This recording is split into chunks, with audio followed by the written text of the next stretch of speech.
Whew. I really need to start making my food that I'm gonna eat during or before stream, way before I go live.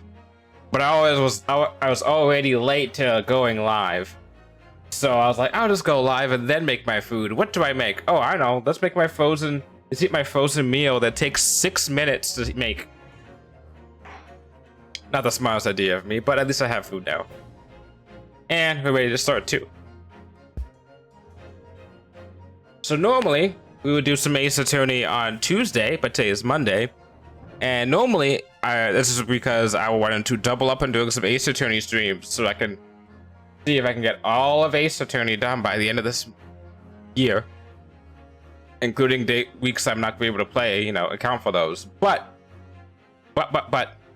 I did not know that the case of the Rise of Golden Idol, was getting its final DLC dropping tomorrow.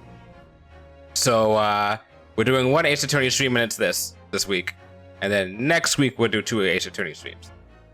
But today we're gonna at least start case 3. And hopefully we'll be in Britain by now. Because we were on that ship for a while, I would assume, during that time skip. A little montage of us training to be a lawyer. Glancing over my records of the late last century, I am faced by the events of a certain bitter winter. A murder in a carriage as it sped through dense London fog in the dead of night. Ow. Though the victim and the perpetrator were the only ones inside, there were multiple witnesses to the crime itself. However, none could have imagined at the time that such a seemingly obvious case as this would end in such a horrendous manner. Okay, alright. My friend, Mr. Herlock Sholmes, once said of the incident, I believe that perhaps that case was indeed the prelude. The beginning of a long concerto that impressive Japanese student and I were to play together. I remember when Sherlock Holmes was talking about the Japanese. But yeah, obviously. Amazing. Is this really just a railway station? Railway station or not, I've never seen such an enormous building before. He's British. And look at all the steam locomotives.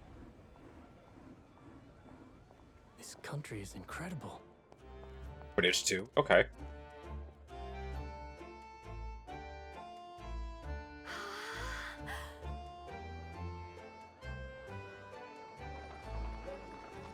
I dare say, good old chap. You fancy yourself a hanging? I feel Can we go around? like I'm dreaming. So this is the capital of Great Britain. You want yourself a stout, eh? So, where to? Oh, hello. Climb aboard. I'll take you wherever you want to go. In that case, the Supreme Court in Whitehall, if you wouldn't mind. My pleasure. Alright, what the bags there, you orphan? Visiting students from abroad, eh? Yes. Thought so. Well then, I hope you enjoy your stay. And Failure, welcome Tuppence. to the centre of the world, Great Britain's mighty capital, London. We're in London, finally!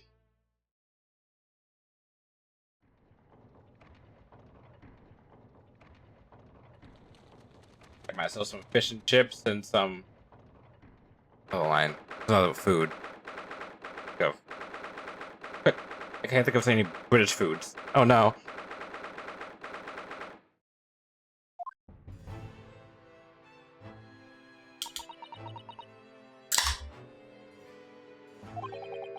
What an incredible place.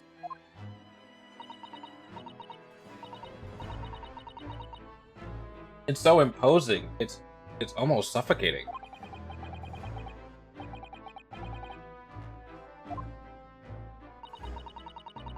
There's some stone buildings like this in Japan now, of course, but they've only been built in the short decades without borders to the outside world. An authentic example like this has been quite And an example like this has quite a different impact, would you agree? A far cry from the wood and paper most of our buildings are constructed from. It's certainly unfamiliar.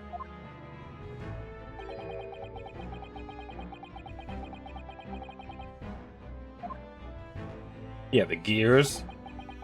What is this place again? This is the Lord Chief Justice's office in Naruhodo-san, the Supreme Court of Great Britain. The Lord Chief Justice. We had instructions to report here at this time if circumstances were different. We were supposed to let the Lord Chief Justice know that we had arrived from Japan. But Kazuma can't. Well, I mean, you can bring his body. It's hot. So instead, we are here in a different capacity as envoys to report the news of Kazuma-sama's death. Yes. And having delivered his or her message, the envoy's duty is done. I want to remain here in Great Britain. I have to take Kazuma's place as the law student selected for the study tour. Yes. It means you need the requisite qualifications as a lawyer. What I've been studying for. Here in Great Britain, it is the Lord Chief Justice who appoints lawyers. That's the second reason why we're here, to have you officially recognized as a lawyer. The only way we'll be able to remain here in London.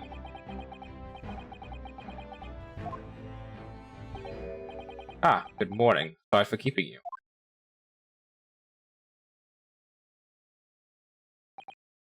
Oh. Oh, okay, this guy's gonna be a bad guy. Okay, alright.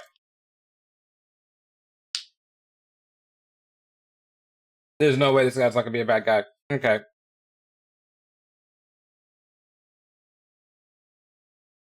The guy looks like Damon Gant. Come on now. Come on now. I just you aren't too exhausted after your long voyage from Japan.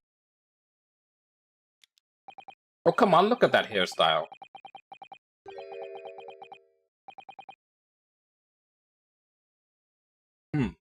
Seems I'm 1 hour, 12 minutes, and 47 seconds late. My apology. Oh, no, don't mention it. Never been happier than when standing around with you. How fortunate. So, introduction. I am Mayor Strongheart, Lord Chief Justice of the British Empire. And let me guess, you're gonna be my killer or something in case 5 or some bullshit. Because, bro, my experience with Ace Attorney games tells me that my bad guy radar is not gonna be wrong. Come on, Mr. Naruhodo, don't be a mouse. Oh, it's an honor to meet you, Lord Chief Justice Strongheart. I'm Yusuke Naruhodo from the Empire of Japan. Well, Mr. Naruhodo. Welcome to London, the capital of our glorious British Empire. Ah, yes, thank you.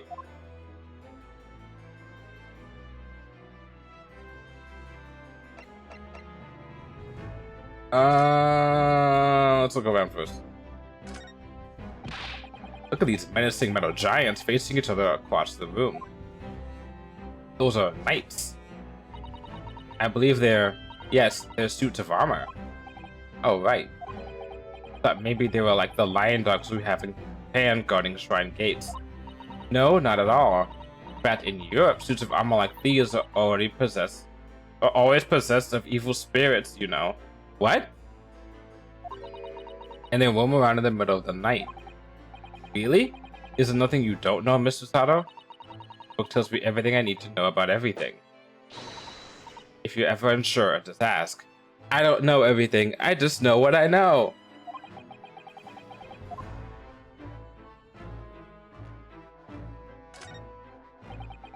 Look at all the naughty books packed together on these shelves. They go from floor to ceiling. And they're all books that you couldn't hope to come by in Japan. It's like a dream. Yes, very bad dream. Not a reader, eh? They're not all about British law either. There are books about the judicial systems of other Western nations, that. France, Germany, Spain, Holland. What about Russia? Why do you ask? I was wondering about asking the Lord Chief Justice. How do you say wardrobe in Russian? What do you think? I think perhaps it's a thought best abandoned. Did this, did this, did this, did this, did this, did this, did this. The gears? Okay. Is this some kind of clock? Actually, I think we might be inside some sort of giant clock. But these gears are larger than any you'd find on any steam locomotive even. It's eerie. Do you think clocks are some sort of hobby of his? The Lord Chief Justice, I mean. Well, boys do enjoy fiddling around with machines, don't they? Yes, we do. I'm not sure you could fiddle with cogs in size. And I'm certain you couldn't call him a boy. Everyone loves fiddling with machines. Doesn't matter who you are.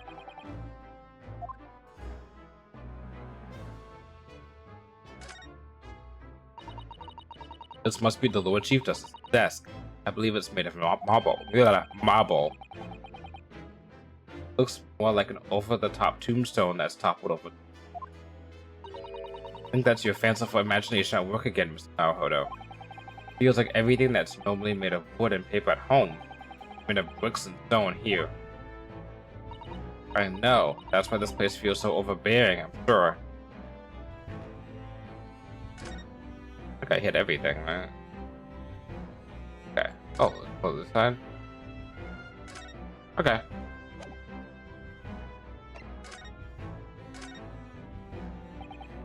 So, what are your impressions of our capital so far? How do you like London? Oh, well, I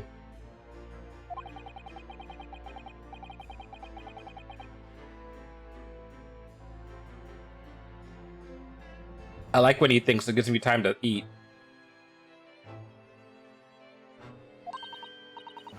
It's simply splendid, isn't it, Mr. Naruhodo? Oh? We had a wonderful view of some of London's streets from the carriage on the way from here from the station. Everything is so impressive and grand. I must say I'm almost lost for words.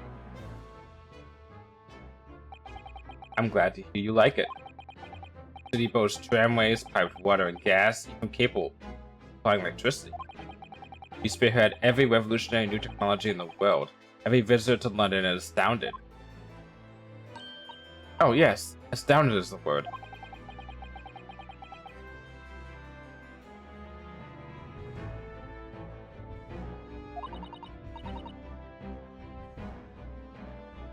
In Britain? People in Great Britain back in this time were jolly? I don't think so. But everyone seems so jolly and full of vigor. Yes, there's much excitement about the upcoming great exhibition we'll be hosting here in London. That's how I know this is Fantasyland. Great exhibition? Cultural and technological achievements from around the globe are exhibited here in a great city. Almost like an expo. It will be the greatest spectacle of its kind in history, and will make Paris's World Fair look like a toy shop. I was like, what is it? It's not just an expo, there's something like that in real life. Also, yeah, Paris World Fair. Gosh, I can hardly imagine how magnificent it's going to be. After this, I should look up to see. I'm curious about the Paris World Fair and see how old it is. Because they're citing it here, and even though this game's fictional, they don't mess up the timeline of like real life events when they mention them. So I wonder how old the Paris World Fair is. I'm guessing 1890s. Great Britain's capital city is nothing but magnificent. London is the center of the modern world. The sun will never set on our great empire. Perhaps it's fate that in these progressive times we welcome visitors from the land of the rising sun. Yeah, I was about to say. So, can I present?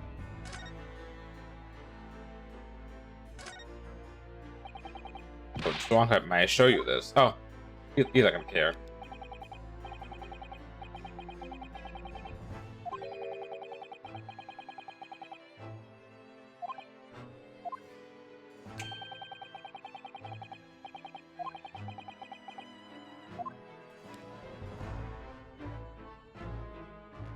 No longer have the badge that I used to have.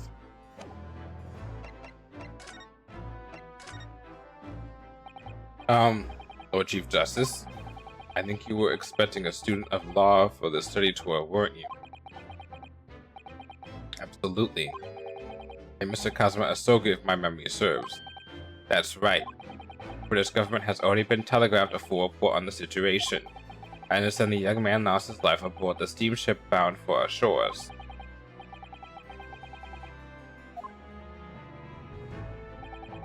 My country naturally extends its deepest condolences to yours. Oh, thank you. You honored this appointment specifically to inform me of the news? Yes. You're here in the capacity of envoys from Japan to report the sad news in person. They told me you Japanese are people of protocol and courtesy, and I see that's true. It is with some regret that I must inform you. The death of the young lawyer means the study tour arrangement can no longer proceed. You would just hear us out, Lord Strongheart. What do you have to say, madam? It's about the study tour. Mr. Naruhodo here would like to make a proposal. Would he now? Well, Mr. Naruhodo? Let's go! Ooh, I'm even nervous. The thing is, Lord Justice, Lord Strongheart, I was wondering if perhaps you would consider allowing the study tour to go ahead. Don't misunderstand me. Britain would ideally like to see the tour go ahead, but without a lawyer from the country, there's nothing to be done. Well, in that case, what if there was someone else? Another lawyer from Japan, I mean. Is there something I don't know? Only a single lawyer was invited to Great Britain from the country. That was Mr. Asogi. At least that is what I've been led to understand. Well, the thing is...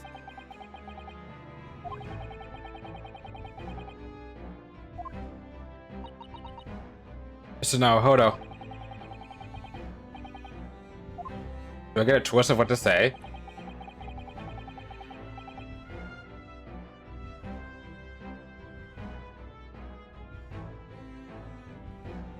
Oh boy.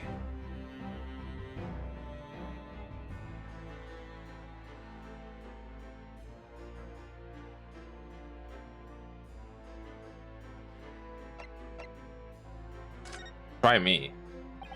Not me. It's me. I can do it. Is that so? I mean, I don't actually have any qualifications as such, but no qualifications, you say, and yet you still claim to be a lawyer? I have acted as a lawyer in court before. Only once, as it happens.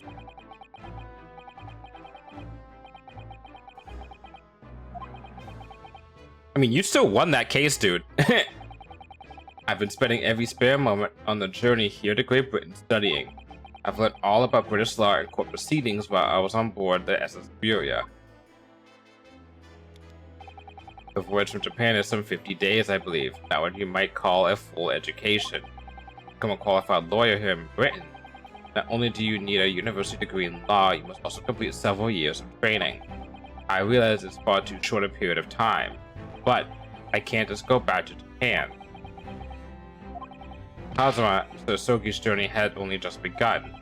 Coming here on the study tour was all he thought about. I have to carry on and do everything he planned to do. I know it must sound like I have an overly inflated opinion of myself, but I would do anything to prove that I have what it takes. Any test you care to set me. Just one chance, that's all I'm asking for. Please. 31 seconds. Sorry? Your opening statement there. Naruhodo. It was 31 seconds long. Not too brief, not too protracted. It's perfectly judged appeal, I would say. Appeal that would stand you in good stead as a lawyer. Oh, thanks. So, you willing to put those words to trial, are you? Well, I'm all for entertainment. Huh? Well, let me ask you one thing first, sir. Yes? You say you intend to do everything Mr. Sohi planned to do. Are you firmly set on that path? Well, yes, that's my intention. I see.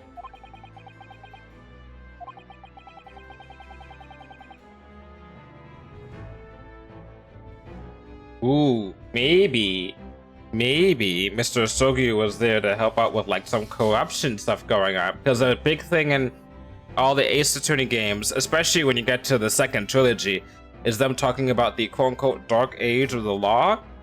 And then, you know, there's a lot of corruption going on. Specifically more on the prosecution side than the defense side, but still some on the defense side. You see that with Grossberg. We see that with Von Karma. We see that with Goddard to a slight degree. Francisca doesn't really have corruption. She's just, you know, strict. We see that with the Payne family. We see that when we go to the next game. We see next trilogy. We see that with like everyone there except Simon Blackwell. He's cool. You know, it's all about the dark age of the law, and it wouldn't surprise me if we start seeing the festering of the seeds of what is quote unquote considered the dark age of the law in a, you know, previous game, in a prequel, right? Game set way in the past. You know, because you can't teach an old dog new tricks. You know, you can't necessarily fix the law. Well, not until Phoenix came around and helped change that. But like maybe this starting here. So maybe this is my theory already, is that this guy is like doing some shady stuff with the law, and Asogi was sent by the Japanese government, or at least by his guy, his teacher dude, being like, hey, you need to fix some shit over there. And they need an outsider to come in and fix the law. Yeah. Or he at least knows about it. If he's not the bad guy, he at least knows about whatever Asogi was like sent to do. Very well. You have your wish. I'll give you a chance. Just to become a specially certified lawyer. Whether you pass or fail is entirely down to you. Really? Hope they give me a hard case. Just so I can beat the case and be like, oh shit, man, we didn't expect that. Okay, dude, you're a lawyer now. So, what form will the case take exactly? Tell me, Mr. Naruhodo, what do you consider the role of a lawyer to be? Well, defending people, of course. Well said. So, let's have you defend someone. Huh? Your timing is perfect, in fact. There's an apt trial about to begin later today. No advocate has been appointed for the defense as yet, so this will be... Hey! Straight away? If you manage to secure a verdict of not guilty, you'll have passed my test. It could be simpler.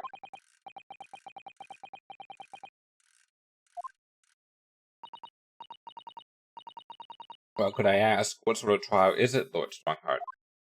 Theft? Bribery? Maybe not murder? Please, not murder? Like kidnapping, baby, at the very least? I mean, come on now. Not murder? Yes, good question. I remember. The murder trial. Yeah, okay. Okay. A murder? Extremely simple case, I understand. You really can't lose. Wait, if it's simple, whatever. Alright. I should mention, just in case, the defendant is found guilty, he will, of course, be sentenced to capital punishment. Is that a common thing here? Capital punishment?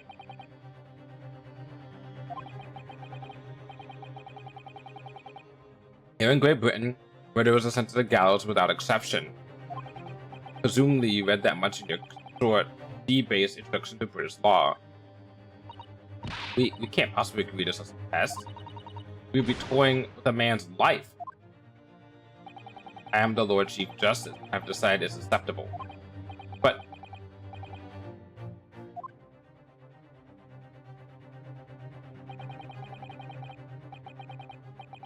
There's no need to overcomplicate this. All you have to do is ensure that you don't lose.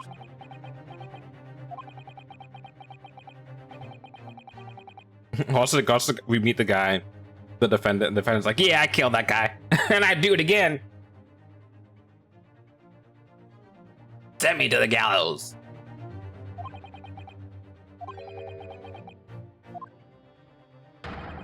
Mr. Naruhodo, you've come to me claiming to be a lawyer. If you want me to take you seriously, you need to prove you're willing to do a lawyer's job. You say you intend to see through the will of your patriot, Mr. Asogi. I would like to understand just how far you're willing to go in order to make that happen. What's the matter? Fallen silent. For how long? I'm sorry, but time is pressing. Trial begins shortly. I need an answer from you now. B. Yes. Alright then. I have to give you a decision now. My answer is... What? 15 seconds. Your decision-making skills need work if you want to be a lawyer. That was too slow. So, as expected, is it? Sorry? You have noble intentions, but lack the resolve to see through. I already said yes! I picked that shit quickly! It's my damn character! This is canceled. Thank you for stopping by. Go and acquire your ticket for passage back tomorrow. Conversation over. Yes, Lord. Are you fucking serious? Thank you for offering me a chance. No, Hodo. Sorry, Mr. Sato, but what could I do? Alright, I understand. You do? It's not easy to defend a man in these circumstances, but resolve has absolutely nothing to do with it. What are you trying to say, madam? Okay, let's the Sato speak. I think what Mr. Sato means is that no matter how badly I'd like to be recognized as a lawyer and stay here in Great Britain, risk another man's life by treating his one and only chance at a trial so trivially would be utterly unforgivable. I feel exactly the same way. Okay, I guess. Wright would have done it. I'm sure the defendant won't see this trial. Oh, I guess you think it was a test. Yeah. But someone needs to represent this person, especially if the trial's about to start, so they need the right to counsel. And if this guy's already being like, well, someone needs to take care of this person, and we're right here, then are you saying that they should, almost this person has no lawyer, right? So, I mean, I understand me jumping in and being like, no, we should defend this person because it's clear they have no lawyer right now and they deserve the right to a lawyer. But we can't. But I guess maybe the Britain's lawyers can get a lawyer anyway in the meantime, if this is supposed to be a quote-unquote an easy case. I'm sure the defendant won't see the trial as a test, as some sort of experiment. A lawyer may fight for his clients in court day after day, but for each one of those clients, the particular day they stand in the dock may be the only chance they have to fight to prove their innocence. No, I was wrong. Not qualified to do that job yet. I'm sorry for wasting precious time. Justice. Hold it. Yeah, wait, Mr. Naruhodo. Oh, there's something else? Approximately 20 minutes by carriage to the Old Bailey from here. Even immediately, you'd still be there in time. But I just said that I was quite serious in what I told you. The defendant in this case has literally no one to advocate for him. See, there we go. Yep, I figured that, and that's why I said I'd do it immediately. What?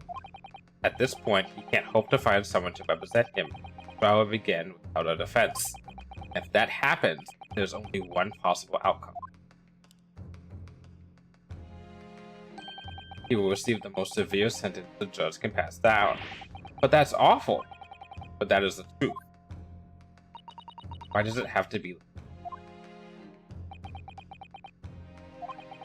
He doesn't expect an answer to every question. But that's a very important question. The cold hard truth of the matter that there is only one person now with a chance to save this man from a very miserable end. And that is you.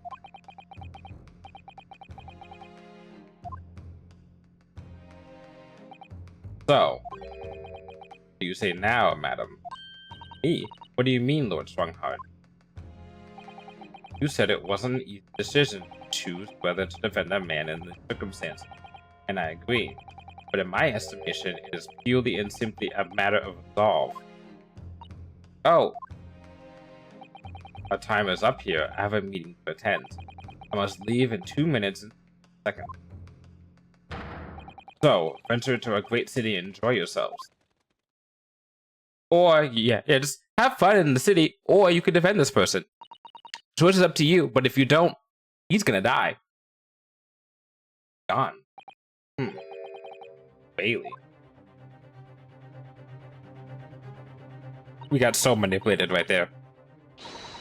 We're gonna do this, Mr. Naruhodo. We must leave at once.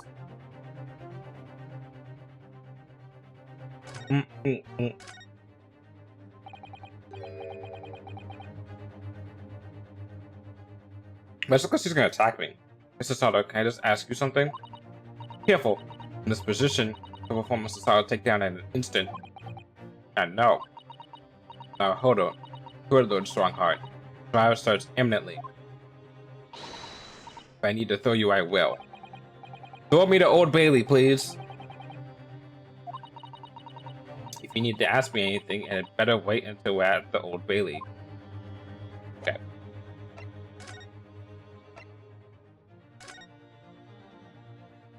I didn't see what the text said of the.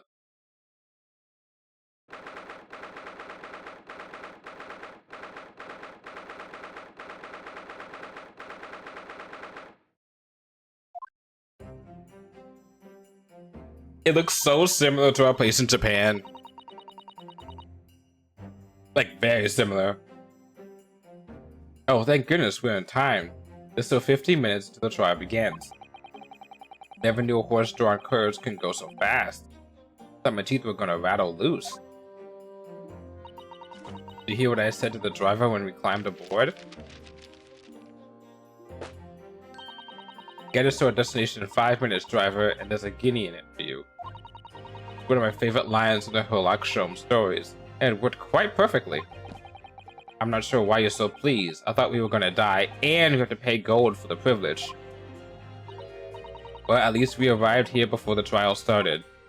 Yes, I suppose there's that. Anyway, I don't understand it. Court clerk said the defendant should be here, but there's no sign of him at all.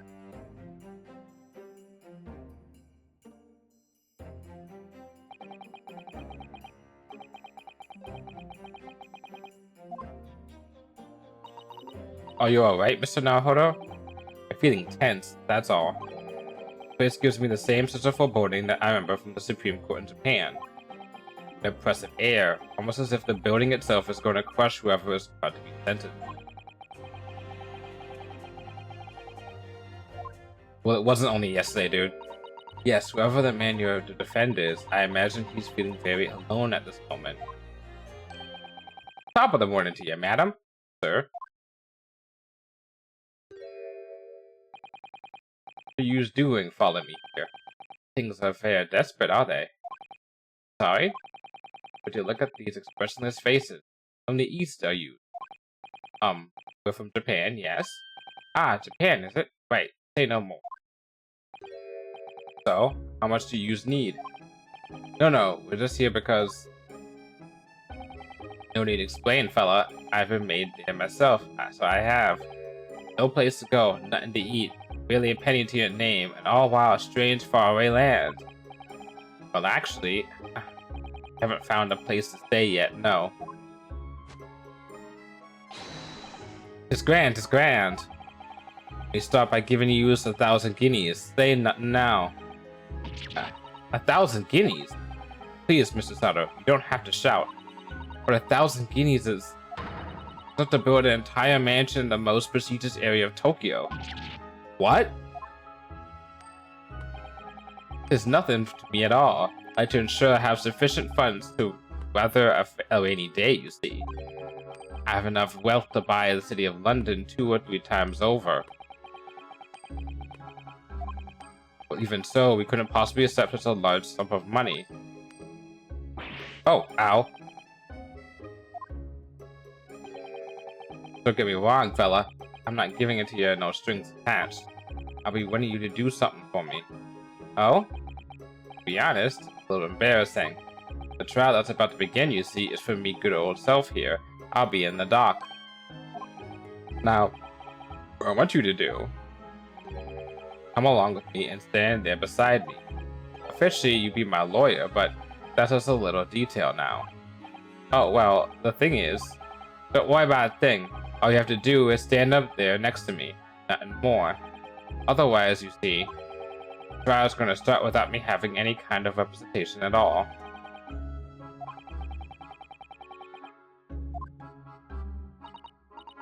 I'm terribly sorry to have to ask, but does that mean you're the defendant in this trial? Busting blazes. Do yous not know who I am? Me? One of London's biggest names? No, sorry, we've only just arrived in the city, you see.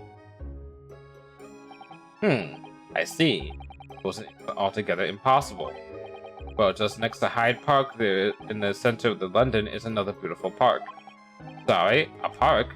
What? It's called McGilded Park, full of blossoming flowers in the spring and singing birds and whatnot. I donated it to the charity, so I did. Your name is McGilded? An entire park in central London? A city of smiles, that's my vision for London. There's nothing Magnus McGilded wouldn't do for the city and its queer old people. That's amazing. I mean, really extraordinary. But now they've got the gall to say I'm a good-for-nothing criminal. Me, Magnus McGilded.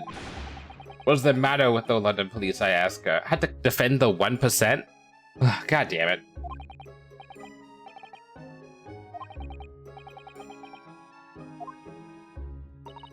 So now, Hodo. Perhaps now would be a good time to introduce ourselves while the gentleman catches his breath. Good idea. Mr. Gilded, the thing is, we're actually here in London for British law. We're law students on a study tour. And you see. So, don't have a lawyer for the trial yet. Happy to put yourself in our hands with the best. Was I after saying deaf idiot? Giving you 1,000 guineas to stand up there next, haven't I?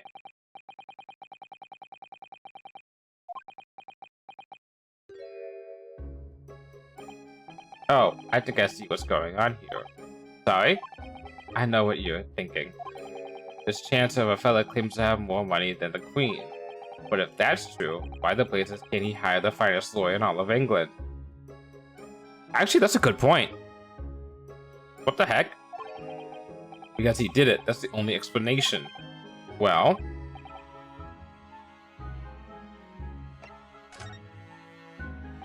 not at all. Although, it is a little strange, to be honest. Why don't you have a lawyer, I mean? That would be the fault of the Reaper. Sorry? I, Grim Reaper of the Bailey, Lord Barack Van Sykes. He's the prosecutor. Do we have our rightful prosecutor? Prosecutor is the Grim Reaper? And Van Sykes stands for the prosecution. They call the accused his sacrificial lambs.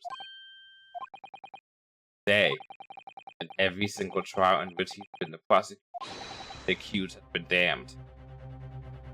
So really, this guy set me to go do a case where the prosecution has a 100% win rate? I don't want to say win rate. We'll say success rate. It's not winning or losing. Kind of. In Ace Attorney, kind of is. But they have a 100% success rate. And he sent me there being like, oh, I'll test you. That's like being like, we'll determine if you're going to be in a soccer trial, and then they sent me to go fight Pele. You know, it's like, oh, we want to see if you're gonna be good at baseball. You have to beat Shohei Ohtani. Like, what the fuck, you know? What? So it's reached the desperate situation where there's no one willing to stand in defense against the fella at all. You could say he's a living legend of the Old Bailey. Goodness, Lord Barack Van Sykes must be an exceptionally talented prosecutor then. Talented is the word you're looking for, madam. It's cursed. Cursed? Defendant is summoned, and his counsel. Please make your way into the courtroom. Trial's about to begin. Counsel. Oh, it's time. Well then, fella, don't let me down. But I don't know anything about the case. You haven't told me what happened. So you showed your face here. I made up my mind, so I had. Sorry? I decided I had to defend myself in there. But then you made an appearance. A student of law, wouldn't you know? Just no accident, I can assure you of that. It's fate. Don't go get cold feet now, please. Don't tell me what to do.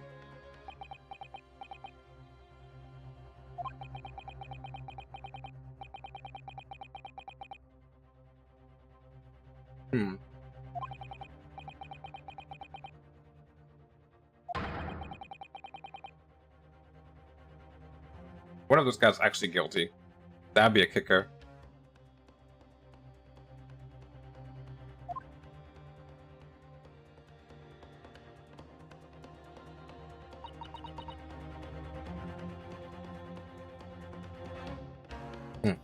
Hold on, Susato. I'm eating more food. Give me a second, Susato.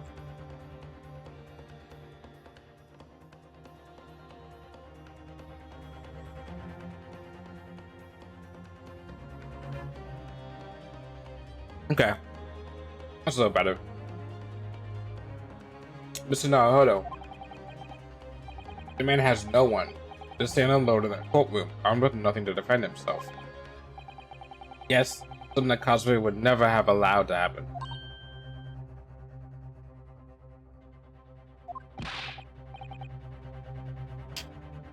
Alrighty. Counsel for the defense, what are you doing? If you're late for the start of the trial, you will lose your right to stand. Does that mean I have to sit? Ha-ha! I'll be right there.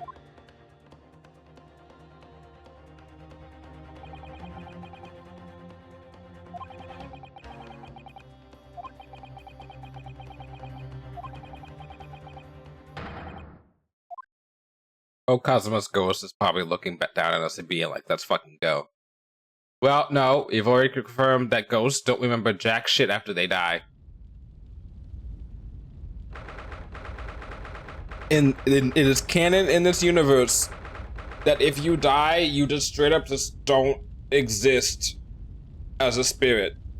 You like, I mean, you do exist as a spirit, but like you don't, which is like, at least they pointed it out, and it's very consistent. That if you die and you come back as a possessed someone, you don't remember anything past the moment that you died. There to be filled in on what happens afterwards. But you're still like you instead of all your memories from before you died.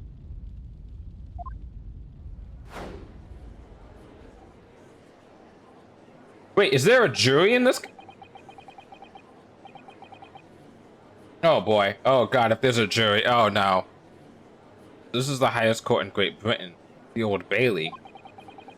Centuries of history in this place is palpable, isn't it? It's so different to the Supreme Court in Japan. It feels both imposing and serene at the same time. The atmosphere almost makes words redundant. Could say that again. Wherever the country, determining a person's guilt or innocence is always a solemn affair. May I say something, Mr. Naruhodo? Oh, yes, what? Hey, you're back to your old on the stand self. Your eyes look ready to pop out of your head again. I know, I just can't help it.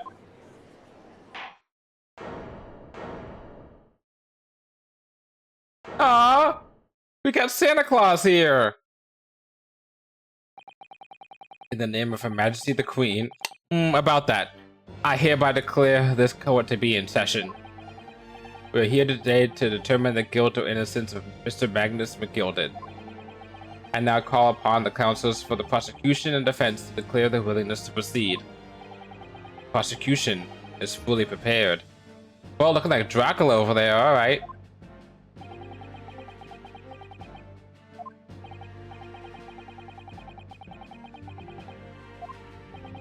Counsel for the defense. You appear to be Eastern. Do you speak English? Huh? Oh, yes, of course, sorry.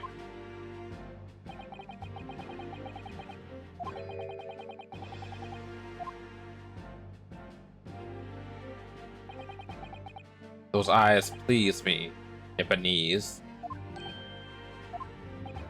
They shroud your fear, your doubt, your trepidation. They run wild, clinging to some phantom notion of courage. The quintessential look of a sacrificial lamb. This guy seems like someone who would have a lot of fans. Now, Mr. McGilded. Yes, my lord. You stand accused of murder, a capital offense. You'd be sent to the gallows if found guilty. Are you quite sure you wish to entrust your defense to this foreigner? As I've always said, my lord, it's a grand thing to have opportunities to the young. Even if the fellow is a student from some little island off in the far east. Is it not the British way to ignore the dangers to yourself and give those less fortunate a fair chance? I like to think that acts of chivalry do the greatest British Empire proud. Mr. McGilded, what a fine gentleman the Lord has in him. Did you hear that they donated £5,000 to the government the other day? Mother, please, may we go and play in McGilded Park? Seems as though everyone in the public gallery is firmly behind Mr. McGilded. That's definitely welcome news. He certainly has his way with words. Surprised he couldn't convince anyone to defend him. Huh. Eloquently put, Mr. McGilded, and most laudable sentiments. Now, ladies and gentlemen of the jury, I'm sure I need hardly remind you that you 6 members of the public have been selected for your impartiality. Are you ready to proceed? Are we gonna have a case where one of the jurors is gonna be bribed or something? That seems like something that could happen. Yes, my lord. The task is to send rotters to the gallows where they belong. I'm more than ready. At the manor, his lordship always says we should depose of robbers promptly. Naturally, I agree. Ah, any criminals here will be wishing they never set eyes on me.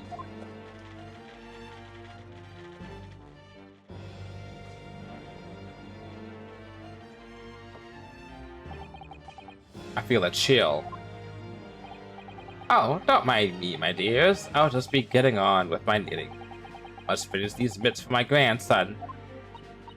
Ah, Mr. Naruhodo, those people are the jury. Yes, that's something we don't have in Japan yet. That's right, I've only read about it.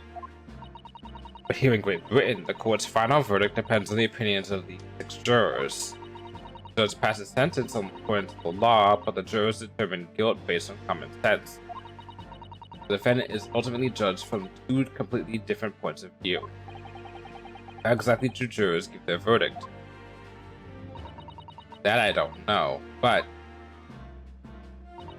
I'm sure it will become clear as the trial progresses. Yes. Prosecutor Van Sykes. My lord. For a number of years since we've seen you here in the courtroom, I thought you'd renounced your fame. I'm known as the Reaper of the Bailey, my lord. For me, rather than fame, I would say. But yes, 5 years have passed since I last spread my wings in this capacity. Oh, 5 years ago, that's gonna be something that's gonna be important. Something happened 5 years ago, I bet you. So, what brings you back? Is there some change of circumstances of which the court should be aware? No. I'll leave that to your imagination, my lord.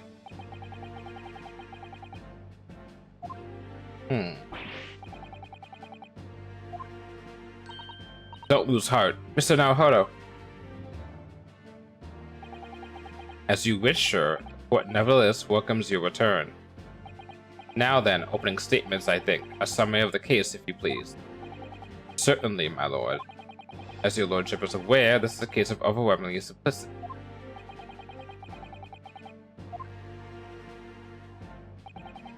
Incident took place in the late evening, 3 days past, hour was some minutes after 10.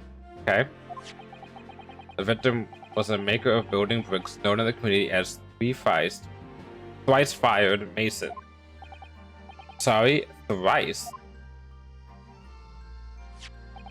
He was a very accomplished craftsman. The bricks he fired were said to be almost indestructible. The victim's corpse was discovered in an omnibus in service of the streets of London at the time. A dagger that had been thrust into the victim's abdomen is said to have been the ultimate cause of death. Okay. Here's obviously a report from the investigating medical officer at Scotland Yard. Thank you, counsel. I shall accept that in the photograph as evidence.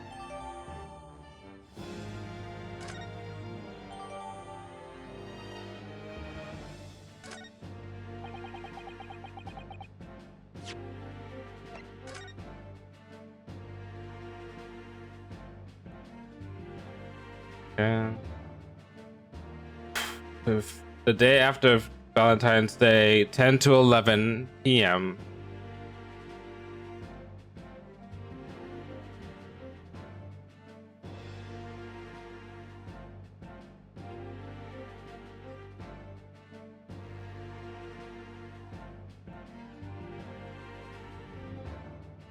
Okay.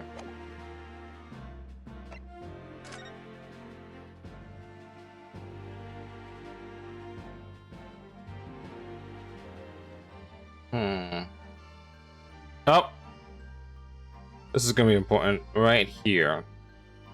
A missing button? Oh, please. The button's gonna be on somebody that we don't expect or something. Can't read that shit. Okay. Look, I got everything I can out of here. I think it's really the as far as the button. Okay. And one further item of evidence. Prosecution wishes to submit these as well. And these are... Good lord. Is that blood, counsel? Ew. Blood. Yes, my lord. Seized by policemen who arrived at the scene. These gore-soaked gloves were taken from the hands of the accused when he was arrested. What? That doesn't necessarily mean he's a killer. Yes, I will accept these as evidence as well.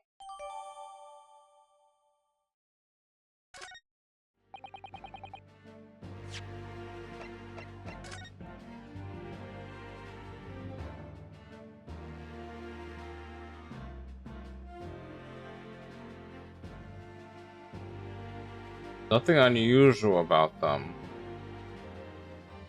Probably the one that's going to be talked about is the fact that it's on the right hand, and there's going to be something about the left hand.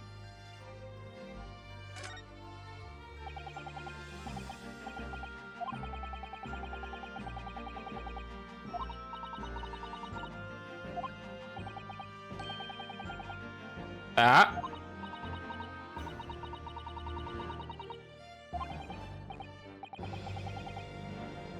If the glove don't fit...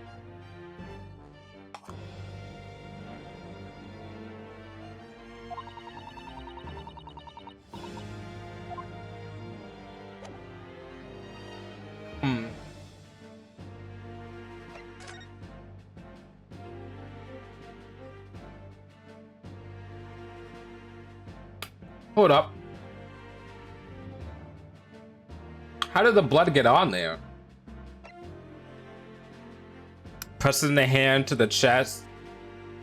They would have to press their hand specifically onto the shirt right by the wound while you're trying to not stab, but after you're trying to get it out.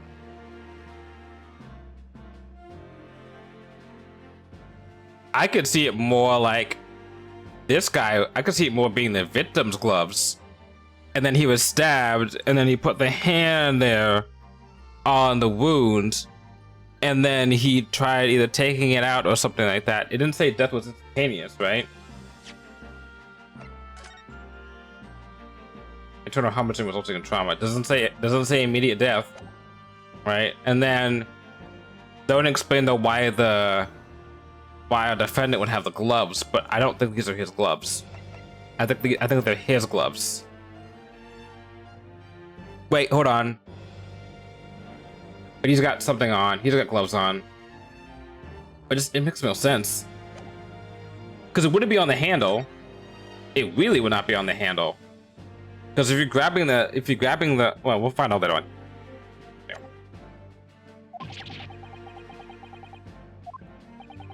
Continuing. According to the driver of the omnibus, there are only 2 passengers traveling inside his vehicle at the time. Only 2? Obviously, one of those passengers was the deceased brickmaker, Mr. Mason. Other was the accused, Magnus McGilded. Well, by the damning circumstances to say the least. Defendant, what say you? Well, of course, I have no recollections of such a thing. Mr. McGilded. To be sure, I rode the omnibus that evening. But whenever I'm in a carriage, I'm taken with a fierce tiredness and I always succumb to it. Are you claiming to have been asleep? It's the motion of the carriage, my lord. Lilton? So it is? What the fuck does that mean? And when I opened my eyes again, it was a desperate sight before me. The body of a man I had never laid eyes on before in my life. I ask you, what good-hearted soul wouldn't want to help a fellow bleeding from his stomach? I wasn't about to start worrying about my gloves now, was I? I reached out and gave the man a hand.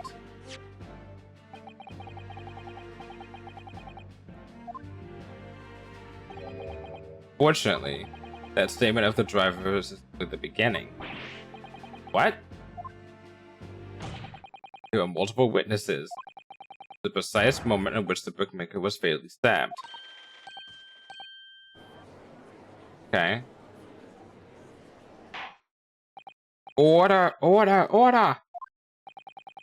The killing took place. Only the victim and the accused were inside the carriage. And there were witnesses to the crime. Not a case of compelling evidence. Not just a case of compelling evidence. The nail in the coffin for the accused.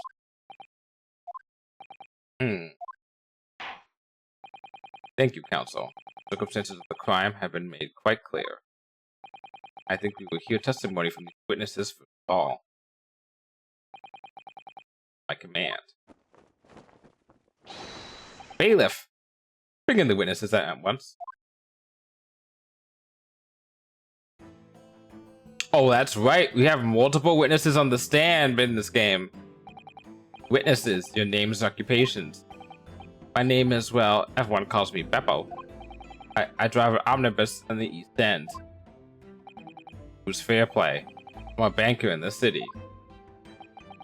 My name is First. Ladies first. Haha! Ladies first. I make hats for gents. Let's begin by confirming the facts. 3 days ago, at a short time after 10 o'clock in the evening, all of you present in the stand were in an omnibus and witnessed the aforementioned incident. Is that correct? Yes, sir. Quite right. Yes, sir. That's right, sir. I want to do voices, but maybe I can do inclinations. Very well, then. Let's proceed to your formal testimonies, please. Each of you will tell the court precisely what you saw.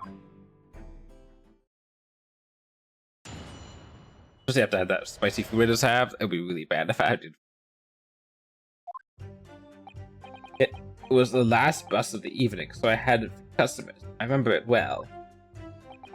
The victim and the man accused of killing him were sat next to each other inside the bus. Then out of the blue, the accuser reached over and plunged a knife right into his gut. That's right. He stabbed him. I screamed, I did. I couldn't help it. As soon as I heard the scream, I stopped my bus and then I saw it too. Okay. Unambiguous testimony, I must say. Exactly, my lord. These men witnessed the incident in the omnibus with their own eyes. I'd like to ask a question, if I may. Yes, counsel? Well, this testimony makes absolutely no sense to me whatsoever. Why not? Well, the incident took place inside a moving carriage, didn't it? As has been clearly stated from the outset, yes. Well, in that case, how could these two witnesses possibly have seen what happened? There's no way they could have seen the inside of the moving carriage.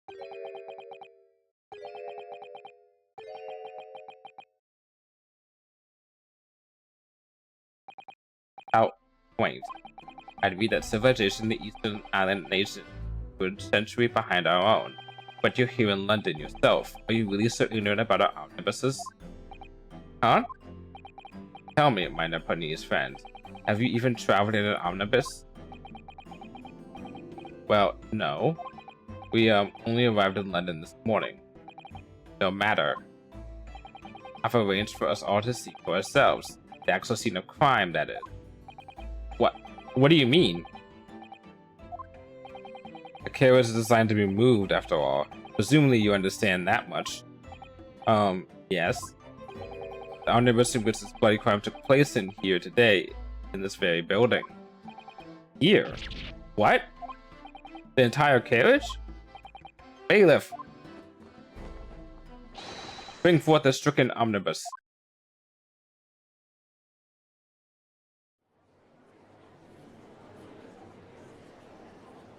This is new. So that's an omnibus. The omnibus.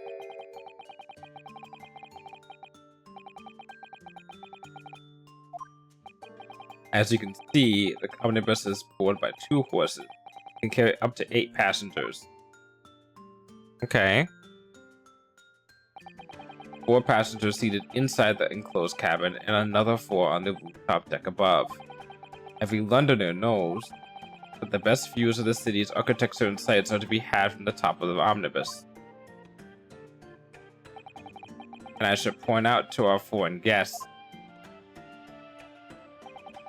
that there was a skylight in the roof, allowing a view of the interior from the seats above. Ah, a skylight. Oh! The penny drops at last, I see. These 2 gentlemen were occupying the rooftop seats of this omnibus when the murder took place. That is how they came to witness the grim incident. Through the skylight. Well, counsel, the first. All my years behind the bench, I never experienced the crime scene itself being brought into the courtroom. There are a number of important clues remaining inside the carriage, my lord. I would like to submit the omnibus itself as evidence. That is the prosecution's wish.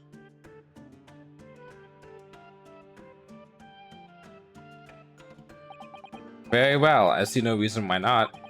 This omnibus is hereby formally accepted as evidence. I can't believe it. The entire crime scene entered as evidence?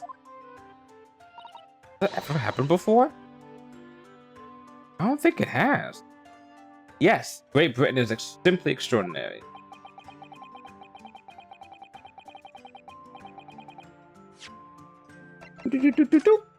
Okay, let's get to work. Let's get down to business. What? What the fuck? Why? Why is this here? What does that mean?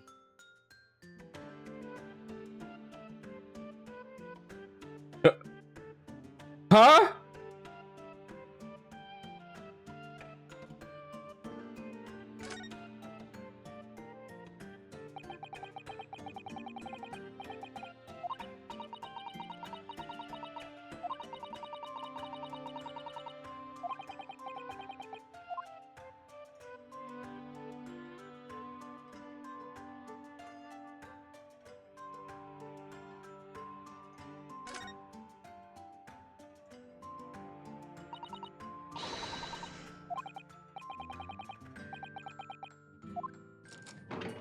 Let's go in. Let's see what we see.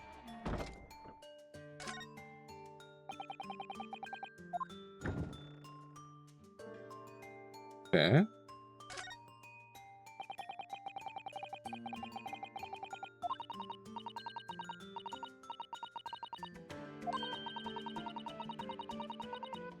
Okay. I'm seeing where this is going.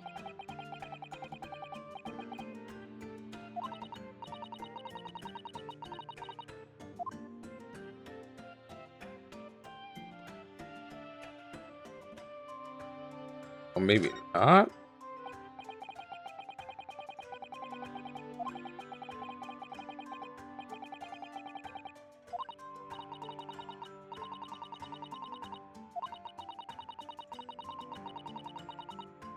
Crystal Tower? Say Crystal Tower? Wait a second. I know a Crystal Tower. Oh shoot, I forgot to do the last Alliance bit that came out.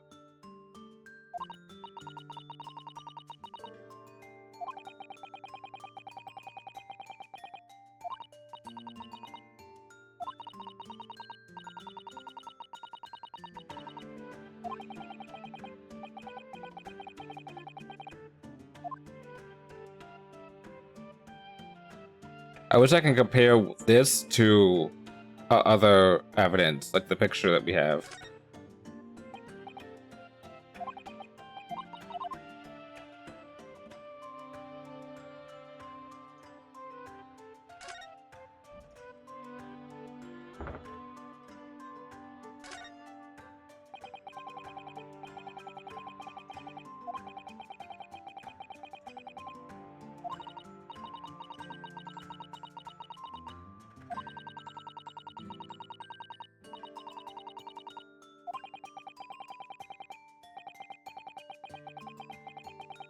Well, don't just say it. Uh-oh.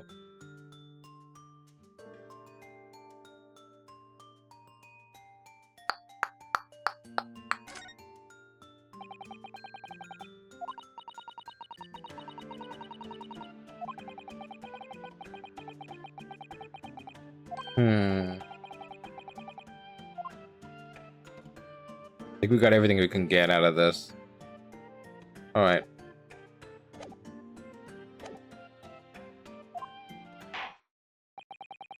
Let's continue proceedings then. Request examination council. Stray don't expect this Nipponese stray to understand the intricacies of a British court's cross-examination rights.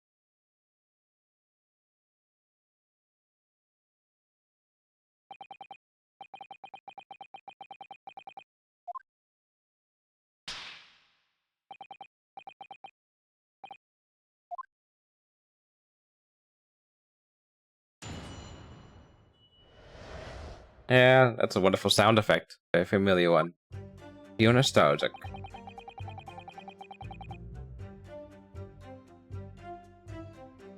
Hold it! Let's just do what I usually do and press everything. Yes, I think there was some time after 10, wasn't it?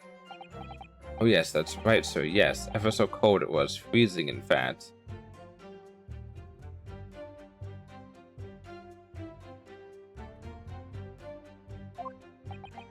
And you had 4 passengers on board at the time, is that correct? Yes, that's right, sir. Not traveling at the same parts of the bus, though, no.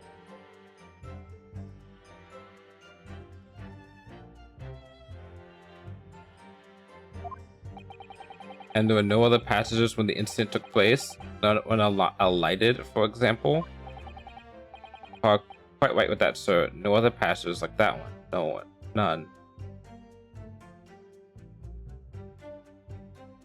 Okay.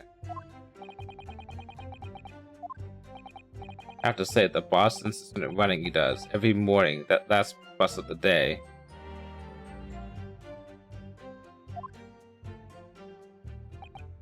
But I wonder sometimes if it's altogether worthwhile. Yes, sorry to say. Oh, this is gonna be all. Oh boy. What do you mean by that? Well, with it being so cold and everything, and only making 20 pence on the run, you see. Yes, I spent that much at the pub on the way home just trying to warm up again. I get that. And you saw them through the skylight in the roof of the carriage? That's right. When you sit up on top of the deck, the window's right there at your feet.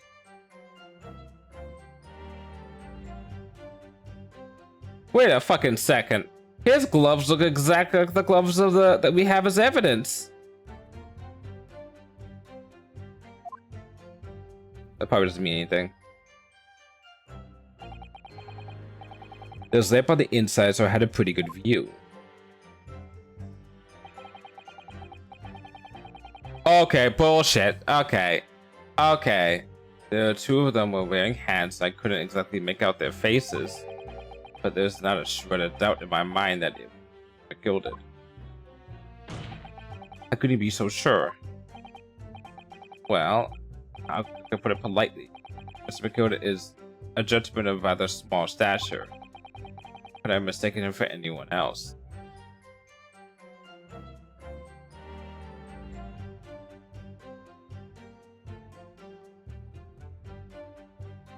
Something about this guy's outfit that I don't know.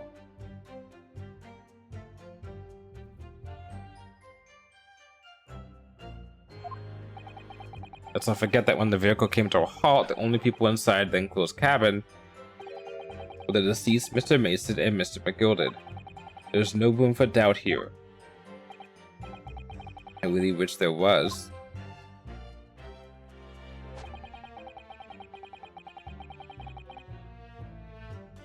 Whoa. Okay, hold up. In your picture that you said, it was two people sitting right next to each other. So you're saying reach over... I'm getting on for a second. Hold on. Oh, got an awesome stretch. But, sorry, but, yeah. So, the picture they just showed us right before, in the statement right before, it showed the two people sitting next to each other in the omnibus. So when you're saying reaching over, are you saying reaching over to stick to the side and stab someone? Or are you saying they just reached over from the other side of the cabin? Because that's a different story.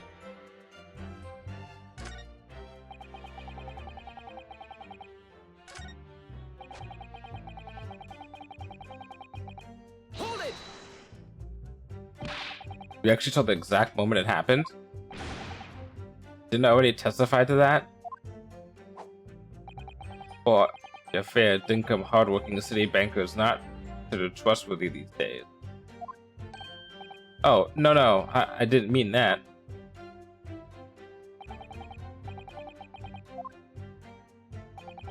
Perhaps you could just tell us what you saw in a little more detail, if that's... My lord. Juror number 3, what's the meaning of this? My mind is made up, my lord. Completely and utterly made up. Made up about what? I don't like this stinking witch. Never have. They're always up to something or other that they shouldn't be. Every one of them. Okay, well, he's not completely incorrect. That little leprechaun of a man is no exception. Well, he can't fool me.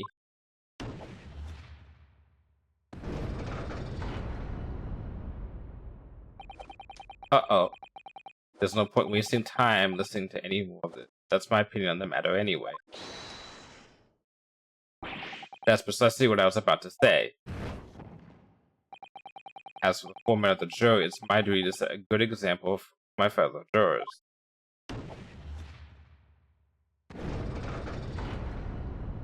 Uh-oh. What the? They can just vote now? Is something you have to deliberate afterwards? They can just vote now? What the fuck? Oh, hell, that makes this a lot more complicated.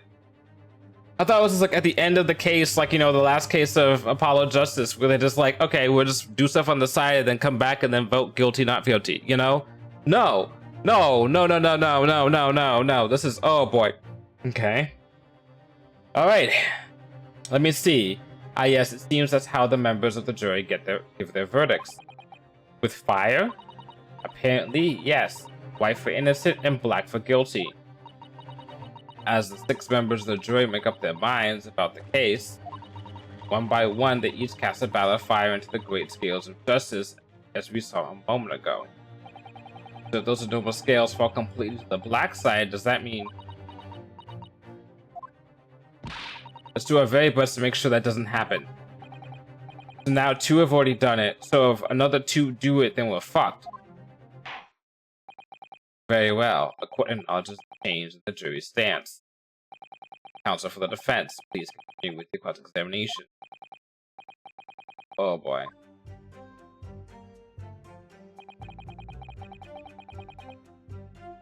Hold it!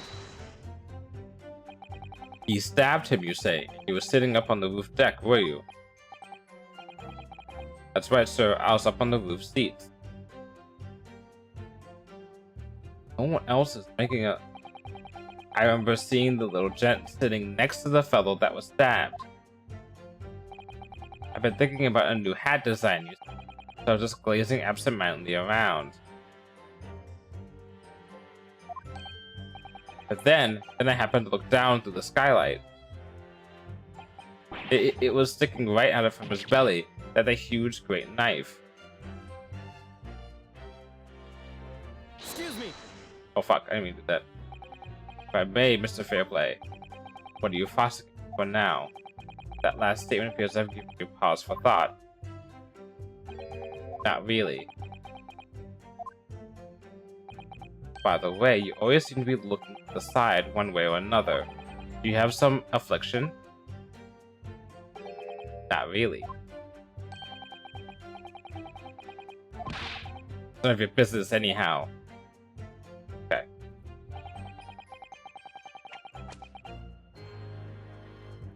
And Hold it! what exactly did you see? Oh, well, sir, with the passenger, yes, could collapse on the floor he was. And by the passenger, obviously you're referring to the victim, Mr. Mason, brickmaker. And then the other passenger had a knife in his hand, like this. Hold up. Hold up.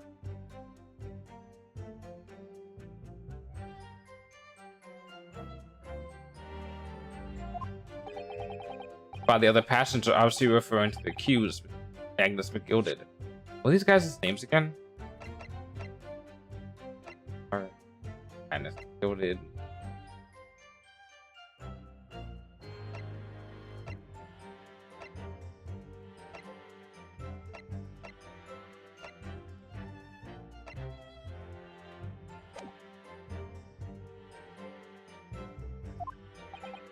And then he plunges it down like this, stabbing the other passenger. Hold on.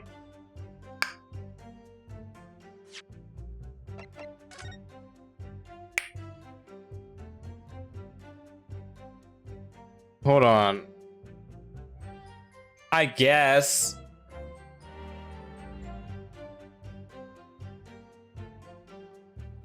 To reach across and stab like that? I mean...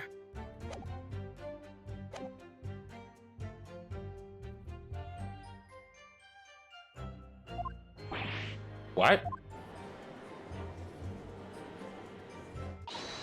My lord, give the eruption. Ah, juror number 2, go on. Yoda is a pillar of society and a gentleman. Which sacrosanct. However, of us in service must accept hardship. Wait, what are you about to dispose of the rubbish? Oh no! No! Got one more chance? I don't wish to cause offense, but I do like to eradicate all traces of filth and crime.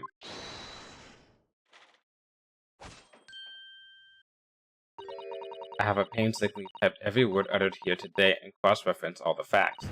As such, I'm now in position to draw the only logical... What?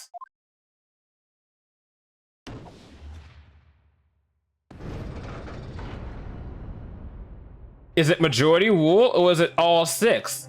Not again.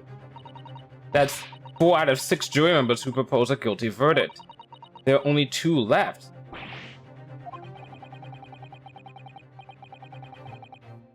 Oh my god, I can't just keep pressing? You fucking bitches! You took my one technique! That's the only thing I have going for me in these games. It's press until I find something and then I just present. Nevertheless, we need more than anything at the moment is more information. Still very much in the dark. Also, I'll just have to keep pressing the witnesses, knowing that more sparks may well fly. We mustn't give up hope that we'll uncover something that will give us a way to fight back. But... alright, I'll keep trying.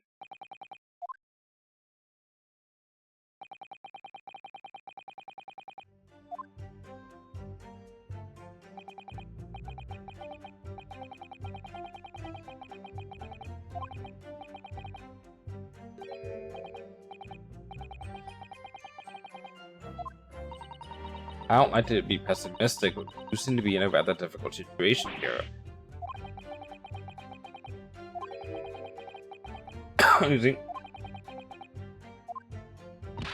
But before we jump to conclusions, our first task should be to gather information. We need to understand the case much better than we do at the moment. Yes, you're absolutely right.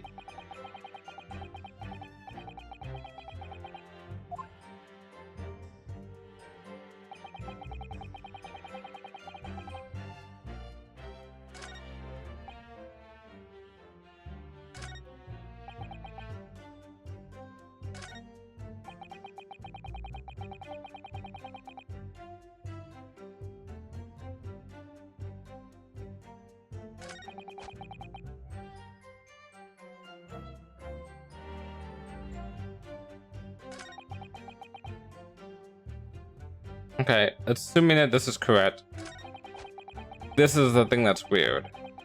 Because both this guy and the third guy both said that they were next to each other, so I can't really press them on that. But I can press on this. Hold it! You actually saw the moment it happened.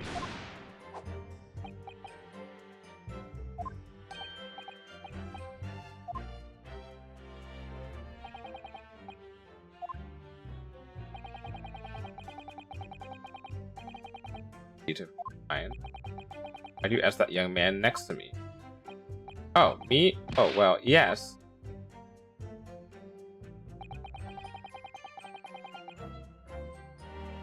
Okay.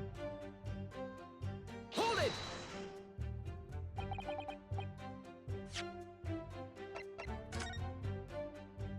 Okay.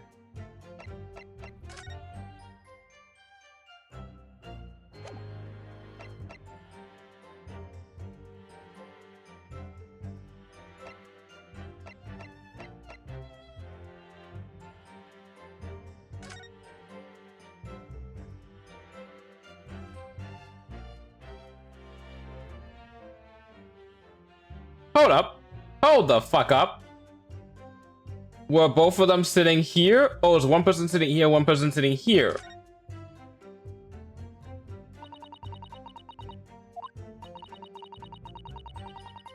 Because if that's the case, only one person would have been able to see it.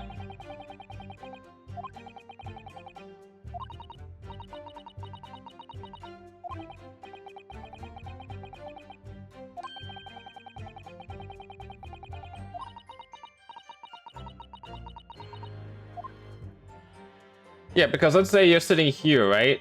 You wouldn't be able to witness the murder. You had to turn your head all the way around and then look fucking down to see this murder happen over here. You wouldn't be able to see this. Now, if you're sitting here, then you get front row seats. The murder. Even if it's from here to here, or if it's someone stabbing from here to over to here, you'd be able to see the person who died right here. Right? Yeah.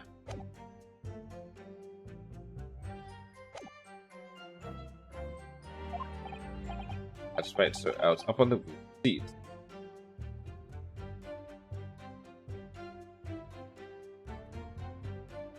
What is with you?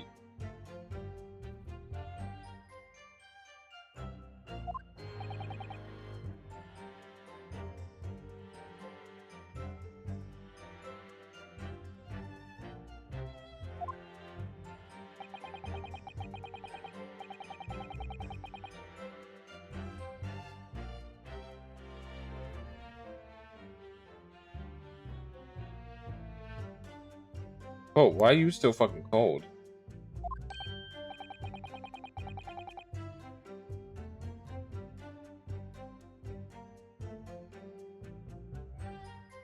No one else is bad.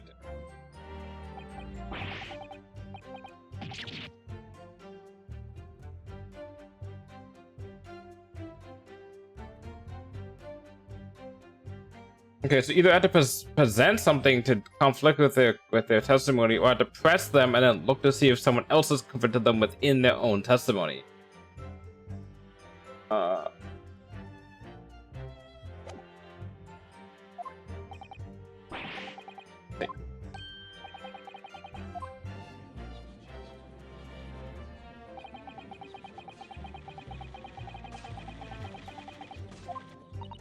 It appears to have made everyone even more dubious than Mr. Gordon to tell the truth.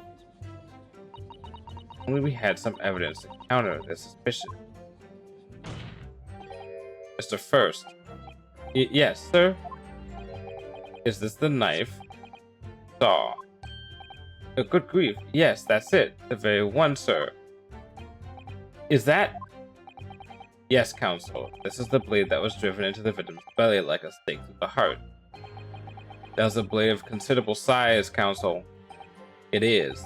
Furthermore, the scabbard is emblazoned prominently with a certain initial. Letter M. Oddly familiar.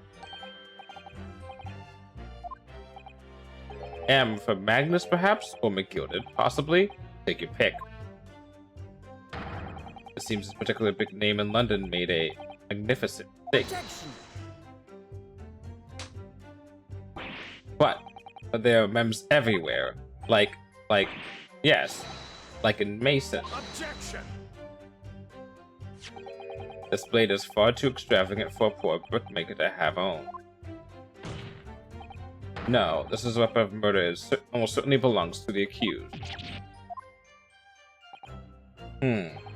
Not conclusive, but certainly compelling, counsel.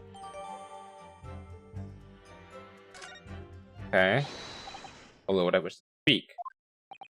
Yes, juror number 5. Do I take it that you two, master of the London coachman, the idea of a murder being committed in one of the city's carriages is really abhorrent to me.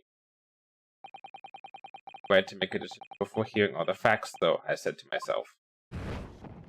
Oh, but you got all the facts you need. But I've heard enough now. The horse has bolted, as they say. No, please, just keep an open mind a little longer. Be up now, Silver Blaze. The finish is in sight.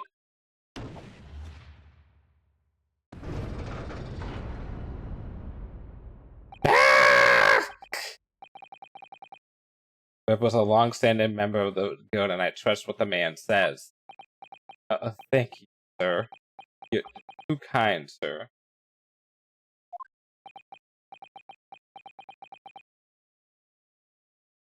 Too unkind.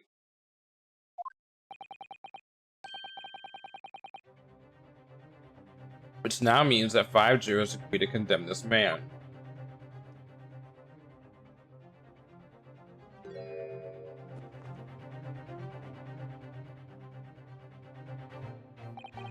Madam Juror number 6. Hit TV show juror number, or movie, whatever it is, juror number 6. Just on thing for that, like, what, yesterday, the day before? 2 days ago, that's right. Yes, dear, what can I do for you? We have heard the testimonies of the witnesses in the stand. Are you pressing the jury? You can't just interact with the jury and try to make her make a vote. Can you? That seems highly illegal. Oh yes, I certainly have. Still got my hearing, you know. I swear, if he says what I think he's gonna say, then pray tell why you yet to pronounce your leaning.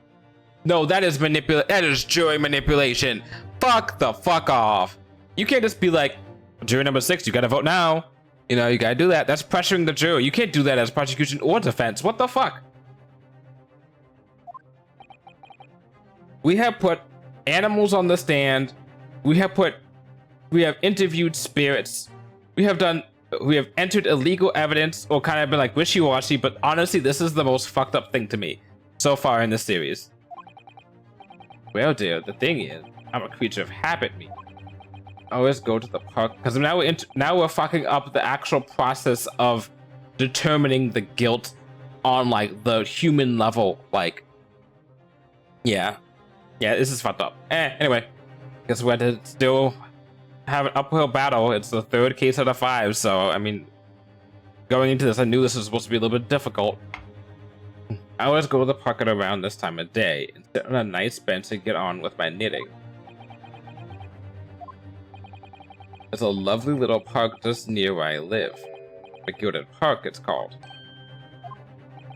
The gentleman donated it to the city, you know. Put a smile on his face, it said. I can't imagine such a fine young gentleman would have it in him to take another man's life. He was doing wonderful things to the city. That's right, a man like that wouldn't stab someone, surely. Mother, maybe go to the Gilded Public Library later and borrow some more books. How many Londoners live with their heads in the clouds? Do you people not know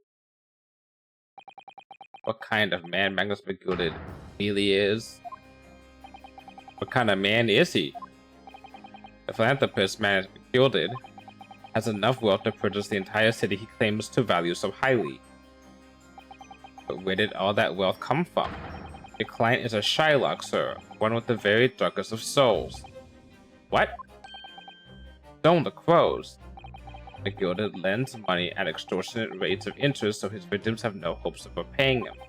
Then, when they default, he takes possession of everything they own. He's a vulture that preys on the weak. Okay, this is a culture. This is a character study, whatever they call it in law. This is a character attack. You're judging based off of the character, not based off of the crime. That seems very illogical to do, and should not be part of the law. I've never heard any of the mention of that before. Was it attack on character, whatever it's called? You're not allowed to, in general, in real life, you're not allowed to just say judge the character of the person, the defendant, or even, I guess, possibly even witnesses or stuff, unless it pertains to relation to the case itself. If you're trying to if you're trying to build a profile for the defendant, you can't do that to make the jury vote one way or the other. You have to go with the evidence of the facts that you already have. You can't just be like, this guy's a bad man, and then use that to determine whether or not this guy killed somebody. You have to say this guy killed somebody, and if you say that, maybe if you said that, oh, this guy stabs people generally on the regular, and we have proof of that, maybe you can use a past history of crimes to maybe lean away to a certain crime, but even then, that's kind of a big deal. You can't really do that necessarily, and even more so, you can't do what's going on right now. He's trying to convince the witness, he's trying to convince the juror that, oh, this person's bad, therefore you must be able to vote that they're whatever, instead of letting her hear the facts for themselves. Because sure, maybe she's thinking based off an emotion of, I can't believe this guy could be the killer, but she's still waiting to hear all the facts. This is heinous. Your faculties haven't deserted you, I'm sure, madam. So has this thought not crossed your mind? Would a man wealthy enough to buy London in its entirety not have a carriage of his own? What possible reason could this man have had to make use of a public omnibus service? You're not saying that the victim, a poor brickmaker, had next to nothing to his name save considerable financial liability. It will come as no surprise that his creditor was the accused Magnus McGilded. But let it also be known that the very day Mr. Mason was killed was the final repayment date for his debts. Goodness gracious. The brickmaker was destitute. He had lost his house. He had not a shilling with which to repay his debts. And in the end, his pitiful soul had the very last thing he owned taken from him, his life. Oh, we're dealing with like a real jury, or like hit to the emotions. Oh boy. By the merciless philanthropist pretender, Magnus McGilded.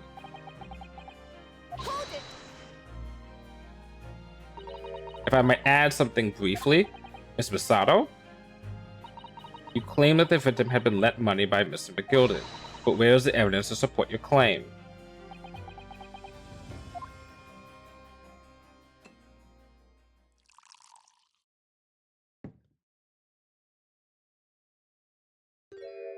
Where'd the wine come from? Pray forgive the courtesy of my hallowed chalice in a court of law. Aha, there it is.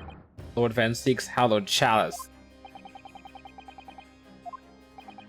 But I find myself in unexpectedly good humor. I had heard ladies from the Far East could show great courage, but didn't expect to experience it myself. Ah, yes, as a judicial assistant to the defense, I'm simply doing my job. What a pity that your display of courage is in vain. This is the debtor's ledger, which details all monies loaned by the accused. You will find the victim's name clearly recorded inside. Oh. Allow me to present this ledger as evidence. Nice try though, Susato. And pray forgive the discourtesy of raising my chalice in a toast to the enigmatic East at the same time. Marvelous toast, Counsel. I will gladly accept this new evidence. Okay. Okay, well, maybe there's something with the ledger.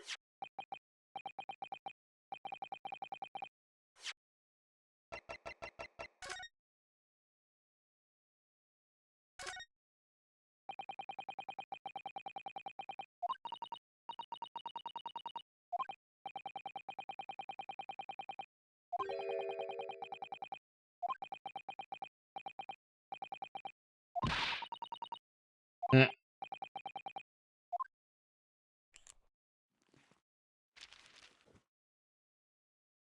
Okay.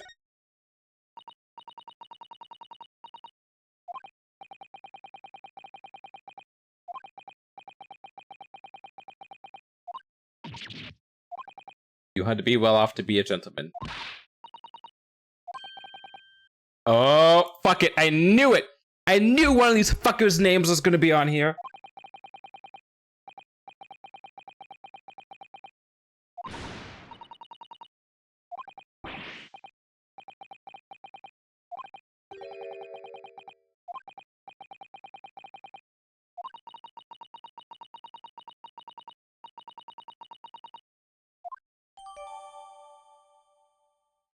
Okay.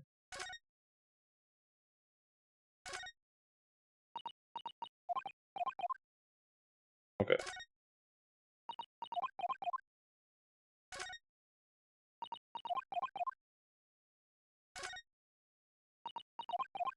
Okay, so something that I gotta click on like multiple parts to see. Okay. We got what we needed. Ah yes, 20 guineas. Victim owed a considerable sum. The accused made quite certain they had ample recompense. Well, I had the wool pulled over my eyes. Regrettably, madam, that is the modus operandi of the accused. And it's such a pretty little park, too. What a scoundrel. Still, maybe it's all for the best. Wait a minute. Let's think about this a little bit before I don't stand for nonsense.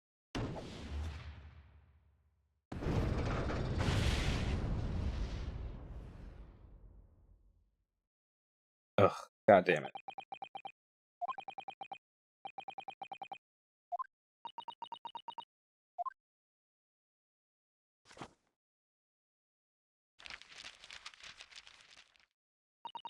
Ah, according to the Encyclopedia of British law, when all members of the jury have concluded that the defendant is guilty, court proceedings are suspended, and the presiding judge will deliver the final verdict and sentence. That's what it says here. Oh. There's a footnote, though. A footnote. However, the defense. All 6 members of the jury are now in agreement in this case.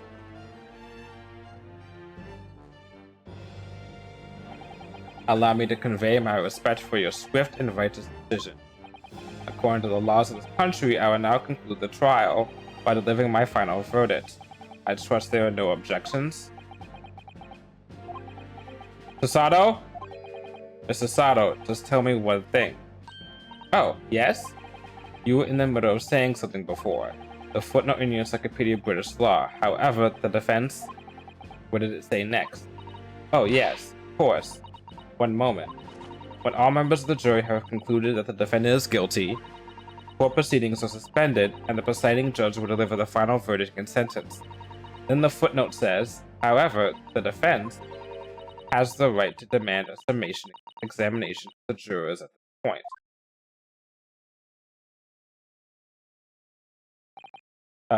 Summation examination? Objection! A summation examination? From which century has that tome have there been resurrected? Ah. Judging from the binding, I would say the book is at least 50 years old. Any modern text in British law wouldn't even give such an antiquated procedure a mention. It's a relic, long forgotten and certainly no longer practiced.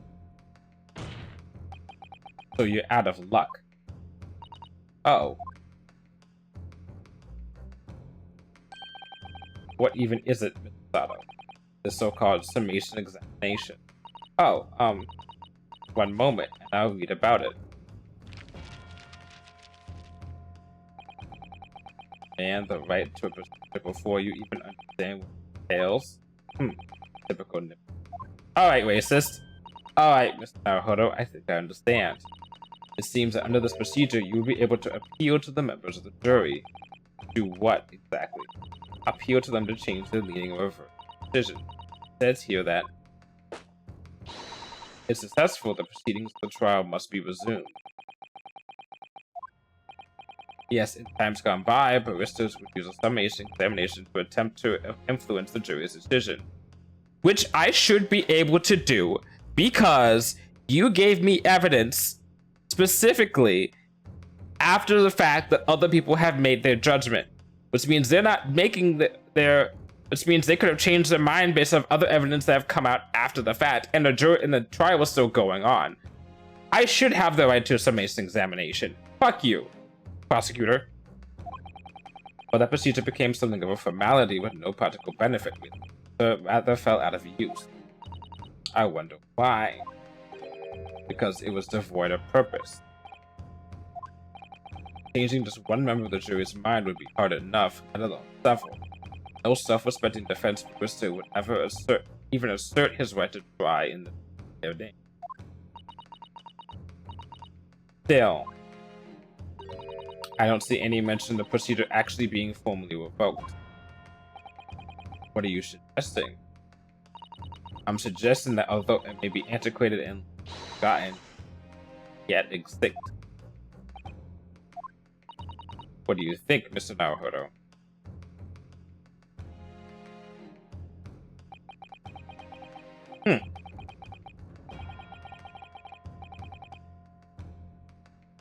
Assert our right, motherfucker. The defense wishes to assert its right as a summation examination, my lord. Objection! Get the fuck out of here. London is the capital city of the most powerful nation on earth. We have a duty to the world to exemplify the very highest of standards of procedure. Summation examinations are an embarrassment that should remain buried. Objection! But if it's our right, it's our right. I believe it would prove vital in this trial. The defense's petition is perfectly valid. The court will proceed with a summation examination. This is madness.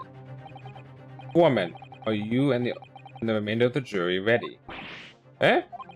Oh, well, there was no mention of this in the letter I received, so all members of the jury will be asked to explain on what grounds they have reached their decision. On what ground? You must all justify your decisions and explain why you believe the defendant to be guilty. Yeah, we deserve the right to know that. Well, my lord, you're rather putting us on the spot. This is the most irregular. No mention of this was made before. I don't really hold with all this justifying lark.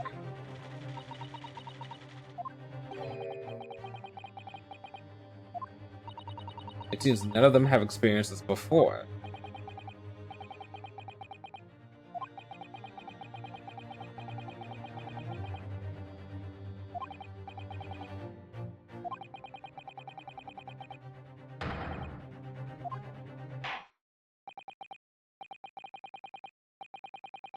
Alright. So be it then. Ladies and gentlemen of the jury, the court hereby calls upon you to state the grounds on which you find the defendant Magnus McGilden guilty of this most serious crime.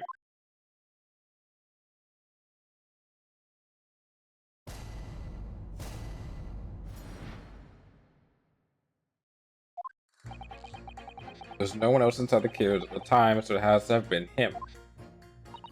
I chose the driver. He has exit memory at sea.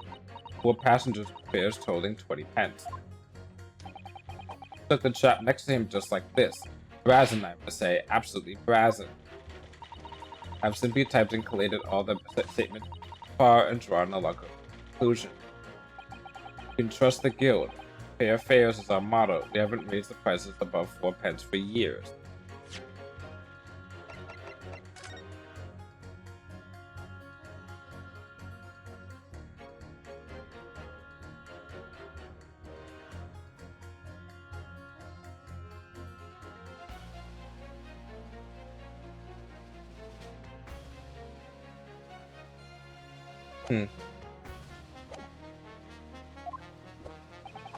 Scoundrel stabbing that poor man on the floor. It beggars belief.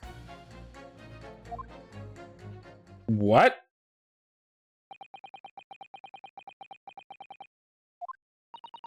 Some of the jurors don't seem to have wonderfully formed arguments, though, do they? Well, let's see what we can get these people to change their mind. Just a moment, Mr. Naohodo.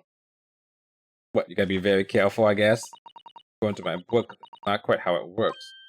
Oh? That was gonna have to thaw the icy minds with some heartwarming rhetoric about the defendant. Fortunately, the jurors have decided the defendant is guilty. They're unlikely to heed anything the defense says. But then, they've reached their conclusions by their own reasoning. Your pleas will sound like excuses. In fact, it could recoil on you.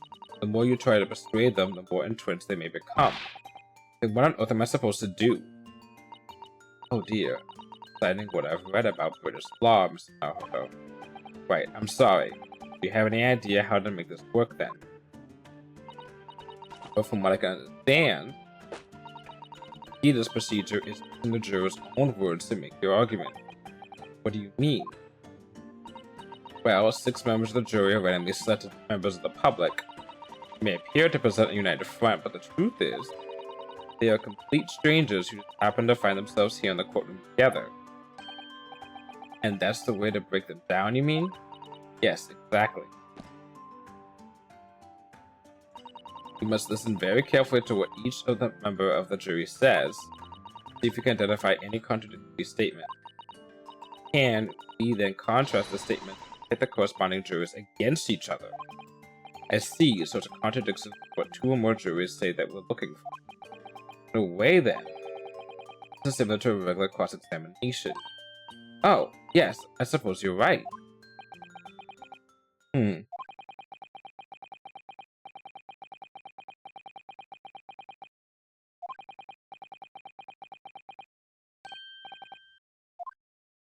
We'll pull this off. Have to pull this off. Can we start proceedings, counsel? I would ask you to take the stand for this. Clear and concise rebuttal. Yes, my lord.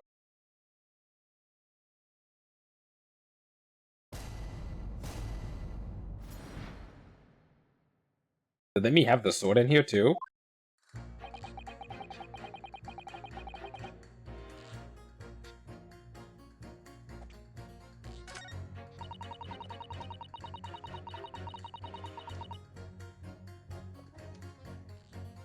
Four passengers. Fares totaling 20 pence. Wait a fucking second. That's 5 pences. And you said we haven't raised our prices above 4 pence for years. So we'll pay you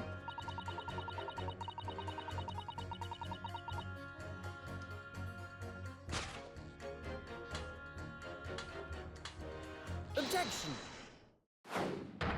Your 2 statements clearly contradict each other. They do? Explain yourself, counsel. Me? Oh dear, what have I said? I swear on Silver Blaze's maiden name, I haven't the first idea what you're talking about.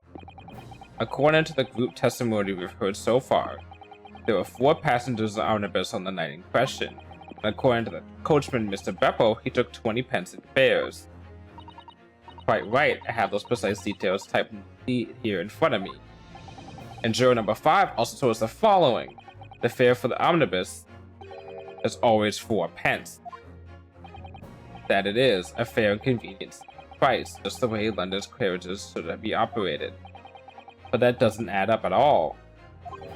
In fact, it leaves a glaring discrepancy in the facts. Why, man? Why?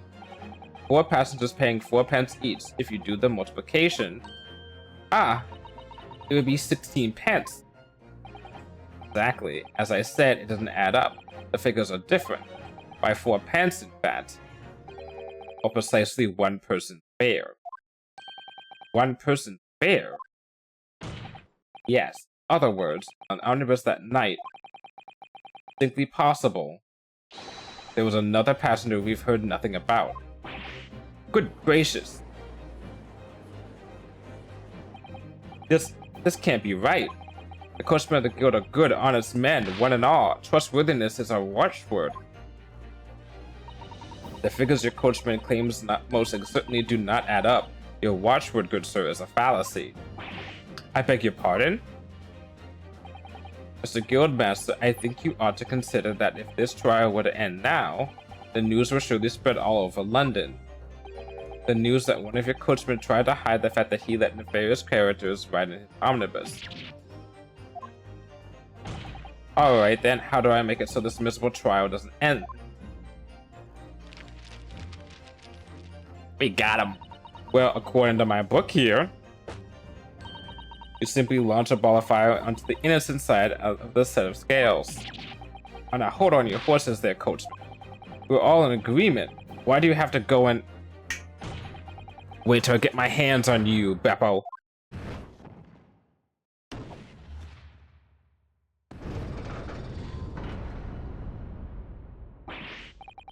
This is very irritating. Begging your pardon, sir, I'm going to do the same.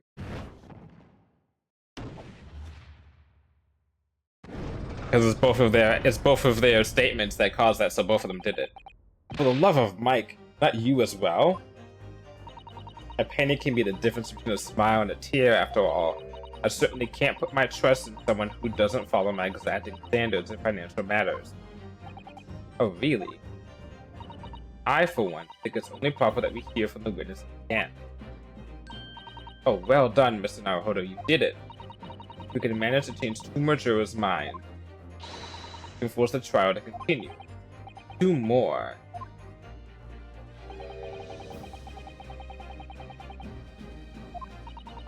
That's where you must strike next. Yep. Exactly. You can do it. I think I have an idea. I have an idea for one of them. I can look at, if I know how that's definitely wrong, another one. Well, the scales of justice are 50, but still weigh heavily on the side of guilt. Counsel, you have the floor again. Continue with this examination. Easy, as long as I find one piece of information.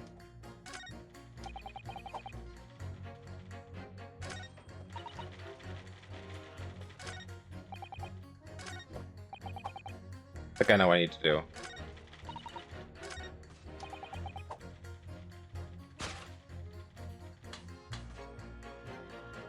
Objection! These 2 statements are completely contradictory. What? Explain, counsel, post haste. Oh dearie me, I was only knitting a jumper for my other half. What is all this claptrap? What does contradictory even mean? You've heard from more than one witness that they allegedly saw the actual moment when the defendant stabbed the victim. Now, out of curiosity, juror number 3. What? Can't you see I'm busy here? How would you say the defendant stabbed the victim? What sort of motion was it? Want to test me, do you? It was this. Struck the fellow next to him without even getting up, just like the prim banker said. Yes, that was what Mr. Fairplay's testimony. Quite true. Now then, juror number 6. Oh, is that me, is it? What can I do for you, young man? How would you say the defendant stabbed the victim, madam? Oh, well, dear, as far as I understand it, it was like this. He stabbed the foreman after he'd collapsed on the floor. The coachman said so. Now, don't move. Take a look at these 2 jurors. He struck the fellow next to him without even getting up. And he stabbed the poor man after he collapsed on the floor. Well, I never. They're stabbing in totally different directions. What? Bless my stitches. What a muddle. Tells us that there's a strong possibility one of the witnesses is telling the truth. Oh, but why? Why the dickens would they lie? I don't know that. But I do know that at the trial end point we may never find out. We may never know the truth. Ladies and jury, can you really let that happen in all good conscience? Lies, you say? Oh, dearie me. I can't abide people telling lies.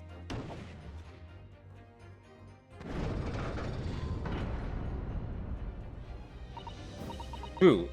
The scales. Oh, the scales. I don't believe it.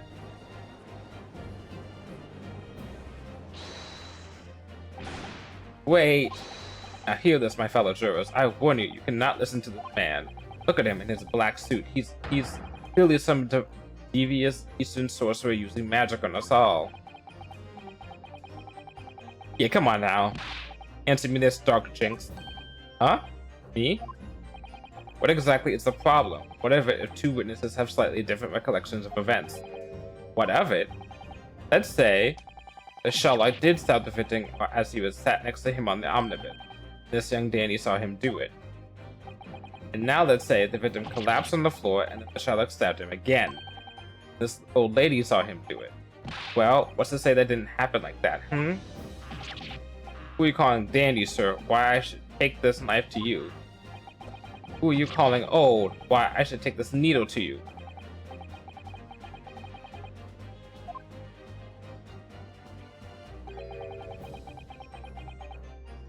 No. No. No.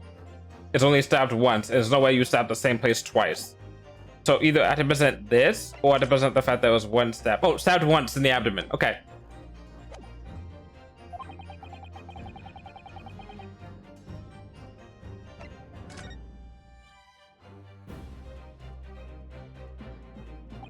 Unfortunately, Mr. Foreman. What is it, you dog chicks? Come on, out with it.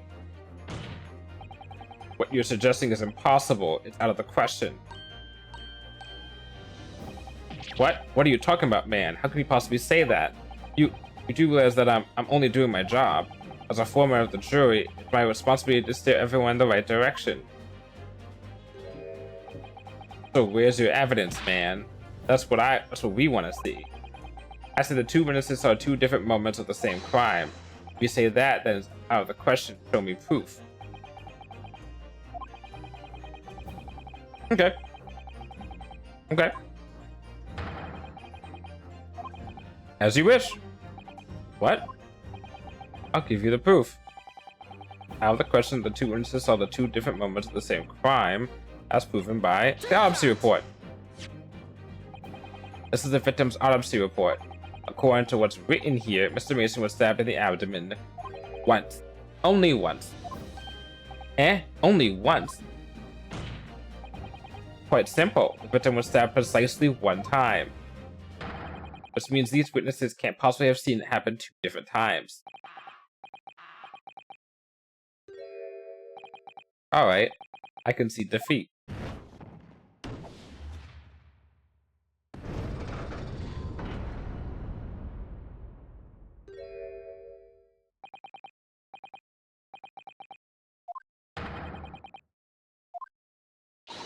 We've done it, Mr. Naruhodo. We've won.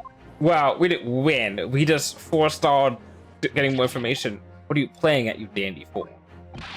Shut your trap, sir. No one deceives me. We had a consensus. I said shut your trap. You know I know a lie when I see one. And if the chap ever dares to cross the threshold of my shop, I'll take this razor sharp blade, shave every last hair of his head off. Well, a quite remarkable turn of events. The defense's summation examination has flipped the balance of the scales of justice. The jurors now stand at 2 for guilty and 4 for not guilty. Accordingly, there is no longer a large enough majority among the jury for me to adjudicate, and the trial must continue. Take that, Von Sykes. I hereby ask the defense, prosecution, and witnesses to return to their places. I call upon all of you to pursue. Whew. So, Lord Van Sykes, to substantiate the case for the prosecution. Yeah, it's gotta be a little bit impressive of us. Come on now.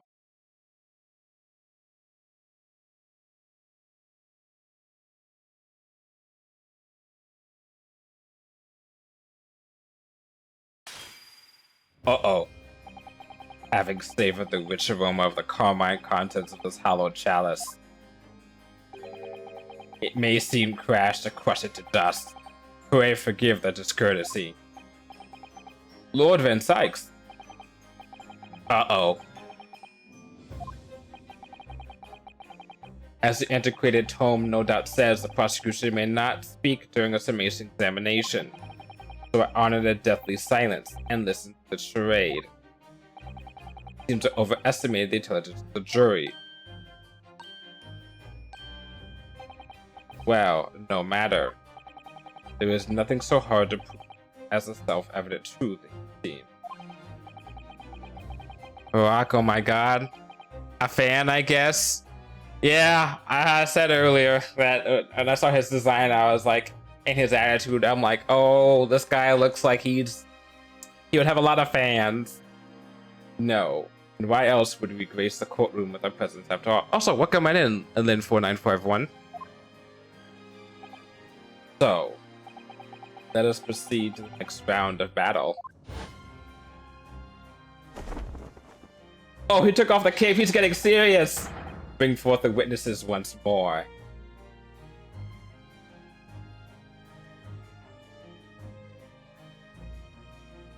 Uh-oh, you look a little different there. He's so extra. I love him. He's definitely like, he's so Edgeworth coded, but like without the, I can tell he's got some like darkness to him, but he doesn't got that like old schoolboy angst that like Edgeworth did. Witnesses, I trust you heard the summation examination we have had to endure. Yes, sir, that I did, sir. Oh, Beppo, you're in trouble with your boss. Fair play. I got evidence that you were also on the needed money from the defendant, which makes you give you a motive to kill someone to frame the defendant. And you first, I don't know, you're kind of suspicious still. Oh yes, sir, I heard it. You, sir, on the end, the coachman. I believe it's Beppo. Yes, sir, my lord, sir. It transpires that in your previous testimony, to veil the presence of a fifth passenger in your omnibus, be found guilty of perjury. You are advised to bear that in mind, sir. Oh my god, oh, what's your nickname, by the way? I assume it's from Wingdings, or am I wrong? Yeah, it is, actually. It's from my actual name, so Winston, combined with Wingdings. Because my whole thing is, I'm nonsensical and hard to understand, just like Wingdings. Full name I came up with, what, like 10 years ago? No, could it have been? Maybe it was 10 years ago. Holy shit. Now then, witnesses, I hereby call on you to testify before the court again. Explain the various misgivings brought to our attention in the summation examination.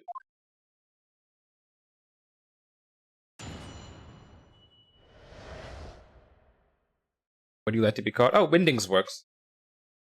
I have a lot of nicknames, but Windings is usually the go-to stream one.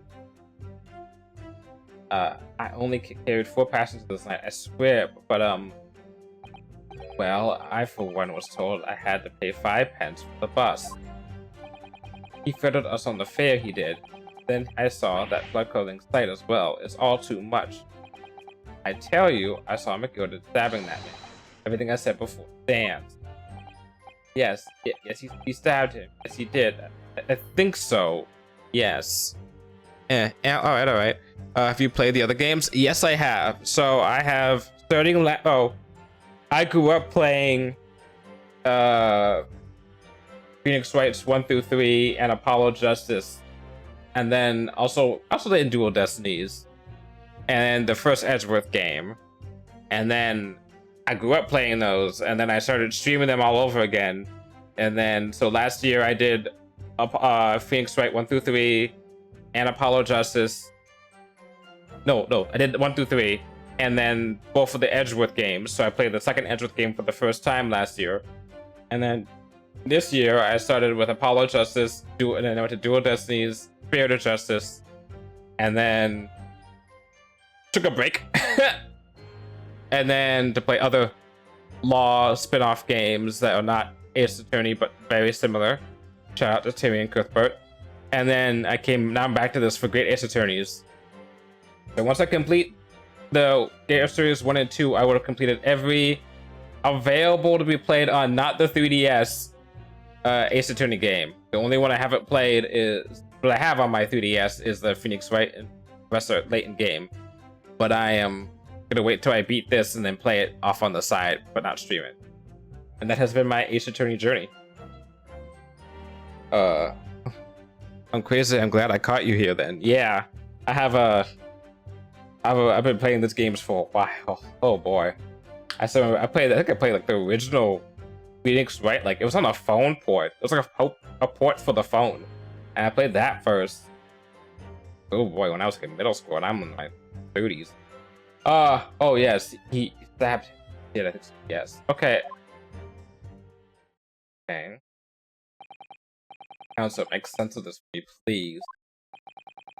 Phantom fifth passenger converted by my friend never. Usually have to is a coachman. By little caution. Okay. We have our word for the day. Okay. Cautionary. Probably other word. Well. Fraud. The art or practice of causing fraud. Or cozenage, maybe?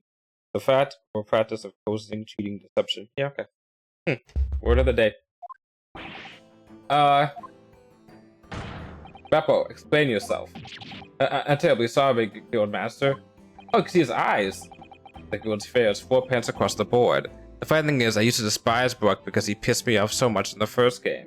Yeah, I can already tell this guy's gonna be a fun treat. We're gonna warm his cold heart over the span of 2 games. Or at least probably the end of this game.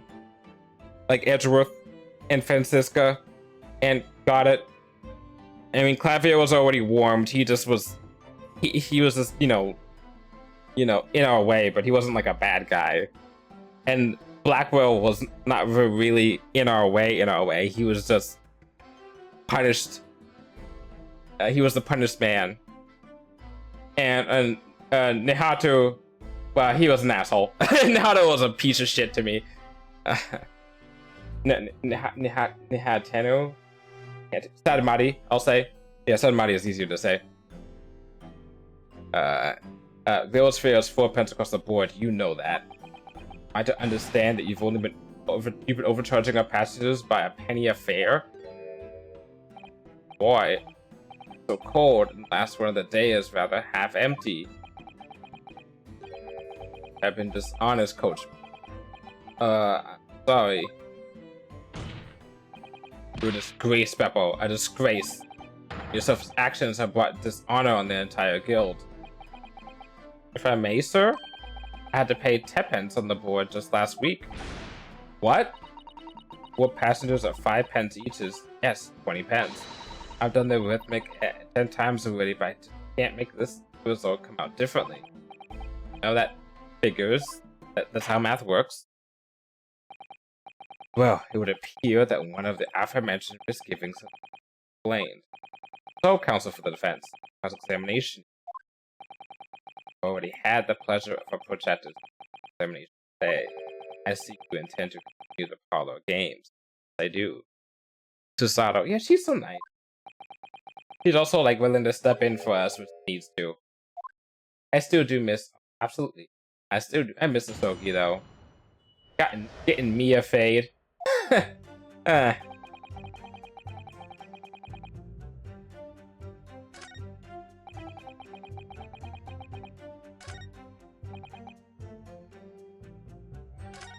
I gotta be careful about pressing.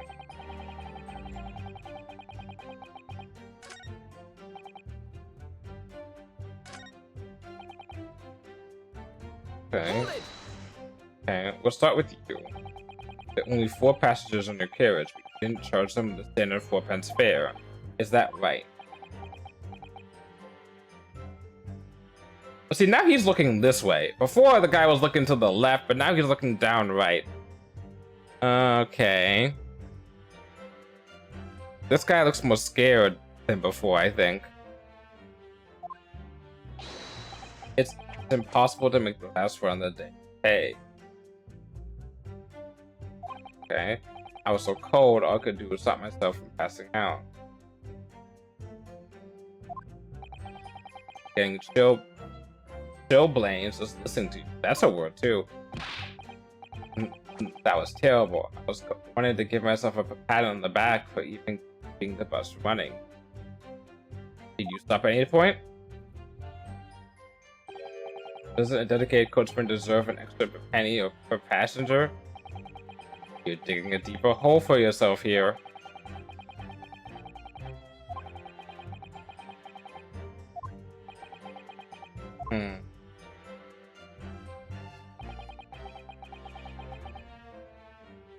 Okay, you pay 5p?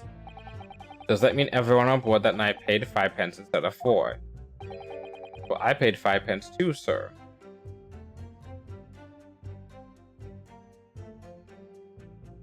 Okay. I just told you that I did. A flat fare of 5p across the board.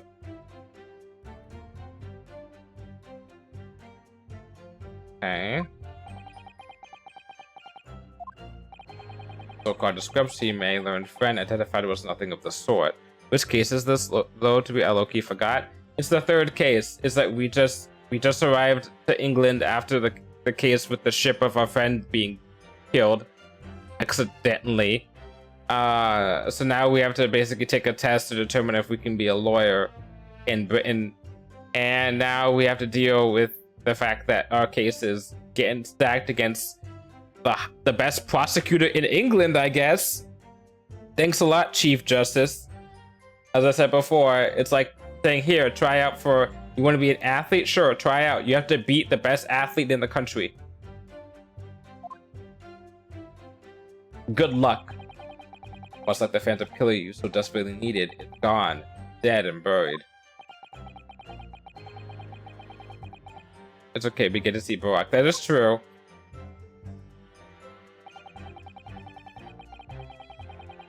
Okay, okay, I gotta be careful here.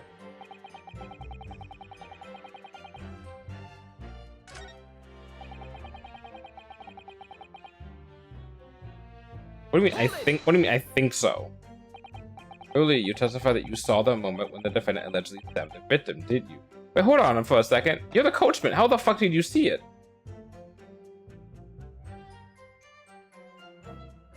Were you here?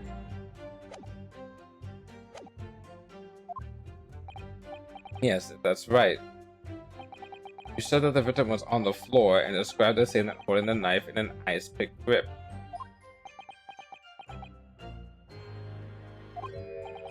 I suppose I might have, you know, yes. Put the cart before the horse, maybe? What's this? Well, I'm quite sure of most of it. I was driving the horses when I heard the scream from the seat on the roof deck. Oh, I expect that was me, sir. And when I turned around, yes, I saw it through the skylight.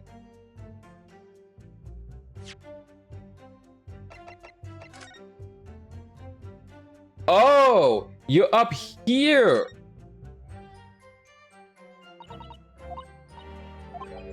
Oh, I've been thinking of like a normal like horse carriage is like down here. Even though it's a great pain right now. Yeah, bro, I can, you know, can eat it right now. But once again, we'll warm his heart. And then he'll be like, oh, what matters is truth. And not just getting an easy verdict or whatever his fucking deal is. I don't know, maybe like, I don't know, defendant, so someone killed his parents or some bullshit. Yeah, how did you... I was gonna say, like, there's no way you could have seen here. Oh. We'll fix him. Jay, joking.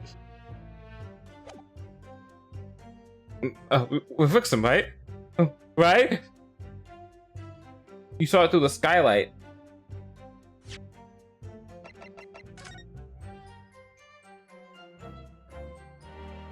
Bullshit. Bull fucking shit. If you're here and a guy, even if no one's here, how are you seeing through the skylight here that someone was murdered over here? Bullshit. Add that to the evidence. Please let me present something. The gentleman was on the floor and the knife was sticking up out of his midriff. Oh, wait, maybe you could have. That's right. The fellow holding the handle was the famous man. Yes. So, in short, you didn't see the moment when the victim was actually stabbed at all?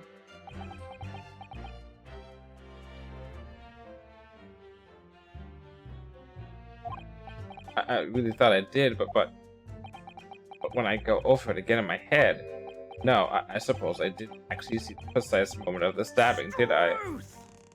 There we fucking go! Excuse me. Do you have something to say about that, Mr. Fairplay? I thought it was supposed to be like, I thought that when you're looking at other witnesses to see if they're like going to be contradicting each other, that it's going to be like looking very close to see how they are, like if we're using Apollo's, you know, or like anyone else's, like observe them and like hear their like thoughts or something, see like minute details. But no, it's just extremely loud exclamation. Okay, I can work with that. This game is already hard enough for me. Now you listen to me. I know what you're thinking. You didn't really see the exact moment the fellow was stabbed. What are the chances of that? Eh? Are you asking me or telling me? It's Ace Attorney, what do you expect? Yeah, it's always been a little extra. Well, it's a little hard to believe, certainly. Unless you spend your time peeping through a skylight on the top of the omnibus, that is. Peeping? I'm a respectable city banker, I'll have you know. I know what I saw. I remember it as clear as a Ballarat day. It was a grim scene, I don't mind telling you. Thank you, Mr. Fairplay. Oh, excuse me if I was getting a little hot under the collar there, my lord. I would ask you to supplement your testimony with a clear statement of what exactly you saw. Let's get to the nitty-gritty. Oh, I can do that all right. I'll tell you just how grim it was. I forget the sight of the blood-soaked hands after the stabber stabbed them.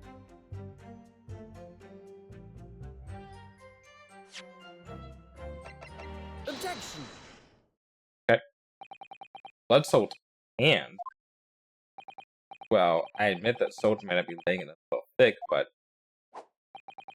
anyway, there was definitely blood all over them. Both of them were covered in it.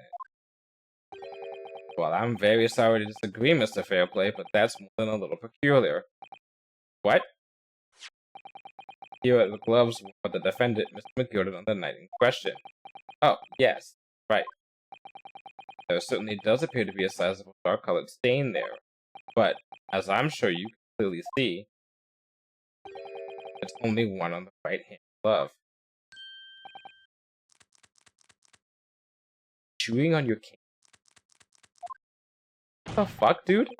In short, Mr. Fairplay, your testimony is inconsistent. But no, that can't be right. So you're the liar here then. That's right, you were quite clear about it. You said it was both hands. The jury adds an extra spice to this game that I kind of appreciate. Mr. Fairplay, if your last statement was a lie, it calls your entire testimony into question. You say you saw the moment the victim was stabbed, but is that really the truth? Right, well, Objection. It was a simple mistake. You can't justify accusing this man of lying. Anyway, the characters for sure. Yeah, I mean, that's the Ace Attorney way. Yeah, they have nice whimsy characters. Characters full of whimsy and extravagant. Eccentric. Eccentric is the best way to describe it. Yes, it wasn't both hands, it was only one, but the fact remains. The victim's blood was on the accused. Objection. Do we know that? No, Mr. Fairplay categorically stated that he saw blood all over both hands, which means there's a strong possibility that this witness was deliberately trying to mislead the court. Why? I'm a city banker, for pity's sake. My word should be gold standard. I'm a gentleman, not some gutter snipe. Standing members of society don't Prevaricate? Okay, fuck it. We're gonna do another word of the day. I don't usually do this. But since we're going to Britain, I guess they're using fancy words now, huh? Prevaricate. Speak or act in an ambiguous or invasive way to conceal the truth or avoid committing oneself.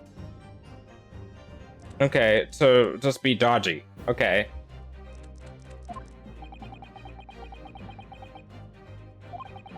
Or deflecting, I guess. So no, Hodo. If we had some evidence to explain why Mr. Flepe might be lying, it could turn the tide in this trial completely. You talked about using Mr. What's it called? Von Sykes. You were trying to use character assassination. That's what I'm looking for. To paint my defendant as being a bad guy, just so you could prove that this guy must be guilty. The old lady. Well, I'm gonna turn it around. Character assassination of the witness by proving that he has a vested interest in the defendant going to jail. By Jove, are you sure? Yes, evidence that would clearly demonstrate why Mr. Phillippe had a reason to lie in his testimony. Very well. I hereby call on the defense to present its evidence. Evidence that demonstrates a motive for the witness's alleged deception of the court. Bitch owed him money. This is a list of the debtors who owe money to the Mr. McGilded. Yes, a list of innocent victims crippled by the accused extortion. The point is, among the names of the debtors is your name, Mr. Bruce Fairplay. What? Mr. Fairplay, are you currently indebted financially to the accused? No, well, it's barely worth being called debt. According to this letter, you owe 20 guineas. Not an inconsiderable sum of money, wouldn't you say? Well, what of it?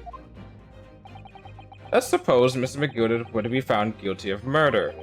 What would become of your debt in that case? Documents state that the loan agreement is forged between two individual parties. Therefore, were the creditor, the defendant here, to be sentenced to capital punishment, all outstanding debts which were owed to him would be annulled. They would cease to exist. Cease to exist?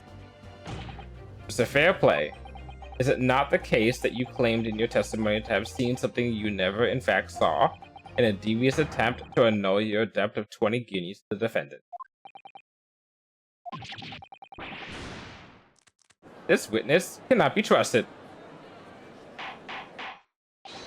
Order, order, order! Mr. Bruce Fairplay. Yes, my lord. Again, be aware that your answer may have serious implications upon your futures. Did you or did you not see the precise moment at which time the defendant was alleged to have thrust a knife into the victim? As clear as day that question is. Answer the damn question. Your silence speaks volumes. You did not tell the truth in your testimony. Alright, now let's not make a melodrama out of this. Perhaps I did overstate the truth a pinch. A pinch? But it makes no difference. Just remember seeing blood in McGilded's hands. Both of them. Objection! And yet, only one of the defendant's gloves, which we have here as evidence, is stained. So you keep saying, can we have the... What about the policeman that picked up the guy? Right? Did he see blood on the defendant's hands? Both of them? Because it would be on there, wouldn't they?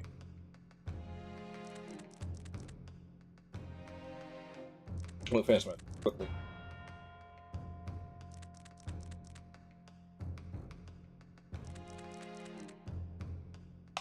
Alright, now I'm done.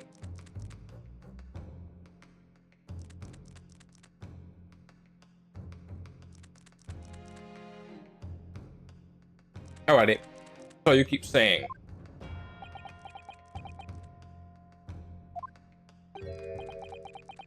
What if I might be allowed to speak, sir? Go ahead, Mr. First. Thing is, I remember seeing it myself, as it happened. Seeing what? The blood, sir, on the assailant's hand. I think, yes. I'm almost sure that it was on both hands. But what? What?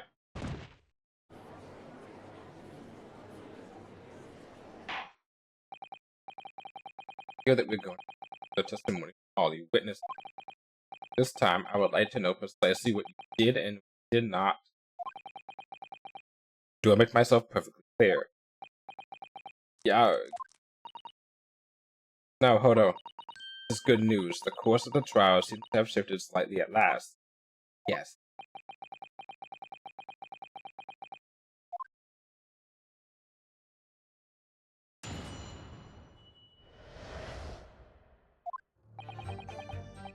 There was blood on both hands of the assailant. I sincerely and distinctly remember that. However, I suppose you might say that I didn't see the exact moment of the stabbing transpired if it matters. I remember seeing the knife, and I remember seeing both of the attacker's hands with blood on them.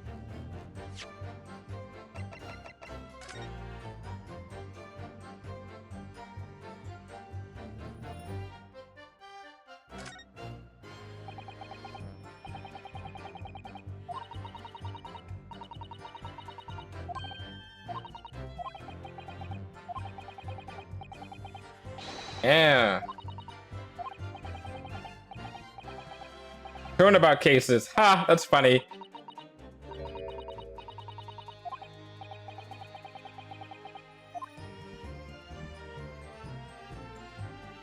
Interesting though. There's no blood on the...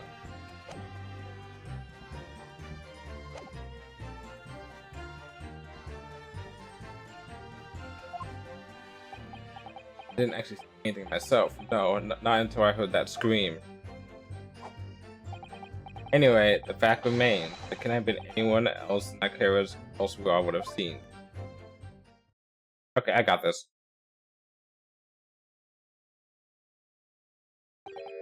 Well, lo and behold, truth of fact, not one of you was witness to the crucial moment the crime was perpetrated. I apologize, my lord, but honestly, there was no one else inside that carriage, and the man's hands were covered in blood. That much incriminating evidence is tantamount to saying he saw the man. But that's really not what money is about. Let's examine the interior of the omnibus one. Victim's fresh blood is clearly visible on the seat, corroborating the witness's accounts. In other words, there is no substantial or significant change in the facts of the case. Very well. Cross-examination, counsel. Yes, my lord. Must be wrong. I could totally be wrong here.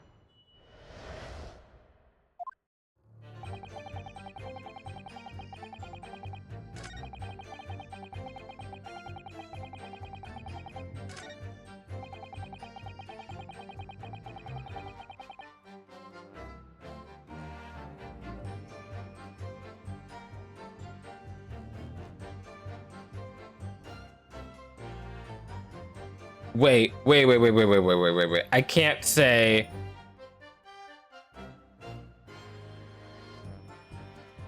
Hold it! You definitely saw that too. Blood on both hands. Yes, sir. I mean, I know what you're going to say. Only one of Makoto's gloves had any signs of blood on it. That's right. The thing is, as far as I remember, sir, when I looked down and saw him standing beside the other fellow, I don't believe he was wearing any gloves, sir. He wasn't wearing these gloves? That's correct, sir. And I saw the blood on both of his bare hands quite clearly.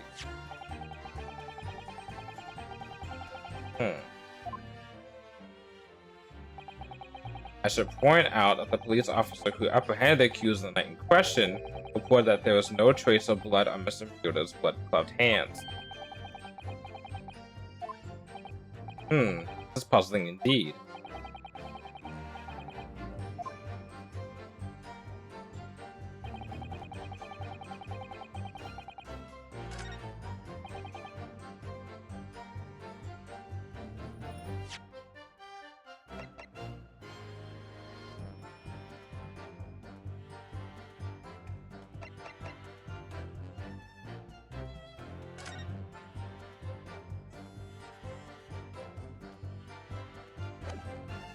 Okay, I can present this, but then they can be like, oh, there's blood on here.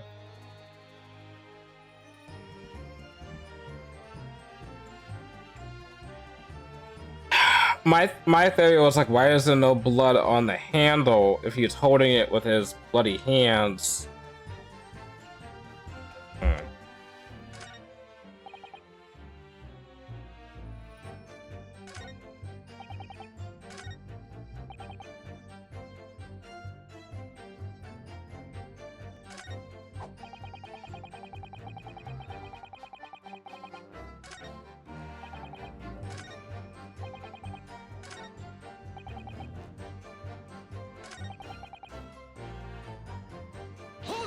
Okay.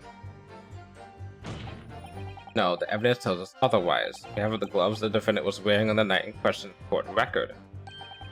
I'm well aware of that, sir, but nevertheless, I know what I saw and I stand by it. The man had blood on both of his hands.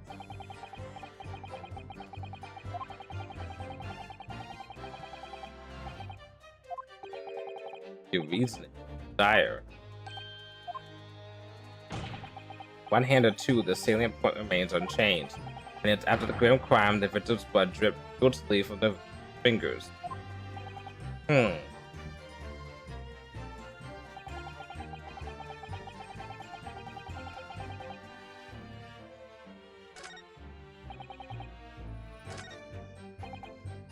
it! Don't try to downplay this. Whether or not you saw the exact moment of the crime is a matter of fundamental importance, you well know. Crying out loud, we all know that no one else could have possibly have done it. I was just trying to save us all some time. You have a loan of 20 guineas outstanding with the defendant, do you not? Have you hoped to release yourself from that financial burden by ensuring the defendant was found guilty? Well, that's not entirely not what I was hoping for. I just lost a little guinea or 10 when I backed the wrong horse in the Derby, that's all. I was going to win it all back. There's a fixture in this weekend that's a sure thing. Oh boy. I'm a banker. No one bats an eye if I borrow a little spending money for the weekend. I think you may have revealed rather more about your character than you bargained for, sir. This witness's scruples are not on trial here. Proceed to the next witness.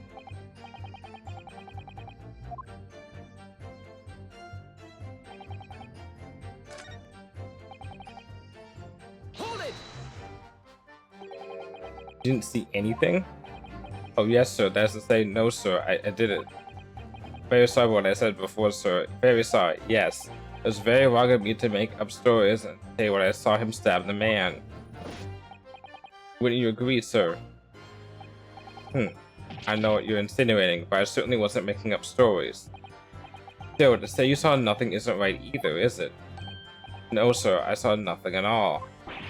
Mr. Beppo, you were driving your horses. In the very least, you must have enjoyed a good view of London streets, no?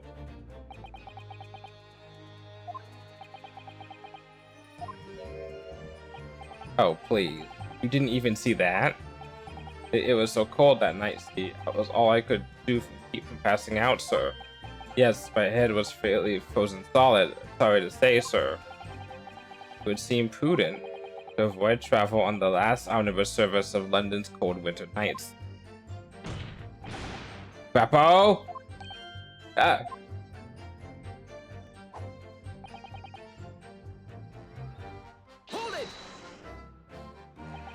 And everything you saw of the incident was through the skylight on the roof of the omnibus? That's right. It was fiercely cold that night, but the glass wasn't frosted over. Oh yes, I remember I was shivering. It was so bitter.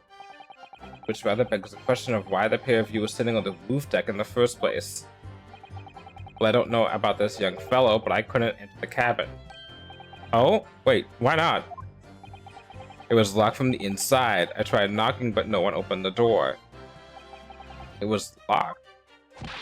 That's right, it's a public service, for pity's sake. That's not what I call fair play. Yes, I had exactly the same experience.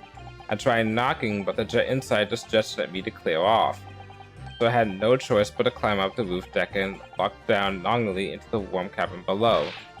But I can assure you I wasn't looking down, I was glaring long and hard. That's precisely why I can tell you with absolute confidence that if there was anyone else at all in that cabin, I would have noticed. Wait a second there. Unequivocal, I would say.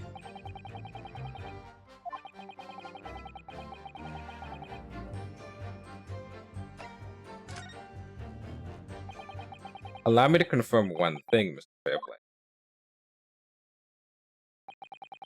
Writing this omnibus and witness the events in the cabin through the skylight on the floor of the upper deck. Is that right? That's right, yes. What seat were you in that case? There was a portion of the cabin interior that would have been out of sight from you. What? By golly, really? Obviously, at this stage, we can't say for sure. But the possibility cannot be denied. At the time of the incident, there could have been another passenger in the enclosed cabin of the omnibus. Objection! Enough hypothetical meandering, my Nipponese friend. The prosecution demands that you substantiate your claim. After all, the scene of the crime is here, in the flesh. Very well, I'll uphold the prosecution's demand. You identify the area on the cross-sectional plan of the omnibus.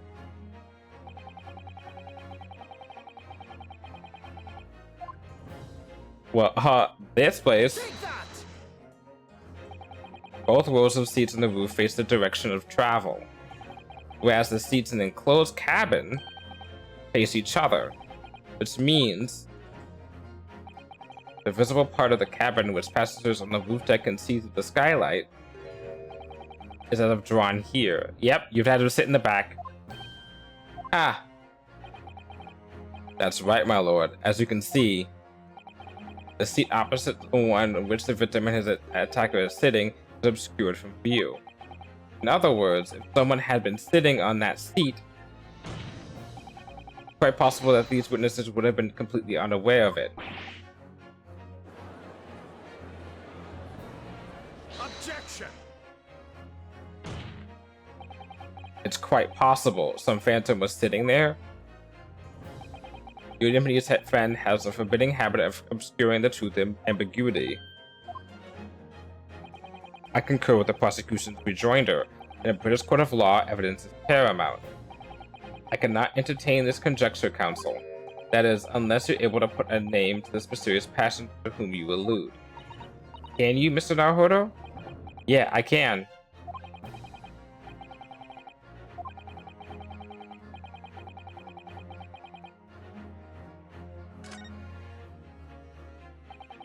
If they saw someone stab somebody, and it's not my guy, but my guy had to have been in the carriage, and he couldn't have been the victim or the guy stabbing, then he would have to be the fifth person. I understand, my lord. The defense would like to put forward a name. Get your drink ready, bitch. You're about to destroy it. You are a fool. That response was a desperate attempt by a man who has no notion of his own limitations. A toast, hard lesson not yet learnt. Let us not delay, counsel. The defense is still to name the passenger in the other seat.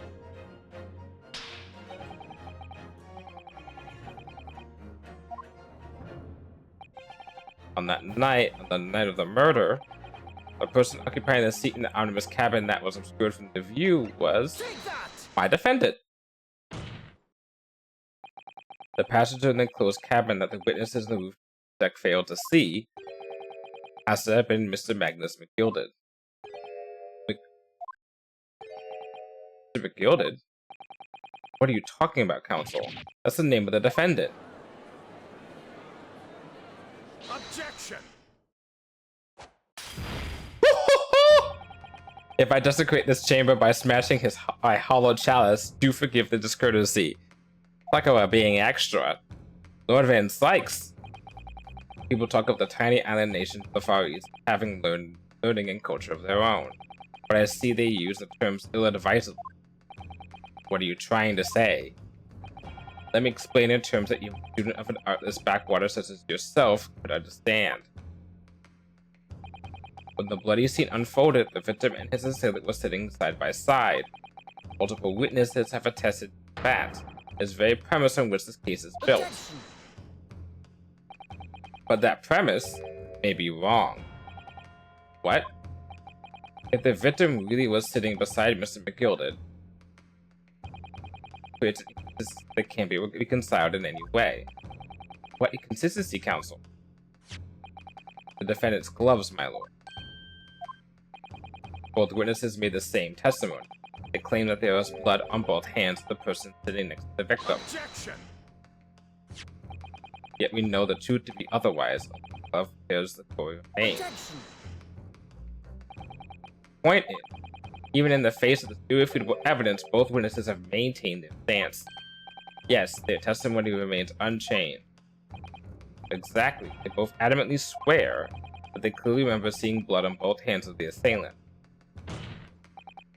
Short, their memory of events is correct, and their testimony reveals the truth. There was somebody else sitting beside the victim that night, a third party we have yet to identify. And the victim's blood was on the passenger's hands, both of them. Objection. And who is this third party? Obviously, the true culprit. Extraordinary. Order, order, order! What exactly are you postulating? Objection. The defense's postulation is just that, nothing more than conjecture. The witnesses have clearly stated that they saw the accused. Objection. No, they did not. But when elaborating on his testimony, Mr. Philippe said the two of them were wearing hats and I couldn't exactly make out their faces. Yes. The tops of their heads were obscured by the roof. I can see the rest of them, though. Yes, that's right. Both gents were most certainly hatted. Hatters do tend to notice such things, sir. And what particular styles of hat did the two gentlemen sport, Mr. First? I'm afraid I don't remember. The style of hat makes no difference. There was no third passenger in that cabin. How can you be sure? Because if there had been, the accused, Mr. McGilded, would undoubtedly have offered to dispose the bat. Unless, that is, you are proposing an even more preposterous explanation that the accused failed to even notice the presence of the two culprits in the very cabin in which they traveled.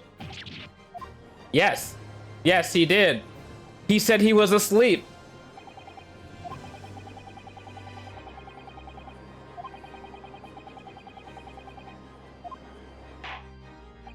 Order! There was clearly a simple solution to this problem. Bring the accused, McGilded, to the stand. Well, what say you, counsel? The prosecution objects, my lord. On what grounds? As a suspect, you have already made a full statement to the police. But what if there's some reason why he's unable to speak freely? Agnes McGilded is no uneducated ruffian. If it indeed turns out the man has been withholding information, you can be sure it would have been a most deliberate act. Counsel for the defense, what is your opinion? My lord.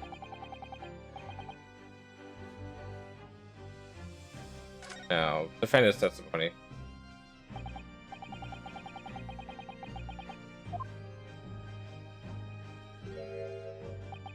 The defense would like to call Mr. McGilded to the stand. In that case, I would like to hear the opinion of the jury. Yes, I need a little time to consider this. If you ask me, I think we should hear what Mr. McGilded has to say. Get the man out here, I say. It would be utterly illogical not to hear his testimony. When something needs doing, get it done. That's how I run things at the guild. Hearing what the patron of my favorite little park has to say? Oh yes, that would be lovely. Yes, the jury says the man must be heard. Very well, the court will hear the defendant's testimony. Bailiff, show the defendant to the stand at once.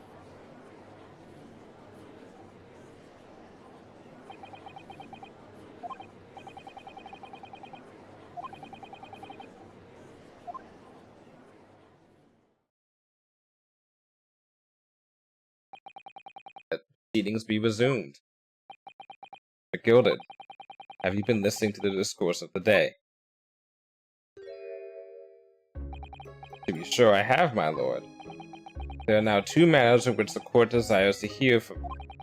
The first is whether or not there was a third party with you in the ominous cabin, as proposed by the defense. The second is that if such a person was indeed present, why did you conceal that fact from the police?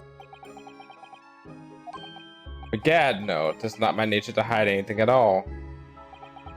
Just answer the questions, please.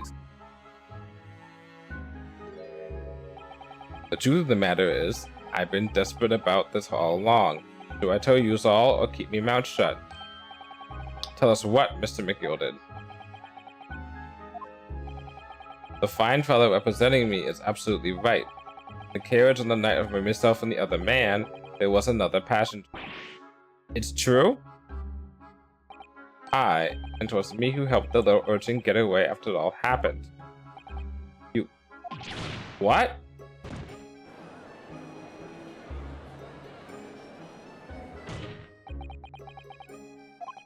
No, Magnus McGilded. That convenient excuse can't save you now. I'm truly sorry, so I am, Lord Van Sykes. I'm sure you'll be wanting to know why I said nothing when I was taken in by the police. I do be having a very good reason, I assure you. Which was? Well, the little child was just in the wrong place at the wrong time and not in any way involved, you see. What? If the police had known the wee one was there, they'd have assumed she'd done it. They'd have hauled her into this courtroom, just like myself. I was only trying to spare her that. Young hearts and young minds are easily damaged, my lord. Who was this young child with speak? That I don't know. You don't know? Aye, well, the wee thing just happened to be in the carriage that night. Never saw her before or since. Objection!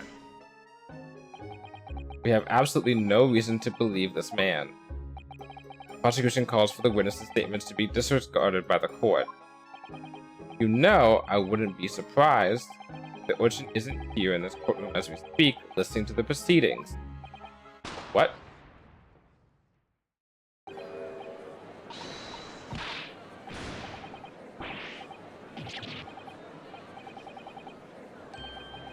What's going on?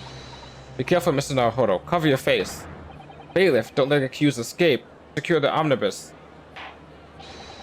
I hereby call for emergency recess. Bailiff, ensure the defendant is in custody and clear the courtroom. What?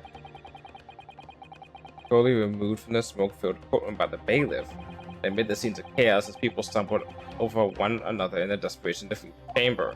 We had no idea what was happening. All we knew was that for the time being at least, the trial was suspended. What the fuck? Dun, dun, dun, dun, dun. Should I continue? How long is this case? I'll make the call in a second. Do, do, do, do, do, do, do.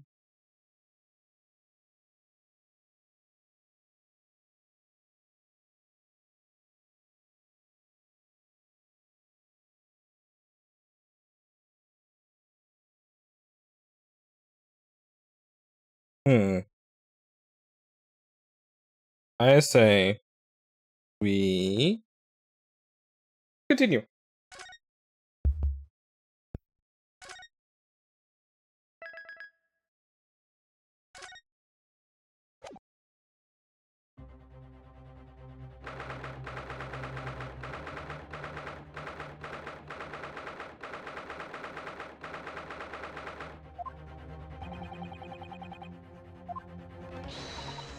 Now, Hodo, I've managed to find out what happened.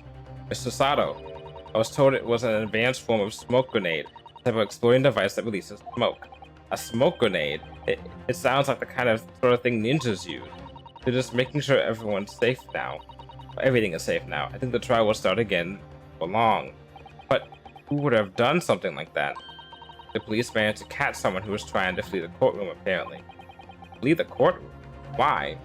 Well, it's a young girl of around 15, I hear. A young girl? Then could it be the other passenger Mr. McGilded was just talking about? My thoughts exactly. Oh, let's recover Mr. McGilded, actually. There's so many things I need to ask him about, but he's not here. I think he was summoned to the prosecutor's antechamber to question, along with the young girl. Who is she, I wonder? What was she even doing here at the trial? There's another matter that's troubling me. What's that? The 20 pence. Oh, according to the coachman, Mr. Beppo, he took 4 passengers that night with a fare of 5 pence each. That comes to a total of 20 pence exactly. But now it seems that there was in fact 5 passengers. This means the figures don't seem to add up again. Counsel for the defense, kindly proceed into the courtroom. Trial will recommence in 5 minutes. Oh, thank you, officer. We'll go in straight away. Well, whoever she is, I imagine this young girl will be asked to take the stand and testify now. You can't imagine what she's going to say, but it could alter the whole direction of the trial. But no soon enough, Mr. Sato. Yes.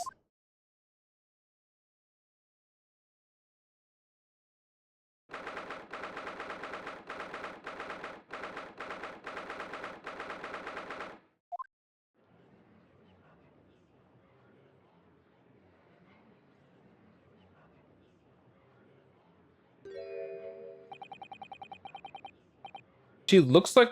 No, it couldn't be. There's the young girl next to Miss Gilded. Look. She'd been the one who caused the disturbance before. Well, after that rather eventful recess, the court will now resume the trial of Mr. Magnus Gilded.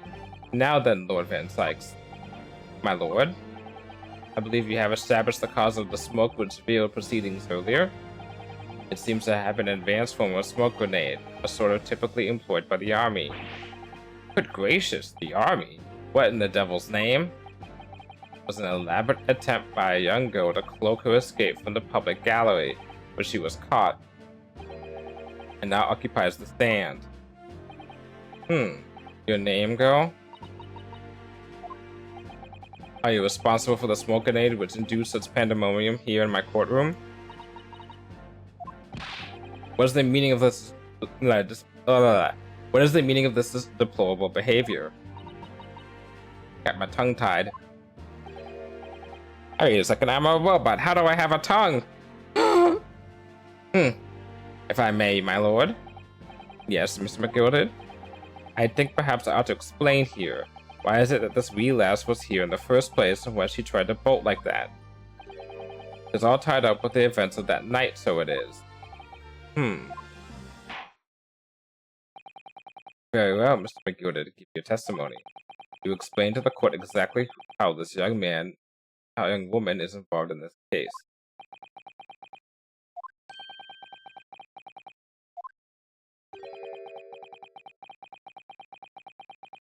What is going on here?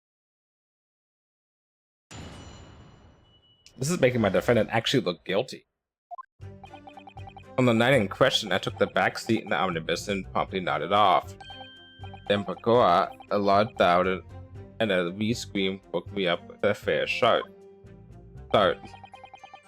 Fair start. There was a fella collapsed on the floor at me feet, so I sat him up on the seat across from me. Then I turned to find out where the scream had come from, and bless my soul, what did I find? There was a child in there all curled up in a ball, hiding her wee self away.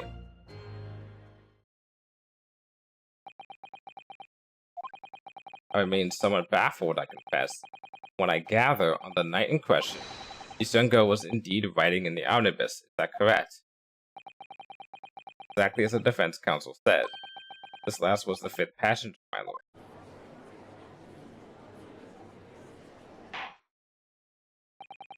Very well. The defense may now cross-examine the witness.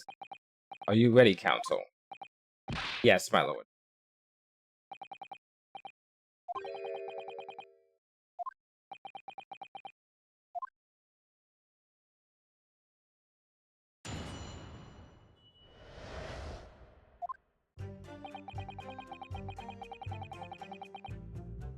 So you did fall asleep, okay.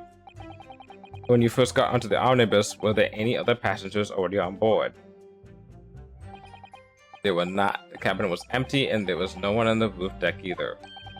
You were the first passenger, as it were. I see. And that's why I took the back side as I did. It's the most comfortable, so it is. Could you explain exactly what you mean by the back seat? By all means. This is how you already described it earlier. I'm talking about the seat opposite the one in which the poor gentleman was stabbed was sitting. Like I said, it's the most comfortable and where I feel most at ease. And of course, I enjoy gazing through the skylight from time to time as well.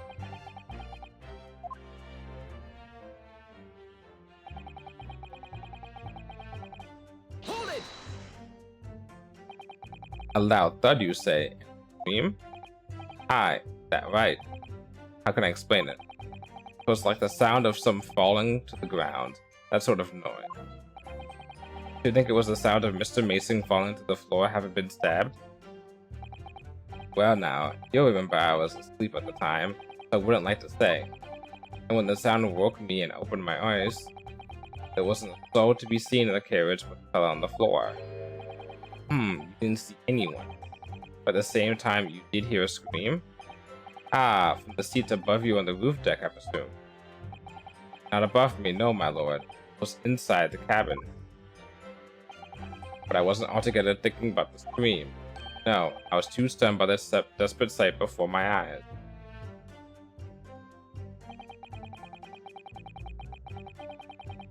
Hold it! You sat him up, the victim, you mean? That I did. On the seat across from me, as I said, I could plainly see the poor devil was already gone. And you wouldn't leave a dead man just lying on the floor now, would you? Common courtesy, so it is. I find that a little hard to believe. Lord Van Sykes. Now why would that be? You wake to find a man lying dead at your feet in a carriage. Any known person would hail the cabman. Any upstanding member of London society, that is. Well now, as you know, I'm in something of a special line of business. The business of lending money at exorbitant rates of interest. Unfortunately, my lord, not everyone is thankful for the help I offer them. Some would even be dead. So I do try, where at all possible, to avoid getting myself in a tangle of trouble. Are you suggesting that you were going to leave the man there? Heavens alive, no. I always intended to report it, so I was. Only I had the mind to find out whys and wherefores first. The whys and wherefores? Right you are. There were some details I wanted to understand before anyone else got to meddling. That wee scream I heard, for example. Wouldn't your good self do just the same?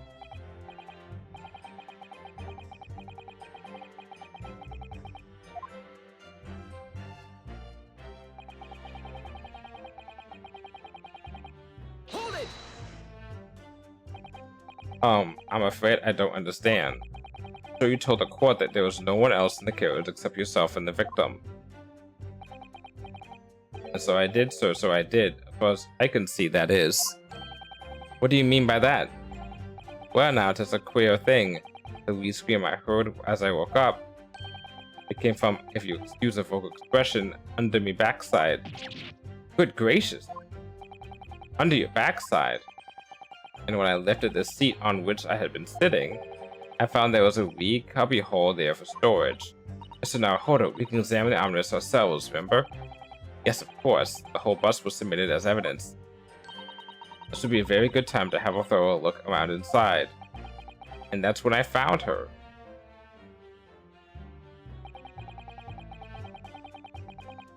Hold it! You say she was hiding herself? Aye, that's right. It was hard to see in the dim lamplight, but she was all curled up in a wee ball. When our eyes met, well, my heart nearly stopped beating in my chest. So all in all, I pulled her from out under there and sat her on the seat opposite so I could have a wee chin rag at her. The seat opposite? That's right, just next to the dead gentleman there. You sat this young girl next to a corpse, sir? Well, as I'm sure I mentioned, a gentleman in my position can all too often find himself in mortal danger. So, I needed to find out just who this was. While I was in the middle of talking with her, I heard another scream. A fellow's voice this time. Presumably, that scream was Mr. First, who was sitting on the roof back seats. Right, you are again, I would say, sir. Looking down to the skylight, he must have seen this young girl and gentleman with a knife in his belly. In other words, the previous witnesses did not, in fact, see you at all, Mr. McGilden. What they believed to be yourself and the victim was, in fact, this girl and the late Mr. Mason? Aye, my lord. I was, as I think everyone understands now, sat at the back of the corridors out of sight.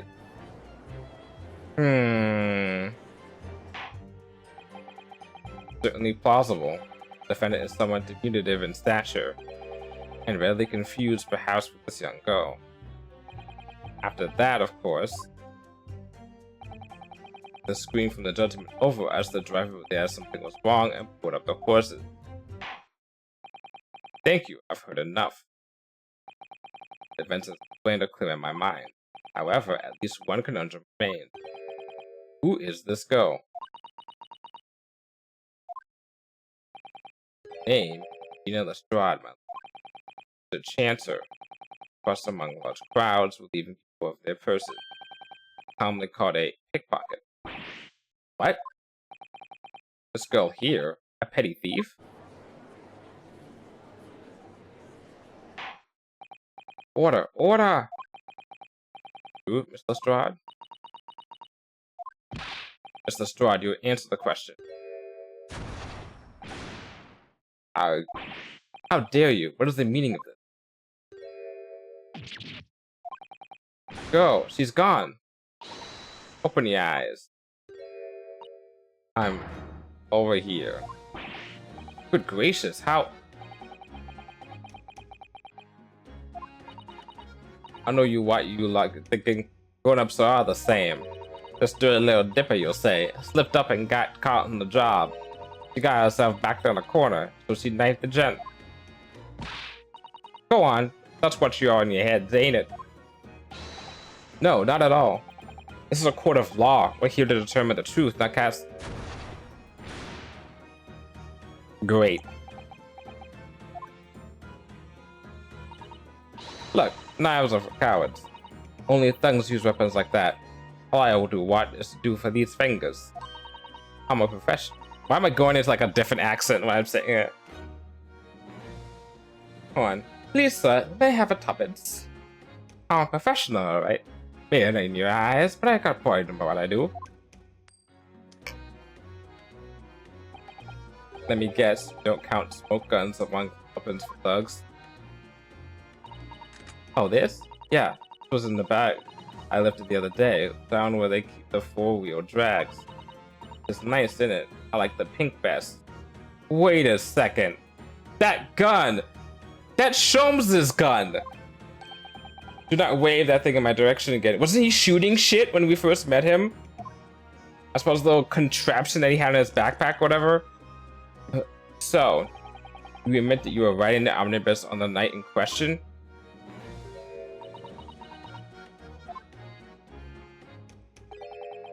Alright, lads. You can tell them the truth now. Alright, yeah. Just like the Irishman said. The court accepts this girl, Mr. Jean Lestrade, as a valid and significant witness in the case. Accordingly, young lady, we will now hear your testimony, if you please. We'll tell the court exactly what happened in the omnibus in the question. Alright, if I have to.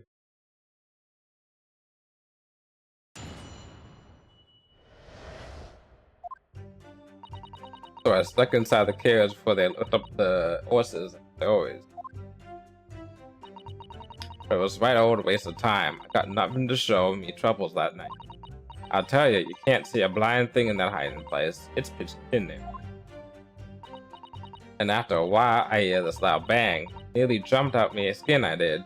And the scream just came out. Because of that, those swallow my... the swell found me. He did help me get away at mine. Yes, he let you go. I fail to understand why you have this street urchin go, Mr. Oh, the simplicity itself might. See, she couldn't possibly have killed the other passenger. Do that for a fact. How? As I'm sure I said before, sir.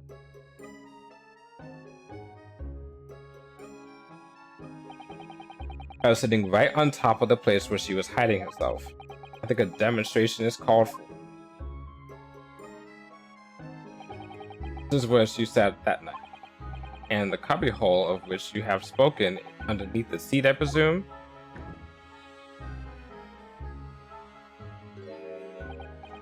Yes, it does appear just large enough to accommodate some of the girl's stature. Aye, but of course, the wee lass was stuck in there, because I had parked myself on the floor for that duration. Ah, so you see, that's why I let the lass bolt. I knew that if the police found her there, they'd automatically assume I'd done it. But I couldn't live with myself if a lung life was all the time I knew. Listen, even though you must have realized your action would result in your own innocence being called into question. Not at all, my lord, not at all. I knew in my own heart that I was. So I thought it was worth it, taking a punt for my own good name for the sake of successful class. My goodness. What a perfect gentleman. My lord. This an example of a man cannot possibly be guilty of a heinous crime like this. I'm ashamed of myself for ever doubting you, sir.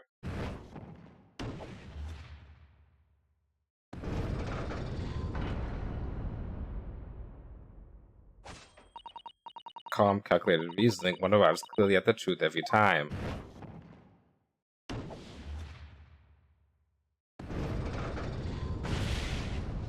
Ain't no way.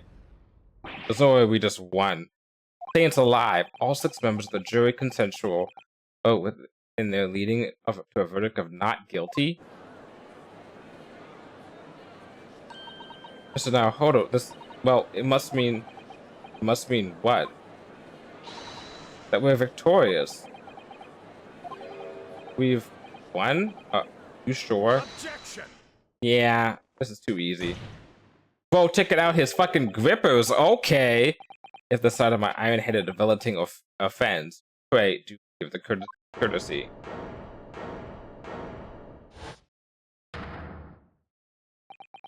This really is a consummate example.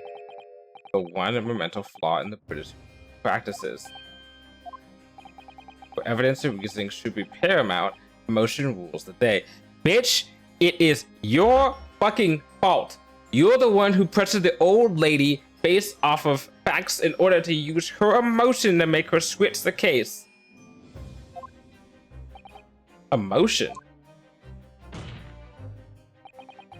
Fucking hypocrite. The witness's last statement gives us a clear insight into his true nature. What do you mean, his true nature?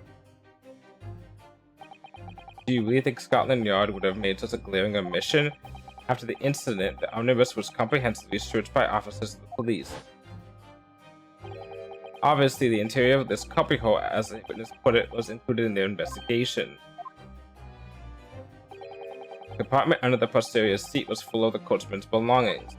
It's noted the black and white here in the police report. Also, what we saw in our evidence thing is true. So she couldn't have fit in there. Good lord. The evidence has been tampered with. In order to corroborate Mr. McGilden's story, someone has unlawfully removed everything from under the seat. What?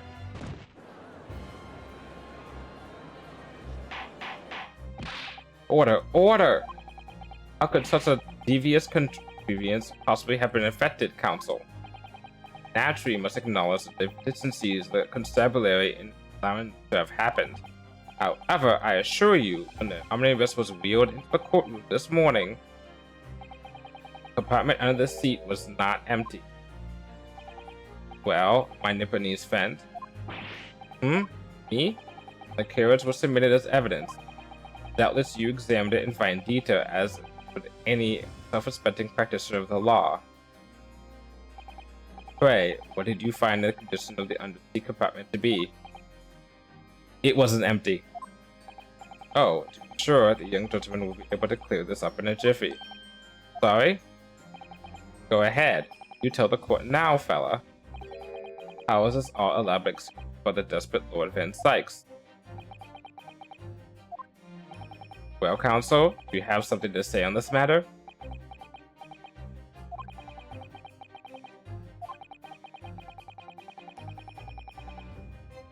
It sucks, but it wasn't empty.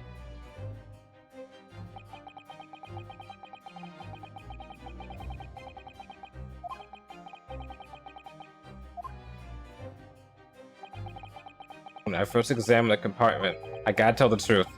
I'm fairly certain there were a number of articles inside it, yes.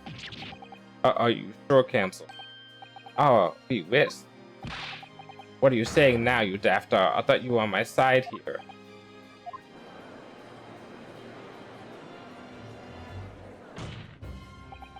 What game are you playing? Your task is to defend the man in the stand. Why would you say something so compromise his position?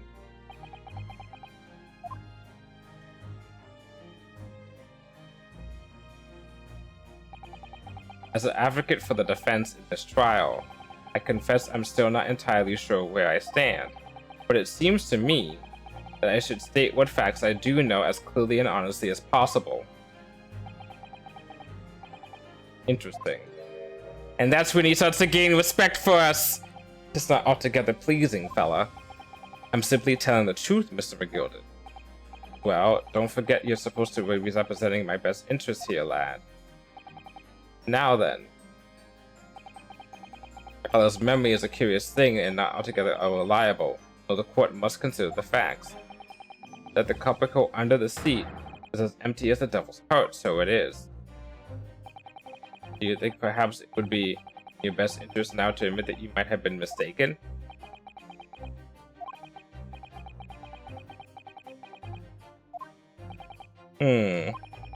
I should like the jury to weigh in on this matter, I think. The compartment is designed to house equipment used to maintain the smooth running of the carriage. The guild's rules state that omnibuses must be properly and fully equipped at all times, so it certainly wouldn't have been empty on the night in question. But isn't that irresponsible? That my landing fleecer and his pick purse are lying.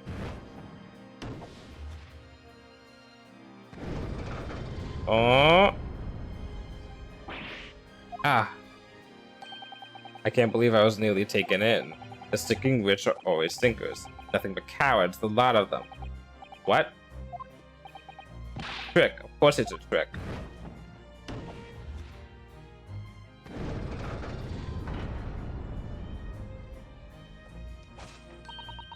Quite so. I must concur here.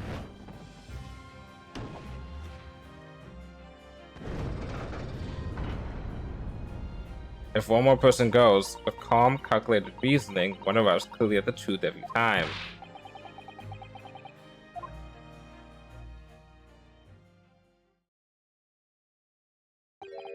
My lord, I humbly exhibit the scales of justice. Clearly, a verdict of not guilty at this time would be wholly inappropriate. Thank you, counsel. Before we proceed any further, there is the matter of the outstanding cross-examination. Counsel for the defense, begin your questioning of the witnesses, please. Witness or witnesses? I think it's witnesses, but they say witness. Yes, my lord.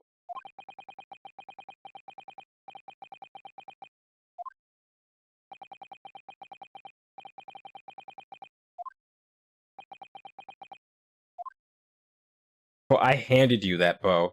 I handed you that. You better be fucking thankful after this, prosecutor. Mr. Von Sykes or whatever. I fucking gave you a chance.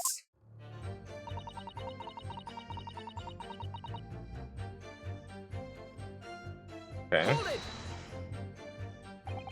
So, you were already in the omnibus before it even set off on its run? Well, yeah. I mean, what's the point of spending a jury to make a few bob, eh? That's the one idea, ain't it?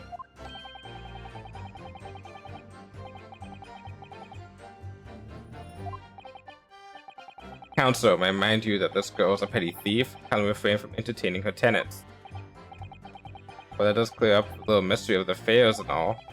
4 paying passengers are 5 pence apiece, making the 20 to which the cabman testified. 1 little scapegrace, riding for free. Red conch of a driver always goes for some grub for the last rum, I see. That's when I slip into the carriage and get myself written under the cat seat. Nice and easy, right? But their hiding place is a storage compartment, full of equipment for the coach, no?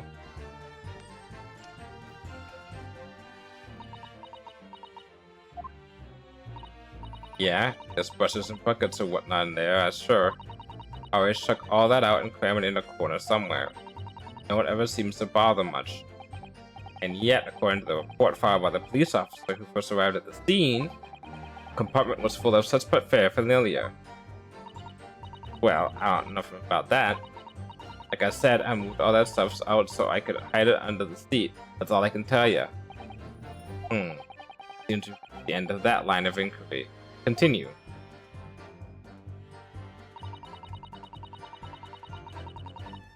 Hold it! A waste of time? Why is that? Well, most nights I'm on my own and the God permit at least some of the time. I beg your pardon? You say God permit? Oh yeah, well, that women kinda call it. You would say the omnibus, I suppose. The point is, any normal ride in the carriage ain't got no one in it for a while. And that's when you come out of your hiding place and get away? That's it. Only that night. This cove sat on me seat from the start. And didn't budge the whole way, did he? Not 1 inch. I was totally stuck. You mean to tell us that you were present in the carriage for the duration? You were under the seat the entire time my events unfolded in the enclosed cabin? Yeah. Right, mister? To be sure, I was as sharp as anyone. You don't expect to lift the cushion you've been sat on and find a child now, do you?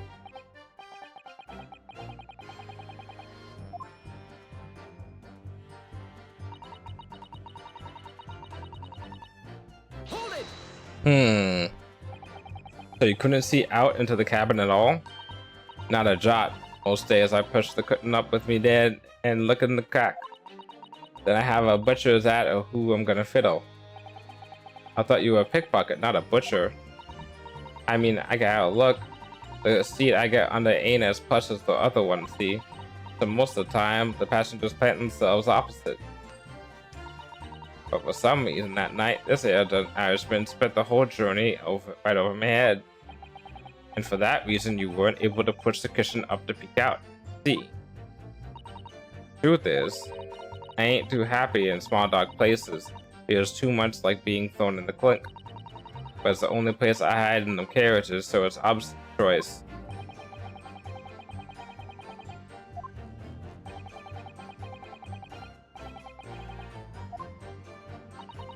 So anyways, I was a bit scared, but I had to stick it out under there.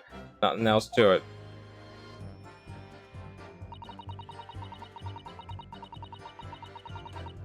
What was a loud bang? When you say a loud bang, do you mean the noise of someone falling to the floor? Could have been, I suppose. I don't remember so well. Point is, it made me jump. You let her scream involuntarily? That's right. And then I felt the cushion on me had to get lighter all of a sudden. Presumably when the defendant got up in order to help the victim, yes? Or not. It could equally have been the moment the accused stood in order to stab his victim, could it not? Well, girl, did you see what happened at that crucial moment? Yeah, I saw it. I pushed up the cushion and had a quick butcher's while I had a chance, didn't I? Irishman was sitting up the bloke with a head pulling on the floor on the seat opposite. That matches Mr. McGilda's account, of course. But then the fella suddenly turns around and looks at him. I was sunk back down again, but it was too late by then. I just never have risked looking.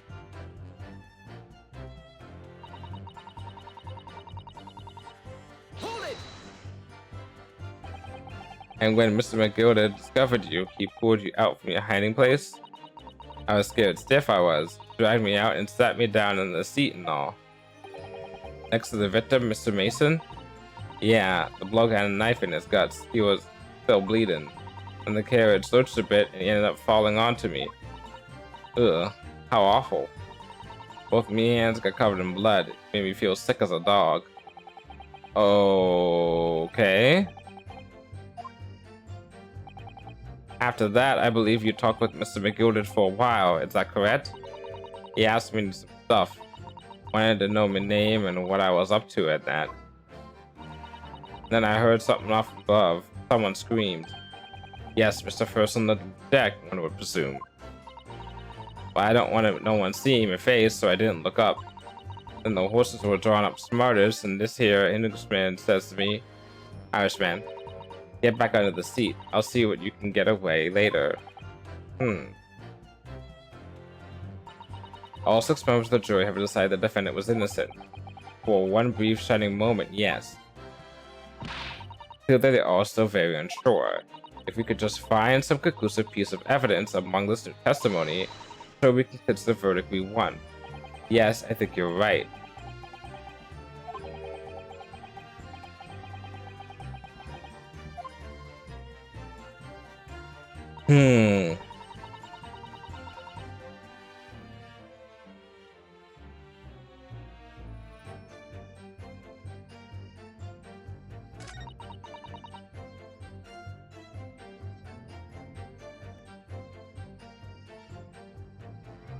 Okay.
Hold it!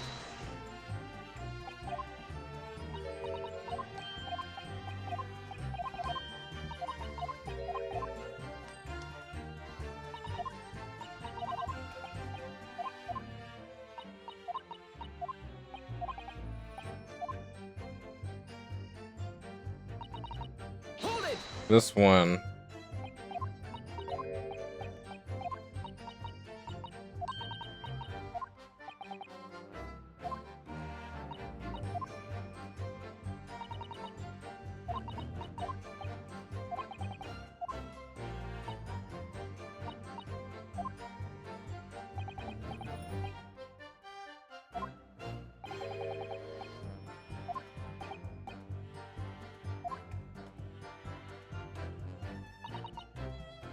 Hold it!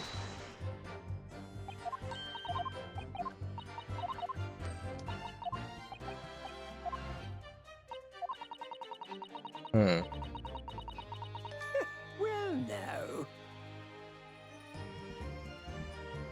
Okay, now you interact? Excuse What me. the fuck? Something wrong, Mr. McGilded? Oh, I do apologize. Was there something the matter, Counsel? I'm just wondering if Mr. Strahd's last comment made something occur to you, perhaps. You seem to be thinking something of yourself. Oh, no. Nothing important. I was feeling bad for the poor lass is all. But feeling desperate myself as a young lad, shut up in the dark. It was terrifying, so it was. And see, yes, I'm sure we can all sympathize. I don't know about you myself, but I find that the darkness seems to make everything you hear seem much louder than well. Yeah, I suppose it does, maybe. Miss Lestrade, did you hear something that night? Anything? Any unusual noise, perhaps?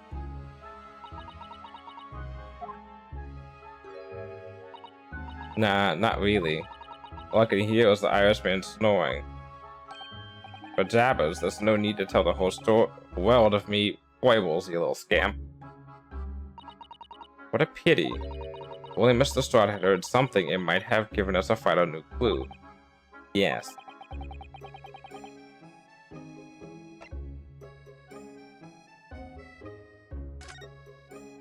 Something I got. My lord. I believe that statement just made by the witness is profoundly important.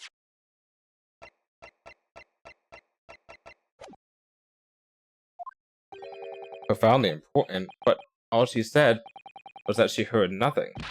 Yes, it was a profoundly important point. Almost sure of it.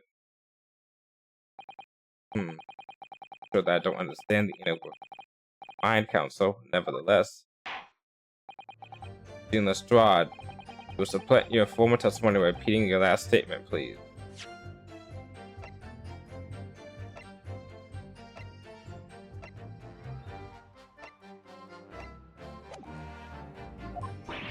What? Supplement?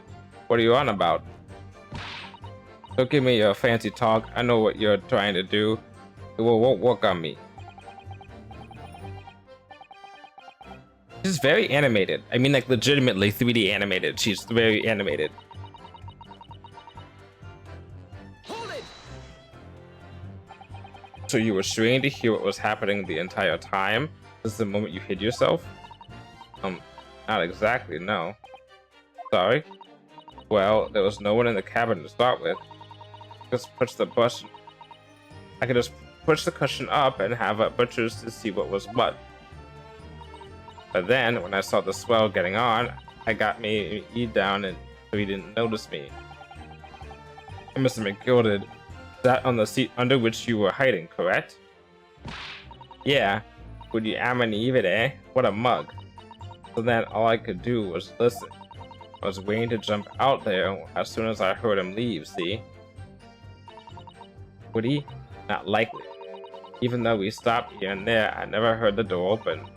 So I just had to stay put and listen to him driving his pigs to market. Sound like an old dog.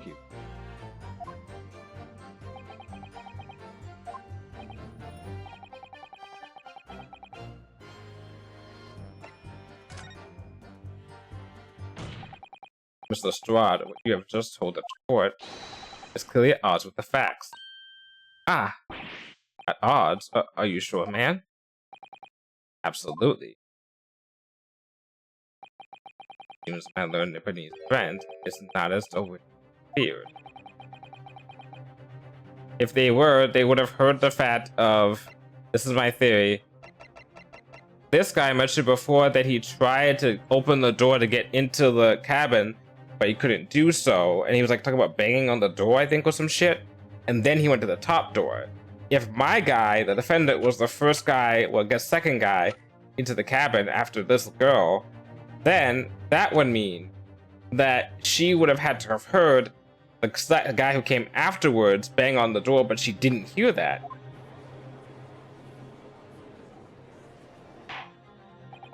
Counsel must insist that you bolster your claim with evidence, or some complicit party's name at the very least. Yes, my lord. I expect you to demonstrate this alleged contradiction to the court.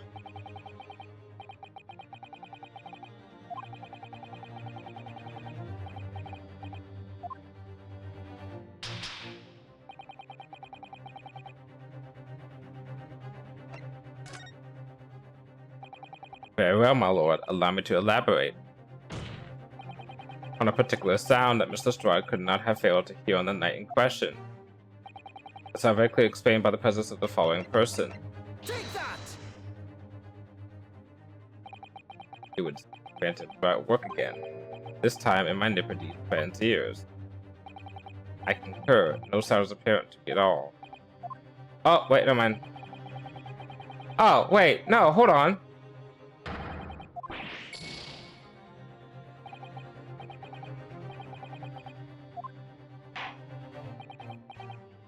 Well, if it's not the banging of that one, you would have had to have heard the second guy get on. You would have had to the victim getting on. Very well, my lord. Allow me to elaborate.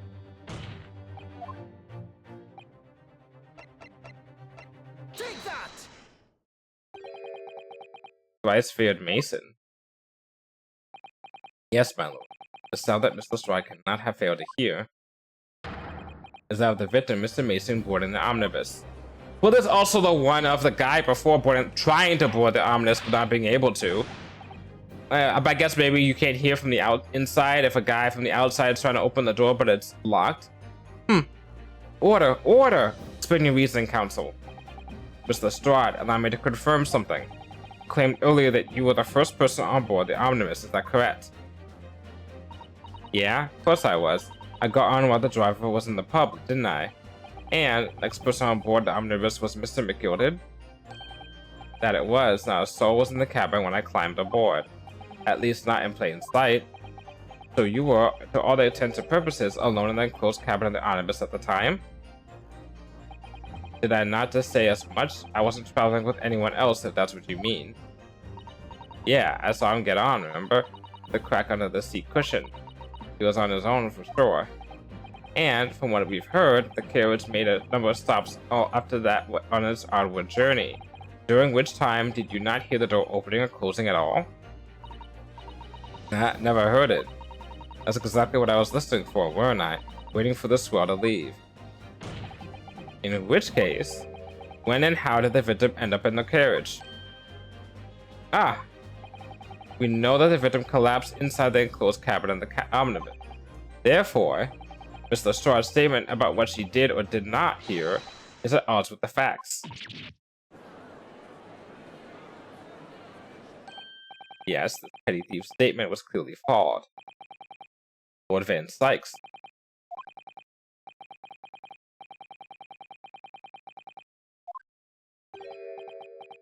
It would seem words of thanks are in order for my learned friend.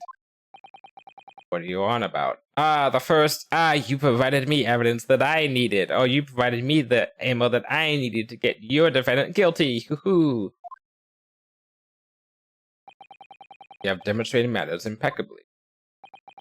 This witness and her colorful statements are entirely unreliable. Her words are convenient untruths, nothing more.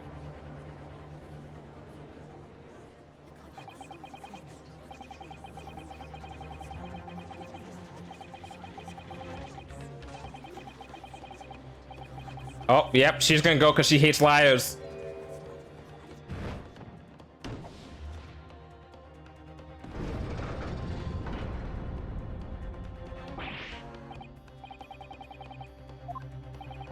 I didn't want to judge the dear little mite just because she has some rather naughty ways.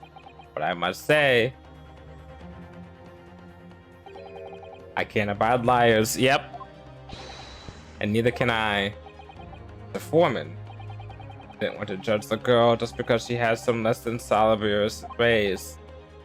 But I must say, I cannot abide liars. Now about to 1 to 5. Now hold on, that's 5 jury members leaning towards guilty.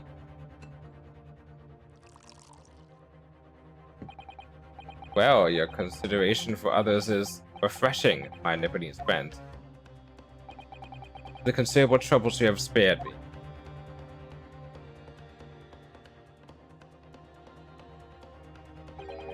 Yes, very refreshing.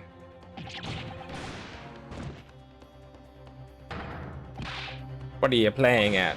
Have you forgotten who you're working for, you useless Eastern Amadan? This is carnage. Perfect.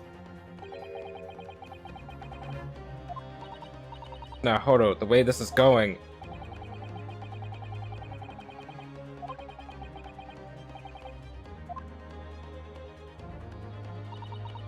I very much wanted to believe the words of one of London's most respected gentlemen, but those of us in service know we must accept hard truths.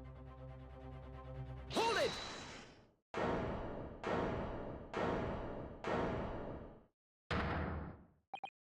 Yes, the witness's last statement seems to have revealed a critical story. However, consider the possibility that her statement had the truth. It may shed an entirely new light on this new case. Whole case. What are you saying? Counsel! I'm sorry, sir? Whatever do you mean? Counsel, I will not tolerate you attempting to prorogue my education. Explain yourself at once. When the accused boarded the omnibus on the night in question, the victim was nowhere to be seen. Secretly, the carriage door was not heard opening a single time, as testified by the witnesses at the stand. Wasn't this a Sherlock Holmes case? I feel like this was a Sherlock Holmes case. And yet the victim's body was found inside the carriage. If this petty thief's words are to be believed, how do you explain the victim's reckless appearance inside the cabin of the omnibus? Think, Winston, think! Think, Windings, think! Take all the evidence. I'll take all your past memories of reading Holmes books back in the day. Think if you remember this case. This sounds familiar. And we saw later on as a Hound of Baskerville's case. That's an actual case. The Spectacled Band, that was an actual case. This means this was a case too, and I've read a couple of those books. Hold on, not all the books, but some of them. How could the victim have up and disappeared if there was no one there?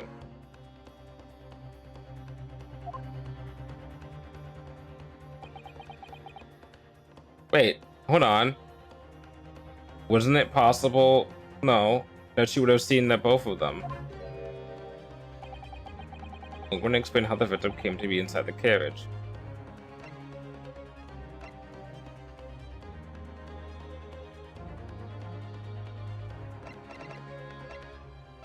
There's no fucking way he was in there already. Because if he was in there already, he would have to be in the back. He would in the bottom seat, whatever, in a little handy thing. Right? But we've only seen it opens up on one way. Right?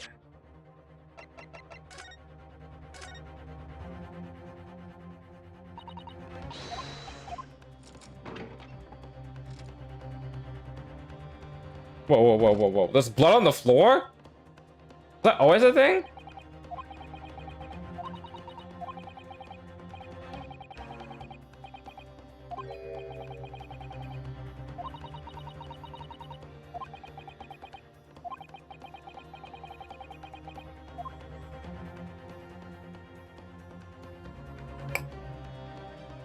This doesn't open on this side. Can't come through this side. Can't come through this side. Couldn't have opened the door. Couldn't have been here. It couldn't have been inside the thing already. There's not another unless there's another entrance. It couldn't have been, right? Oh.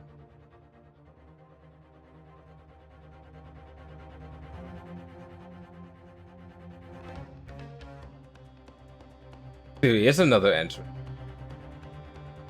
Oh my god. No fucking way. What if he came from the top?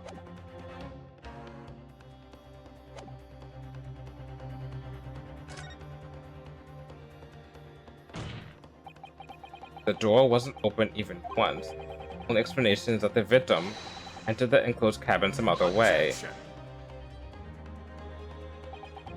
I wonder what new fantasy you come up with in your blind panic.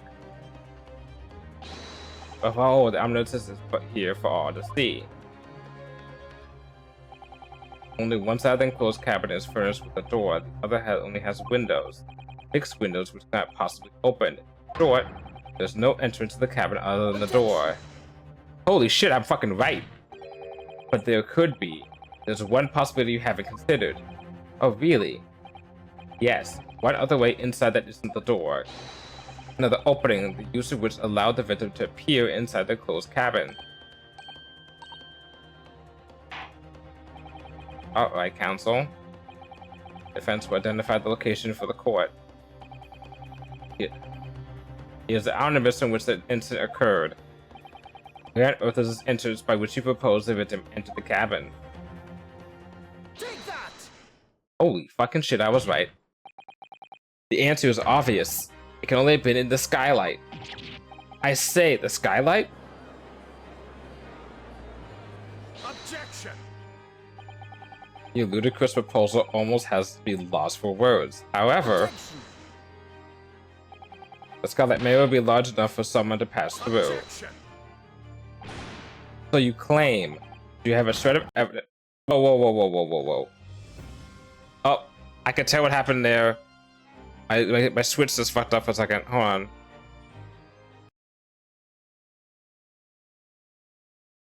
Here, capture. Okay, I should have fixed. You have a shred of evidence to support your out-of-brain theory. Man, my Elgato is so buggy. But Mr. McGilded and Mr. Lestrade said the same in their testimonies. They claimed to have heard a loud thud such as the noise of someone falling to the floor. Yes, which has already been explained, as the sound of a victim falling to the seat having been assaulted with a dagger. Yes, it has, but when a man slipping from the seat onto the floor made just a loud noise that the witness described. A noise loud enough to cause Mr. Lestrade to let out an involuntary cry, in fact. Good gracious! Perhaps, in fact, that was the moment the victim made his entrance to the cabin. No, let me rephrase that. The victim didn't enter the cabin as his drop through after already been stabbed. Oh my god! He fell into it. Objection! You're now suggesting that the victim fell from the skylight onto the cabin? Into the cabin? That's simply impossible. How could you be so sure? Because if the victim had fallen inside through the skylight as you say, the passengers on the roof deck would have seen it happen. And yet, not one person made mention of such events in their testimony. Well, yes, that's true, but...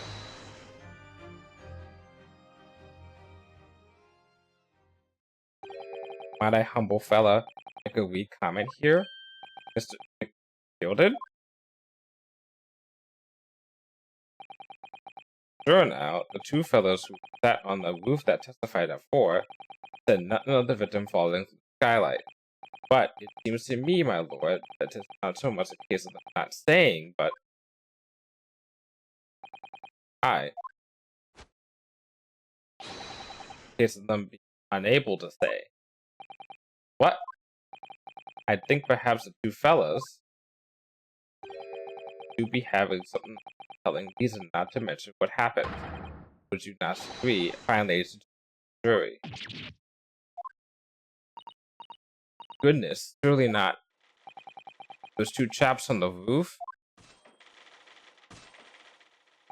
You mean the ones who stuck the knife in the man were...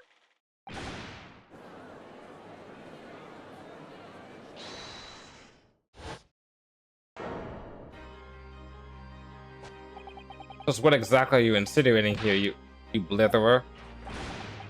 You water, he said. You water. What are you insinuating?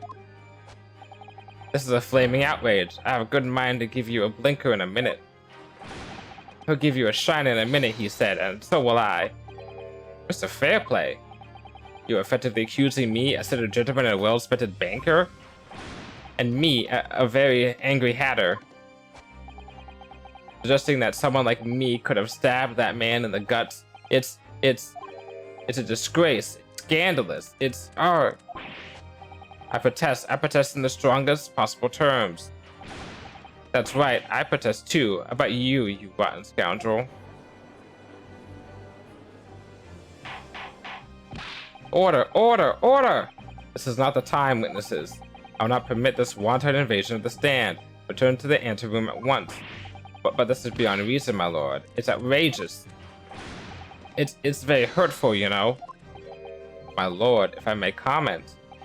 Go ahead, Lord Van Sykes. It was the defense that incited this outburst from the witnesses. My lord Fred has seen fit to abandon all protocol and accuse all the witnesses without proof. I did no such thing. Yeah, accuse. I never intended to. It seems, young Nipponese, that your command of the English tongue is wanting. You proposed to this court that the victim fell to the skylight from the roof deck of the omnibus. That hypothesis could not possibly stand without the rooftop passengers being aware of the events. You have branded these gentlemen liars. You have intimated their criminal guilt. In the British court of law, that is what's termed a baseless accusation.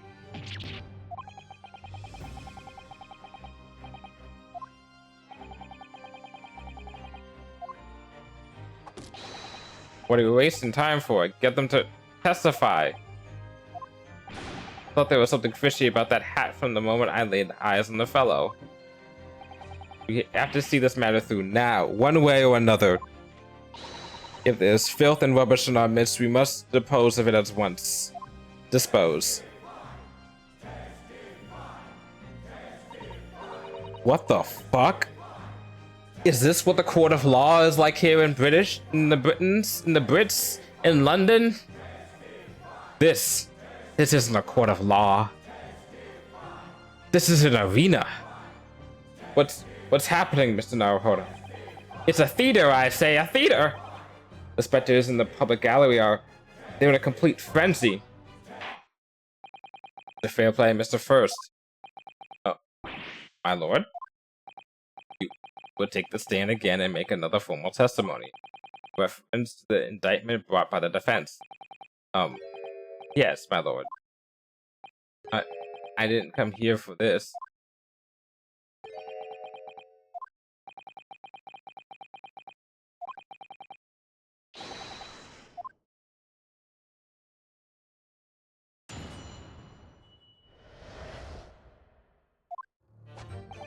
We were the only two people up on that roof deck, dead or alive. I can swear to that. If anything happened while we were sitting, don't you think one of us would have noticed? In any case, neither of us know the first thing about the victim. We had no reason to kill the man. The skylight was shut the entire time, I tell you. We couldn't possibly have opened it. You're so sure the victim fell through the skylight? Where's your proof?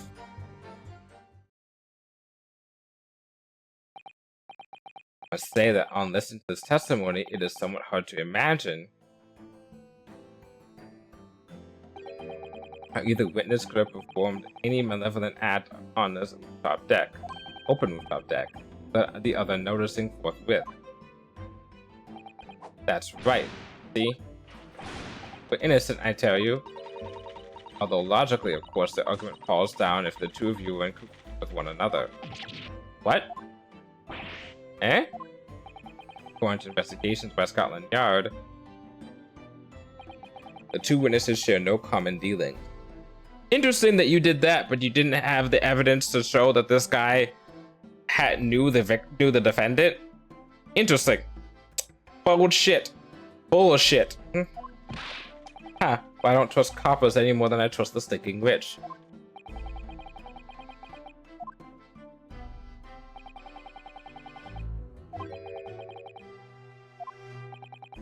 Counsel for the defense, over to you. Your cross-examination. Oh, yes, my lord.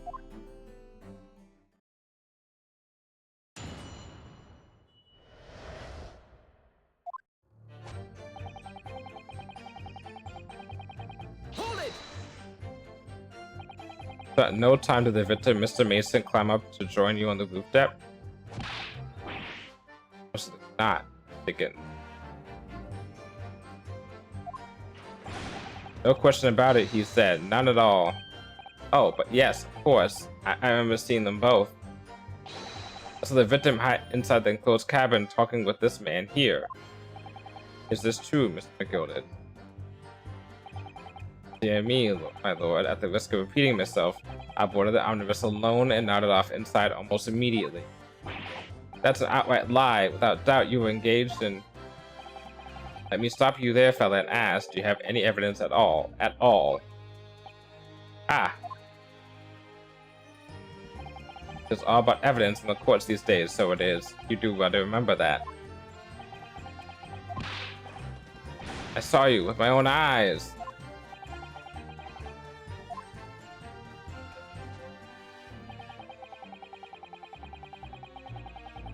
Hold it! Well, it was on the final run of the omnibus at past 10 o'clock in the evening. It would certainly have been quite dark, perhaps too dark to see clearly. Is this some kind of lark? Some kind of a joke, he said? Is this what this is? Or perhaps one of the other of you fell asleep briefly? Are you Fair Dinkum, sir? Are you serious, sir? That's what he said. It's impossible, I tell you. I'd give you the keys to the vault if you could fall asleep in that bitter cold. And if you did manage it, your eyelids would freeze shut and you'd never open them again. That's extreme. It was extreme, I tell you, and we had to put up with it because this man had locked the door. And you two gent would have unlocked it and let me in when knocked. I'm dreadfully sorry about that, young fella. But you see, I was away with the fairies and didn't hear you at all. That's a lie. I saw you through the glass. You were talking to someone. Now, 'twas a cold night, so it was. You seeing things that are not regular in the cold. It's hardly surprising. Seeing things. I believe we have reached an impasse here on this particular point. You don't take it personally now, lad. If I'm a suspect in this case, then it's only fair that you and the other fiend are too. Open and free competition is what a capitalist society is all about. This is a competition I would like to be involved in, really.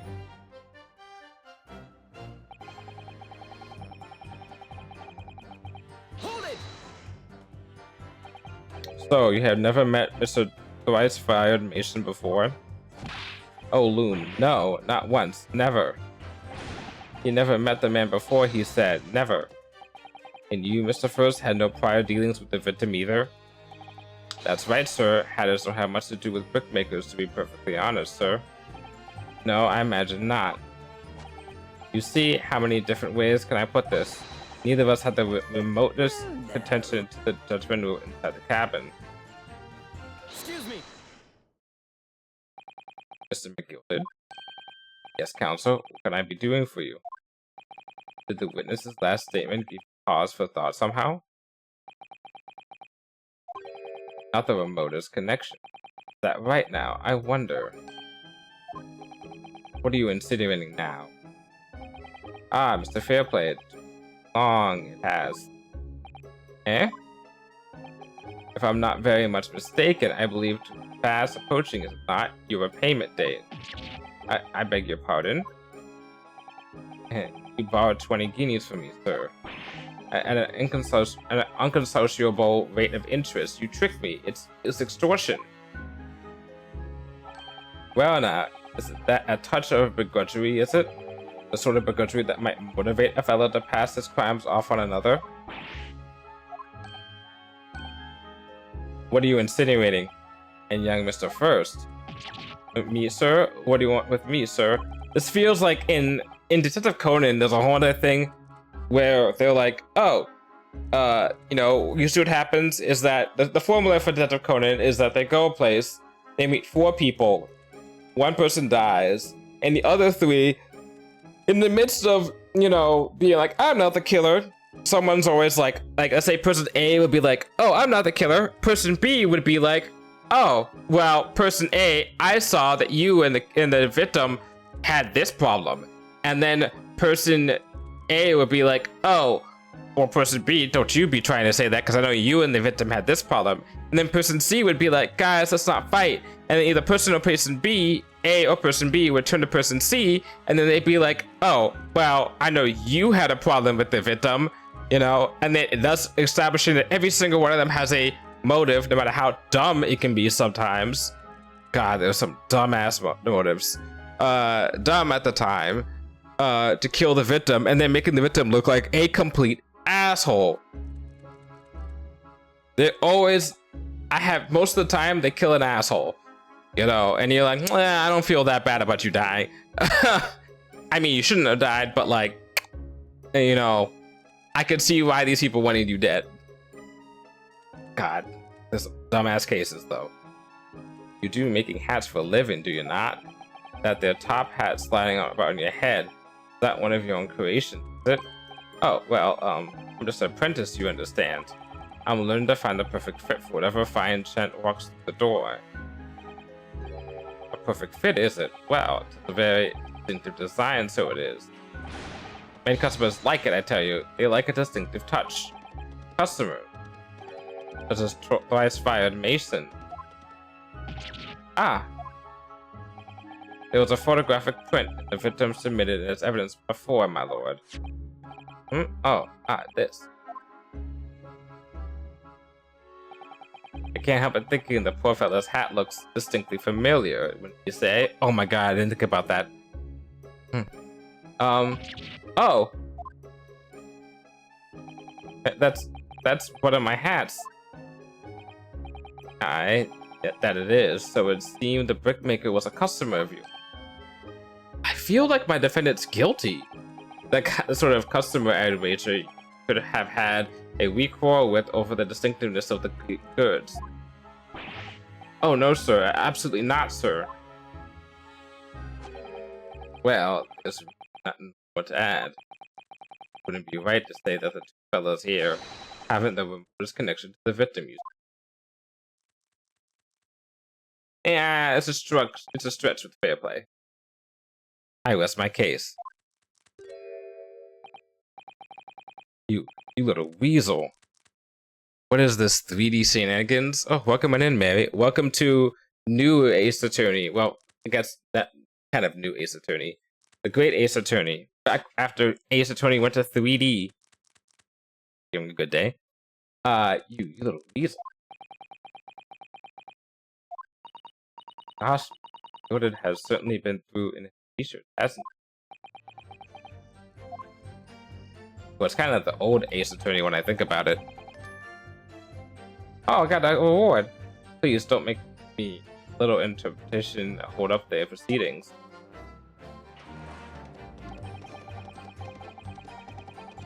I'm doing okay. Work has been little bananas. I'm getting ready for Friday. Oh, like a new show? Are you quite certain about that? Yeah, it's been a busy time for me as well, I'll say. Are you quite certain about that? That the skylight was shut the entire time? Going to lose my block with you in a minute. He's going to lose his rag with you in a minute. That's what he said.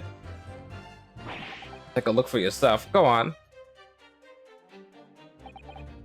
See, it's shut fast now, just like it was on the night. So it is. Of course, a fellow the size of Mr. Mason could likely break through it, still and all. What? Just looking at the size of the thing, you could understand. Now, hold on a minute there, sir. The size of the thing means nothing. Not on its own. Let's consider the bigger picture here, shall we? I was writing the omnibus on another case when I broke wind loudly. Where's my 1-year stream anniversary? Oh, it's been crazy because some of the theaters I work for are cutting their seasons because of budget issues. Oh, congrats on your 1-year stream anniversary. Hope you have a good anniversary stream. Be able to get what you want done for it. And yeah. Oh, and yeah, theaters are cutting their seasons. Oh, cutting for their seasons. Oh, that sucks. Yeah, the economy is not doing so good so now, and I guess some people aren't spending as much in terms of going to see stuff, which in turn is making things not be as profitable, which in turn is making them cut their budgets. Yeah, that sucks. I suck myself when it hasn't happened. This is an unexpected confession, Mr. First. Oh, I just mean to say, well, the point is, I tried to open the skylight using but just my luck, I couldn't make it budge. The stench was terrible. Everyone was looking daggers at me, sir. I went as red as a pooch, I did. Ding ding. Hey! Winding. But yeah, that's probably what's happening. Yeah, I mean that's not probably, that is what's happening. Are you expecting me to sentence you? Oh no, sir. The point is, the skylight can't be opened. I tried and tried when I was inside the cabin of a shame. Excuse me. You have something to say about that, Mr. Strahd. Mr. Strahd. I dare say. It opens. Hmm? Skylight. That is what we're talking about, right?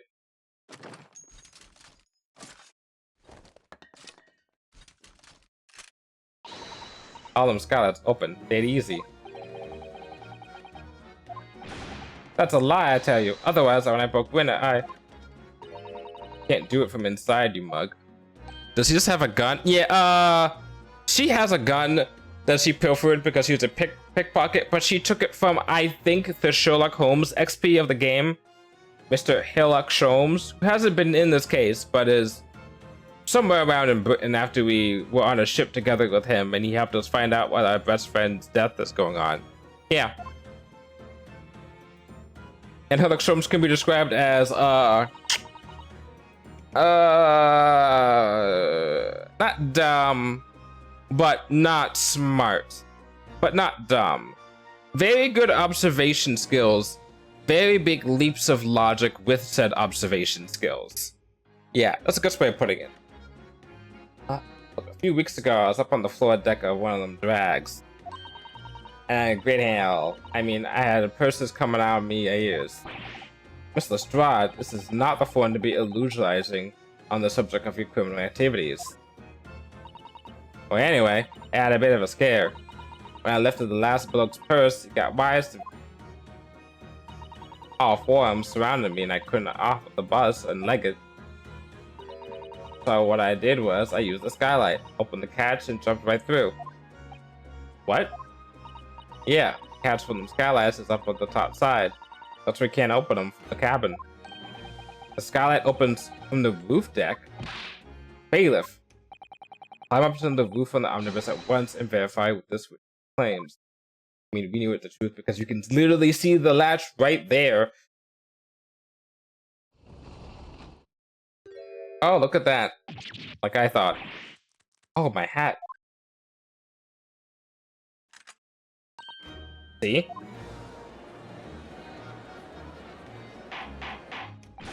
Order, order, order! So it appears the street girl's statement is quite true. Hey, this has been an interesting game so far. This is now Hodo, because it's set in the past. It's all about Phoenix Wright's ancestor. This could be the clue we've been looking for. Well, counsel for the defense. Please continue with your cross-examination. Yes, my lord.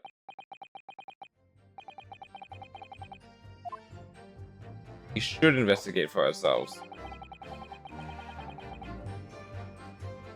Hold it!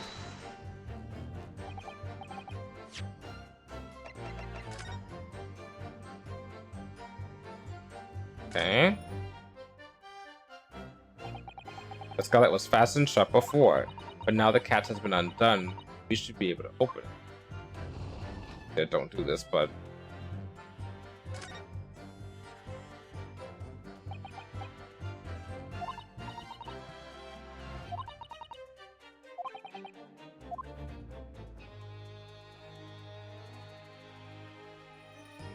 Oh, hold up. Hold up. Is there blood there?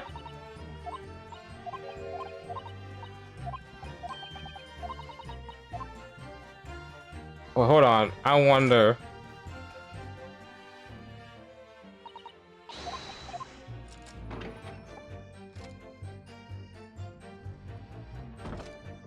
Hello?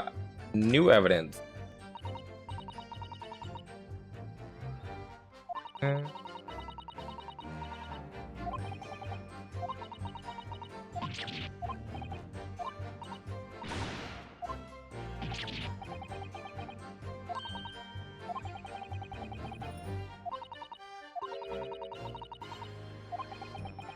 Well, we have our evidence.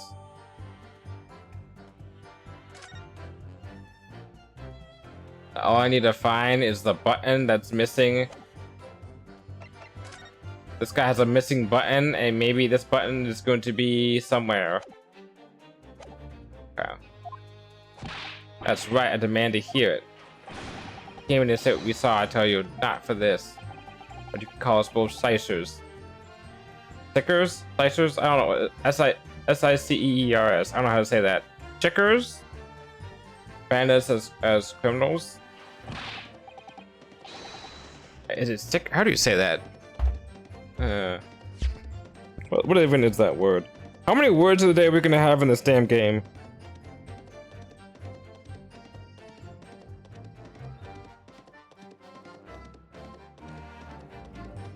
A worthless thing or person, especially a swindler. Okay. Ah yes, oh British be a fun adventure. Yeah, so far, usually I have a word of the day when I play Ace Attorney, where I learn a new word, I look it up each stream, right? And I've done that 3 times already today, and I could have done it more. As it stands at the moment, there's no hard evidence that incriminates yourselves, now is there? I believe we're in much the same position as one another here. Hmm?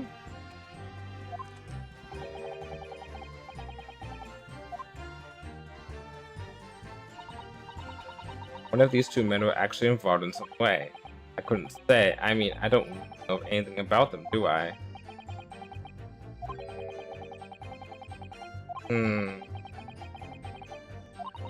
I think, try to remember that it's evidence alone that can truly determine the outcome of a trial. They head to bed, have an event, I need to help one tomorrow, have a good one, Winter. No problem. Make sure you get some good sleep, and also make sure you have a good, what's it called? A good anniversary stream. If you plan to have one that day. I'm assuming you're having one that day. Yeah, because you would be busy that day, so you should have a good one. If I'm around during that time, I drop by. I have a stream at 12 that day, but if it's not then, I could probably drop by. No one can argue against decisive evidence. Having on the 26th, that is, I just know this off the top of my head, that is Friday. Because the 28th is a Sunday, because this month, the 1st is a Monday and the 7th is a Sunday. So every Sunday is a multiple of 7. Yeah, that's right, okay. Easy way to remember that. No one can argue against decisive evidence, including the members of the jury. So you're saying that what we need now? Yeah, don't ask me how my mind works. Is to find a conclusive piece of evidence. Yes, Mr. Naruhodo, precisely.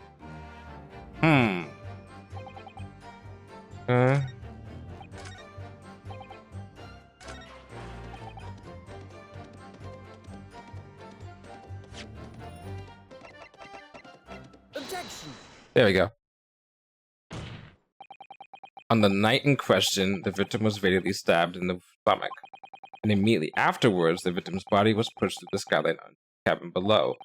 Those are the facts, and the irrefutable proof remains clearly visible in the omnibus that stands before us today in this very courtroom. What? That's utter humbug. You can't possibly have any evidence. No, you can't. I mean, we didn't do it, I tell you. It's impossible. Irrefutable proof here in this courtroom? Counsel.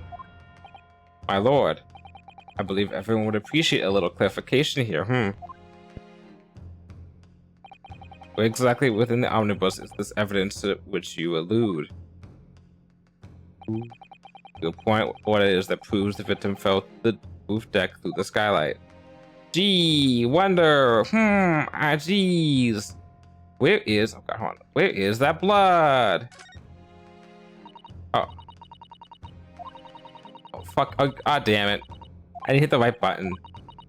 Now I look like a fool. And we saw this again. Round 2, Act 2.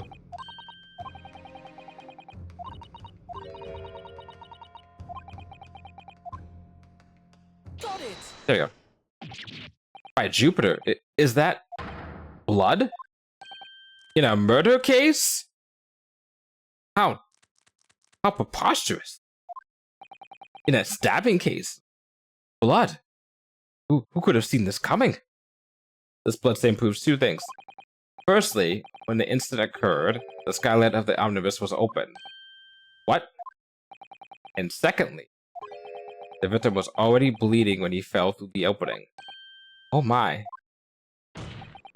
And so it follows that Mr. McGilded, who was inside the enclosed cabin himself at the time, cannot possibly be guilty of this crime.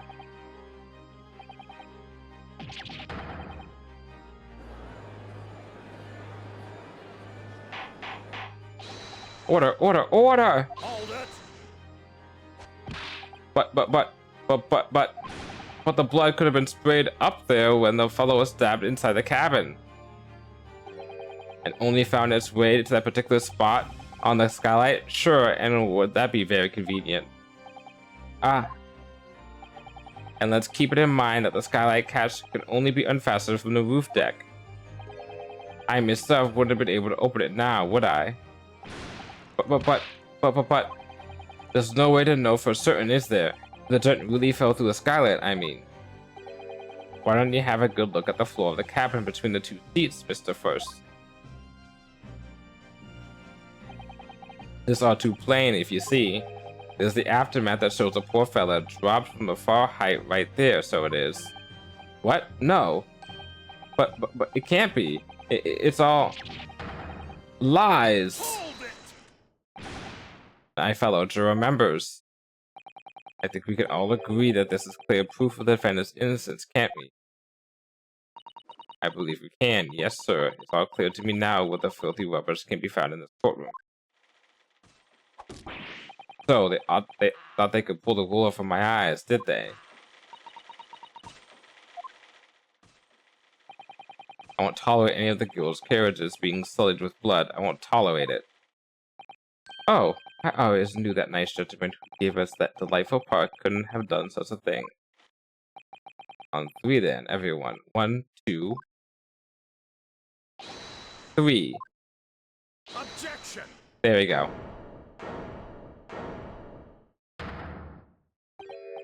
A chilling performance, Mr. McGilded. Oh, and what would you be referring to there now, Lord Van Sykes? Blood in the frame of the skylight? Such evidence is null and void. What? Why? For one extremely simple reason. That smear of blood never existed. Objection!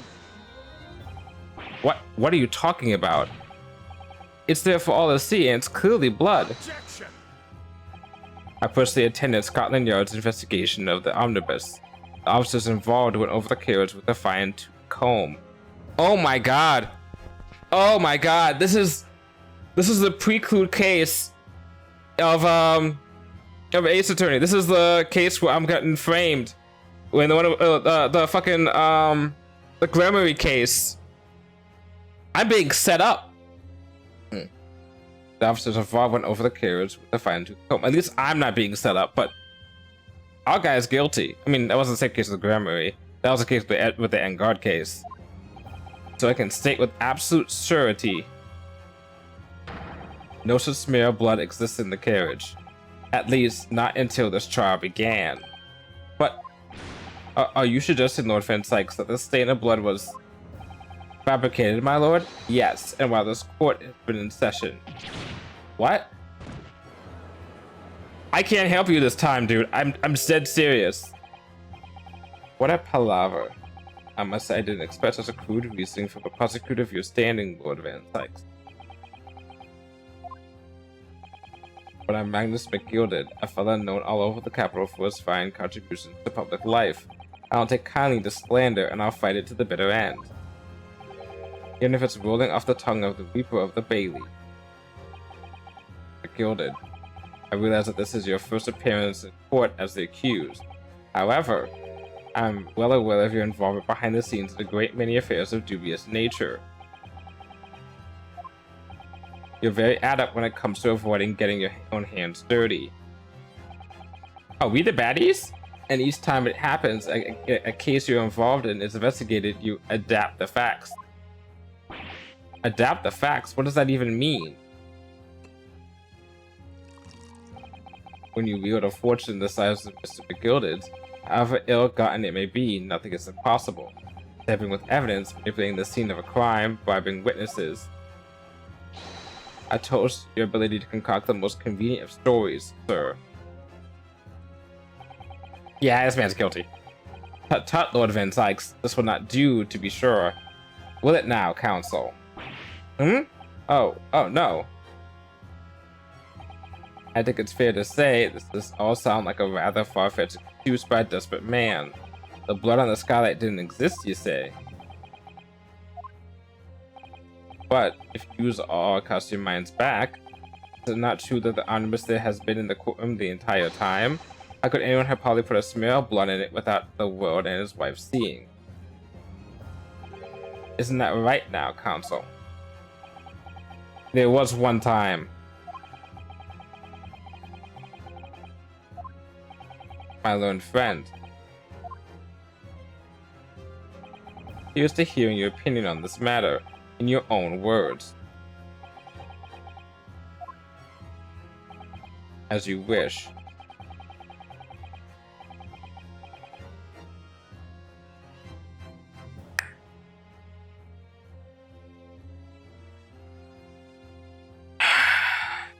You making my third case have me defend a guilty guy, an actually guilty guy? Alrighty. I'll play your damn game.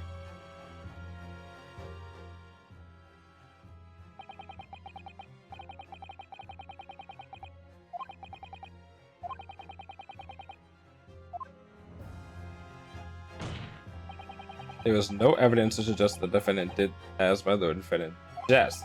However, there's no evidence to support it, so we can't say that we can't just say he did it. However, we can say that there could have been a possibility that something could have happened. To have the opportunity to carry out the alleged tampering, there is one possibility. Oh, good gracious. Explain yourself, counsel.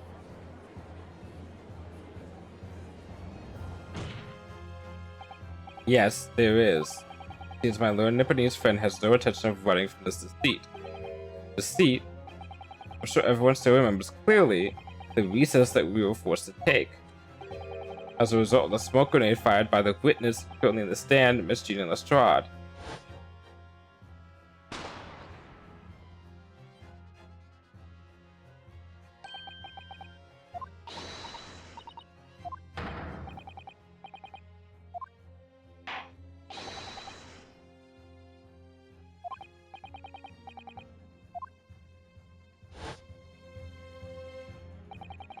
The courtroom was filled with smoke and everyone was thrown into confusion. All of us were made to leave this chamber. In that brief interval, under the veil of smoke and all the chaos, it could have been possible to steal inside the omnibus.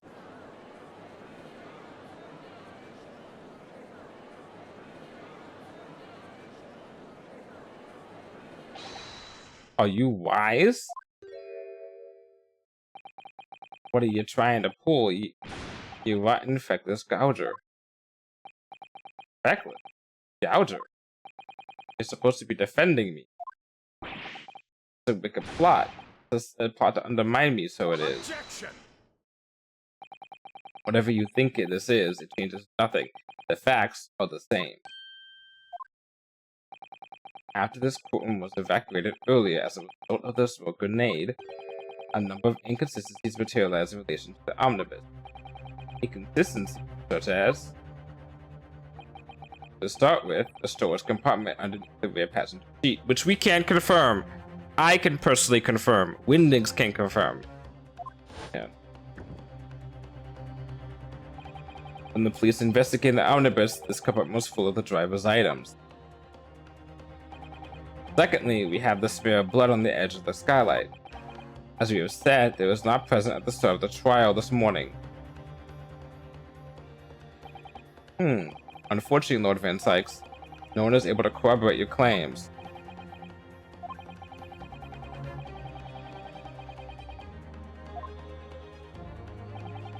Accordingly, I'm afraid to say we cannot establish with any certainty if this evidence is the result of tampering or not.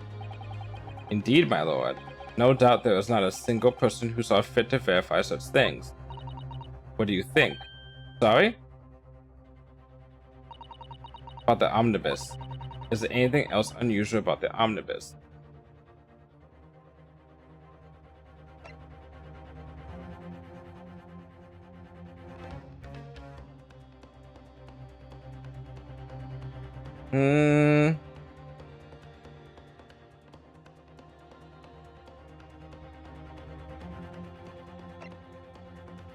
I honestly have no idea. But you could.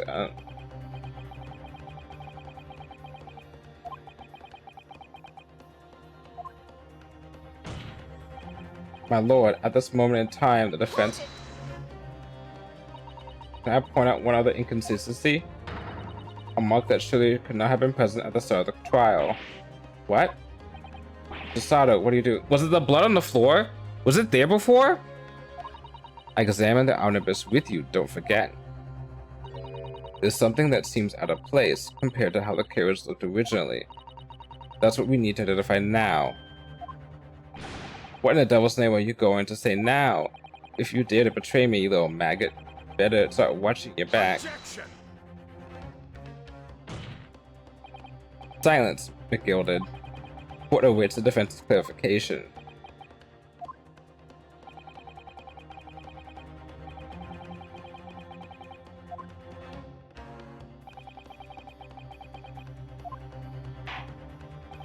I shall have to ask you to elaborate, counsel.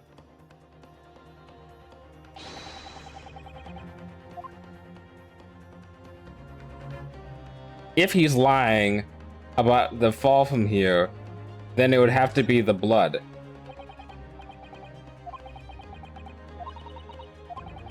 That's right.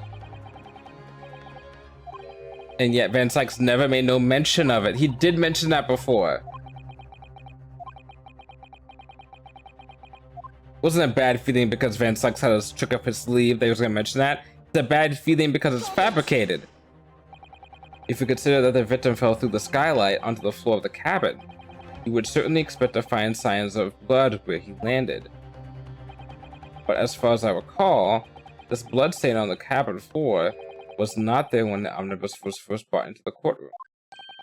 Good lord. Yes, I do believe you're correct, counsel. Well said.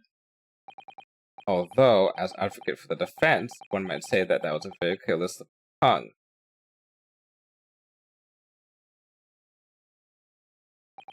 I believe that bloodstain on the floor is a decisive piece of evidence.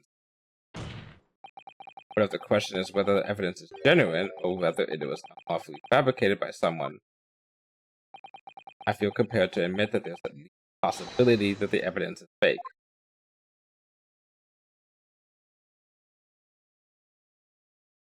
Oh, we're getting so many respect points for these people from the prosecutor.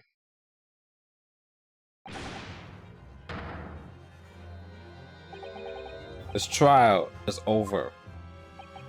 Mr. McGilded, I've done everything I possibly can to cooperate with the court, but all over now. But you're the defendant. It's over, I tell you. Memory, recollection, what people think they saw, is all nonsense. Facts are what counts, and fact is that bloodstain is there, now. Ah, well. Over the course of this desperate trial, long and extremely drawn out as it has been, that good-for-nothing Reaper of the Bailey has failed to present any decisive evidence at all. I'm scandalized, so I am. I thought better of Lord Van Sykes. Well, my lord? I must concur with the defendant. The unaffirmed recollections of individual cannot stand as evidence.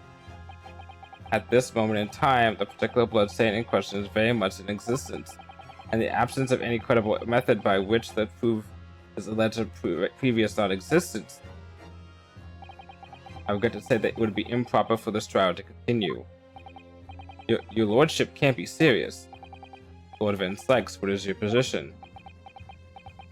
Bro, prosecution, my lord, has no further witnesses or evidence to present. Very well. In that case, I believe we have explored every possible avenue in this matter. I shall proceed to my adjudication. As a formality, I am of course obliged to confirm with the defense first.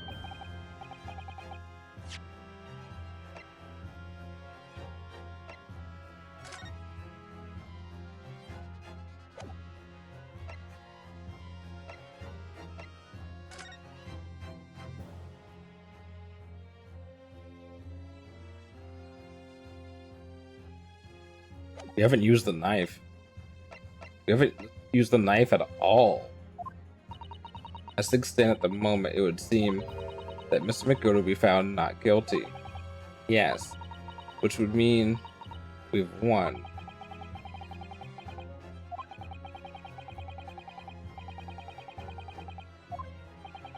Counsel for the defense, your closing statement, please.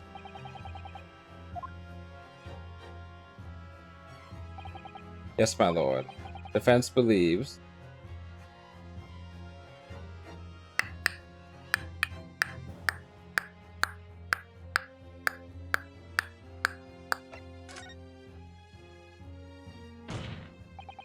I'm here in this courtroom today to advocate for the defense of my client, Mr. McGill. However, at this moment in time, I cannot in all good conscience attest fully to the defendant's innocence.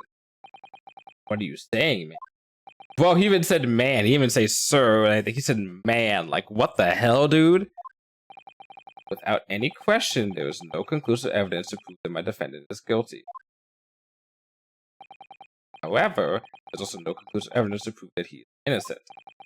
Good. Good gracious me. Order, order! This is unprecedented behavior, counsel.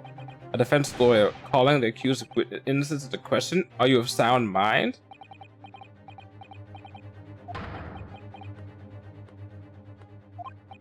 Oh, 'twas a grand decision to appoint you as my lawyer, so it was a grand decision. What? I must say, I didn't expect quite an exciting spectacle at the end there, but still. Here, have this for your troubles. Your job here is done, fella, and some fine work you've done, so ye happy. What do you mean? This is the right honorable judge, so put it afore. The trial can't go on anymore. And your closing statement there was, how did he put it now? Nothing more than a formality.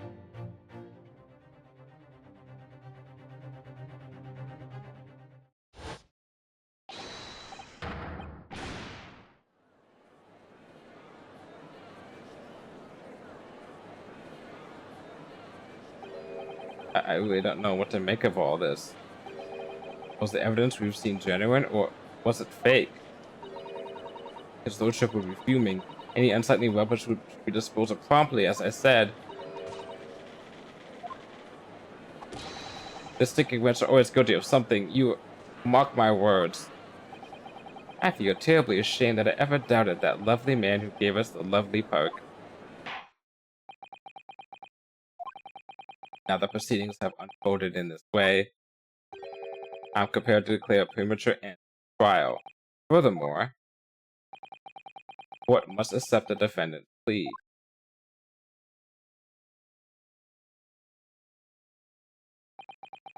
I thank you kindly, my lord.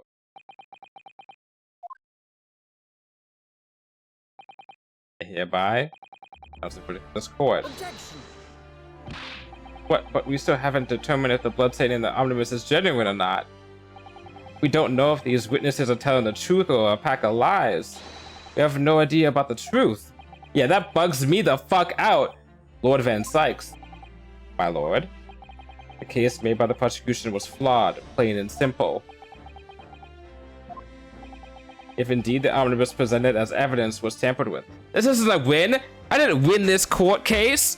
Are you fucking kidding me? This is a hollow win. I'm not accepting this as a win. The prosecution is at fault for allowing such a disgraceful version of justice to take place. God fucking damn it. My sincerest apologies, my lord. I'm supposed to be the upstart that beats the prosecution on the first case and then sets the mood, and then we go tit for tat, but I keep on winning. But not this fucking I beat you because my defendant's guilty and your ass can't be bothered to make sure that the evidence stays unfabricated. This isn't a win. This is a... If it is, it's a hollow one. It's a hollow victory. But wait. When we evacuated the courtroom, Lord Van Sykes ordered the evidence to be secured. But the prosecution cannot shun responsibility in this matter. That's so unfair. The culpability of the defendant has not, at the present time, been established by this court. Consequently, the jury would not be required to proffer judgment. What? Well, Lord Van Sykes, it's been a pleasure, so it has. As for you, my dear fella, I couldn't have asked for a better defense. You mean to tell me this has all been a grand waste of time? Yes.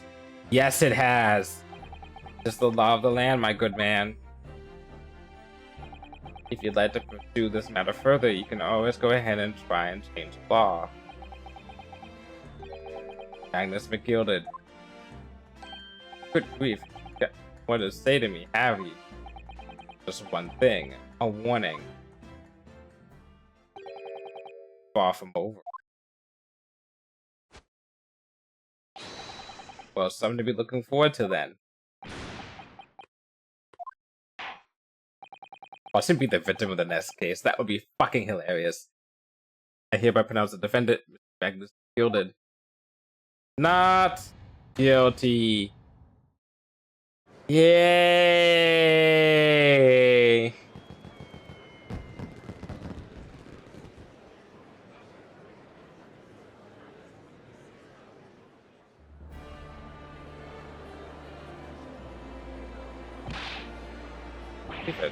Outraged, should have examined the evidence more. What are you talking about? The man's been cleared. He's innocent.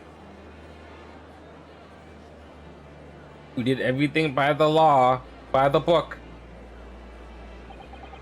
With a courtroom in pandemonium for the second time that day, the judge delivered his verdict. And my first ever trial in Great Britain came to an abrupt end. The defendant being found not guilty. Ostensibly a victory for us. Did the Chief Justice know? He said it was going to be an easy case. Did he know?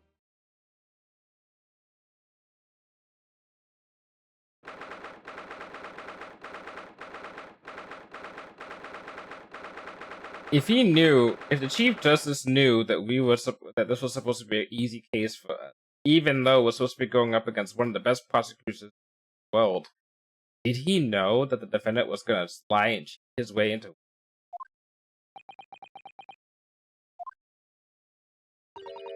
That certainly was a long trial. Telling me. Ah, yes it was. Trial on foreign cell and your victory. Wonderful performance. My heartfelt congratulations. You, Mr. Sato, thank you for your assistance. I suppose we should be happy. Trouble it. So come talk about what happened. 3 cases. 3 fucking cases in this game so far. First case, we managed to make sure that our guy is not innocent, but the lady that is the guilty party is not being tried in Japanese court of law or just be sent back to Britain or some bullshit. Second case, we find the guilty person, but it was an accident. It wasn't that there was a purposeful murder. It was an accident of murder that happened just because of a series of misunderstandings. Third case, we're defending a guilty party. What is with this fucking game? Well, we have enough time. Isn't it wrong? I mean, who was actually responsible for that? You don't even know that. The sole aim of the defense is to obtain a verdict that exonerates the defendant. Carried out to perfection. That is not the truth. That is not the truth whatsoever. And we have 6 previous 8 games to prove that. That you did. Is it Mr. fucking McGee? Yeah. Mr. McGilded.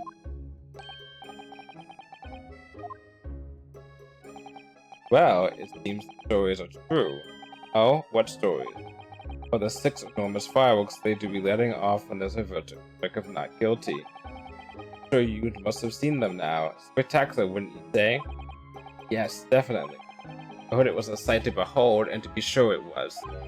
And I love you to thank, I suppose, for having an opportunity to see it.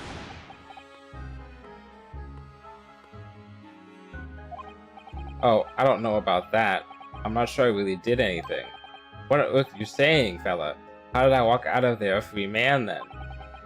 I don't think it was so much thanks to me as down to your planning. You're a straight-talking fella, aren't you? I must say, you had me astray in the head there once or twice. But you're young and headstrong. Ah, 'tis a water under the bridge. Congratulations, Mr. Gilded, on having your name cleared. There's only one thing that matters to me. Oh? They've all seen that I didn't do that odious and obstinate deed. It's grand, is it not? I suppose it is. Now the fine fellows of Scotland Yard can take matters in hand and sort out any details. They'll see it for what it is. They'll get to I have absolutely faith in them, so I have. After all, I do be providing a good number of their wages with all the taxes I pay. So then, as we agreed beforehand, 1,000 guineas for your troubles, fella. Oh, no, I couldn't possibly accept that much. However, yeast, you're humble people, are you? Well, you insist. But have this, still and all, you deserve a reward. Mr. Magnus McGirdle. Everything is ready, sir. You'd like to follow me to the courtroom. What's this, officer? It's sooner than I was led to believe. Hope it's not inconvenient, sir. There are some changes to the schedule. Well, I must be making tracks now. It's time for the inspection. Sorry? What inspection? They're going to examine the omnibus again, so I'm told. Asked if I could be present for it myself. Going to examine it again? Now? Naturally, I'm under no obligation to take part in any more of this matter now. But as an upstanding member of London society, I do be doing my best to help where I can. It's a gentleman's duty, so it is. So then, fare thee well. It was an absolute pleasure meeting you, sir. Hope you have a whale of a time while you're studying here in Great Britain.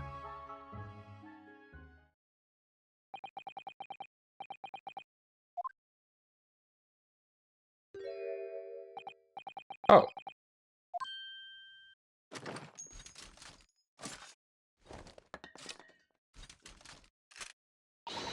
Don't move.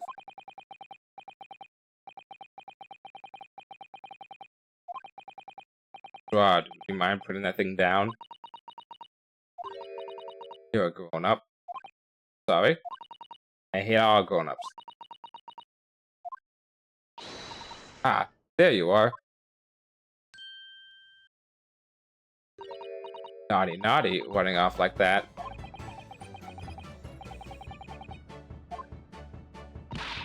And taking that with you as well.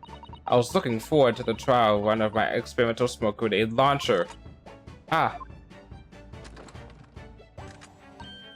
Oh, do you want to play? You won't beat me. Excuse me, but who are you? Oh, good day to you. I'm, well, the inventor, I suppose, of that machine. Oh my god, it is Holmes's! The inventor?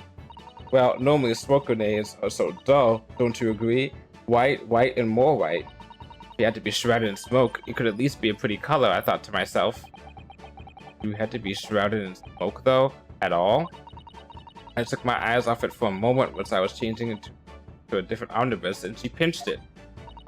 Luckily, I fitted it with a telegraphic beacon. What? Anyway, you're coming with me now. Back to my laboratory. What? What for? To apologize, of course, silly. To my technician. What? You mean say sorry? You must say sorry when you've done something wrong. Surely an adult has told you that before. An adult? I don't listen to no adults. Come along then, follow me. Fine, have it your way.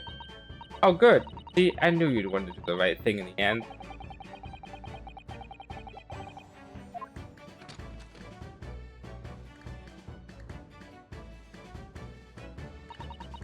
Be leaving now then. Bye bye. I'm sorry for all the fuss.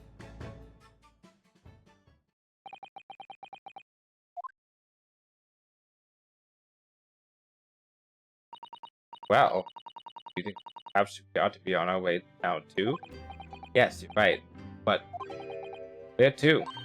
Oh, we haven't had the time to find a place to stay. No sooner had we arrived in London than we had to rush here. All of our traveling cases are still with the bailiff. I was originally planning to spend today in search of lodgings, but at this late hour of the day, I'm afraid we may be out of luck. Don't worry though, I have a plan. If the worst comes to worst, I've heard of a lovely park where we could spend the night. Please tell me you're not thinking of a gilded park. I know it may not be a little chilly at this time of year, but our youthfulness will see us through. I'm not so sure about that. I think a midwinter London night might freeze a young person's soul just as easily as an elderly one. Oh dear, that doesn't sound agreeable.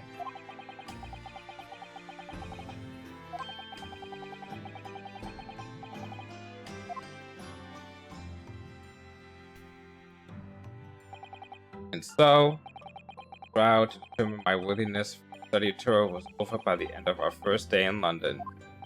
However, as we learn, more trying times ahead. Of course there are, you're only on case 3. This is the Reaper of the Bailey had warned. The case was far from...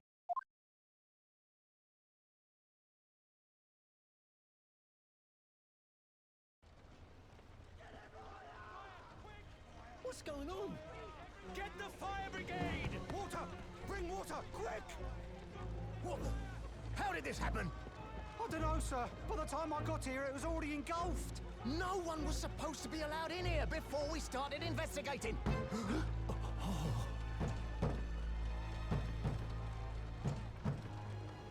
No. Oh, good God.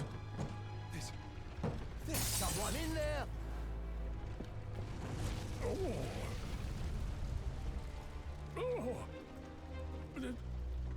This can't be.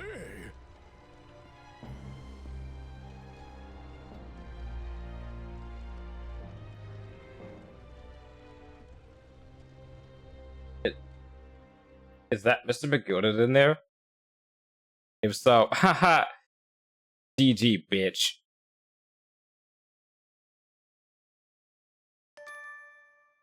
That's what you get for fabricating evidence if you in there.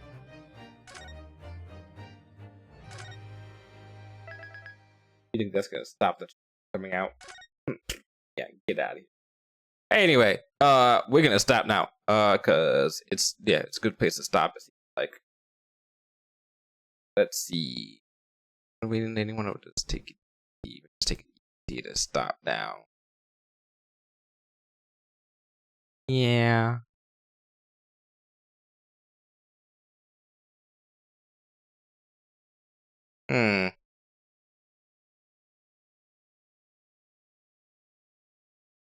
Yeah, we're gonna stop for now. Alrighty. No raids for today. But we will be back tomorrow for more. It was gonna be more Ace Attorney, but honestly, I thought I was gonna have 2 days to do this case, but I got it all done on 1 day, so that worked out. So now we're gonna be doing the case of the Golden Idol tomorrow. It comes out tomorrow, and I'm looking very forward to that. And then we're gonna once we do that, then we're all done with the case of Golden Idol. All 4 of the DLCs would have been done, including and the base game as well. Now I have to wait for a 3rd game, hopefully, maybe. I don't know. So we have that on Tuesday. Wednesday will be Hollow Knight with Lad How to Be /J. And then Thursday will be more Chibi Robo. And then Friday is slotted to be DK Bonanza. We'll probably not gonna get done with Bonanza this week, but we'll probably get close. Try to make a guess. Until then, thank you for watching the VOD if it exists. I really do need to upload my VODs. And thank you for watching the stream if you were here for a stream. Anyway, thank you for coming and bye.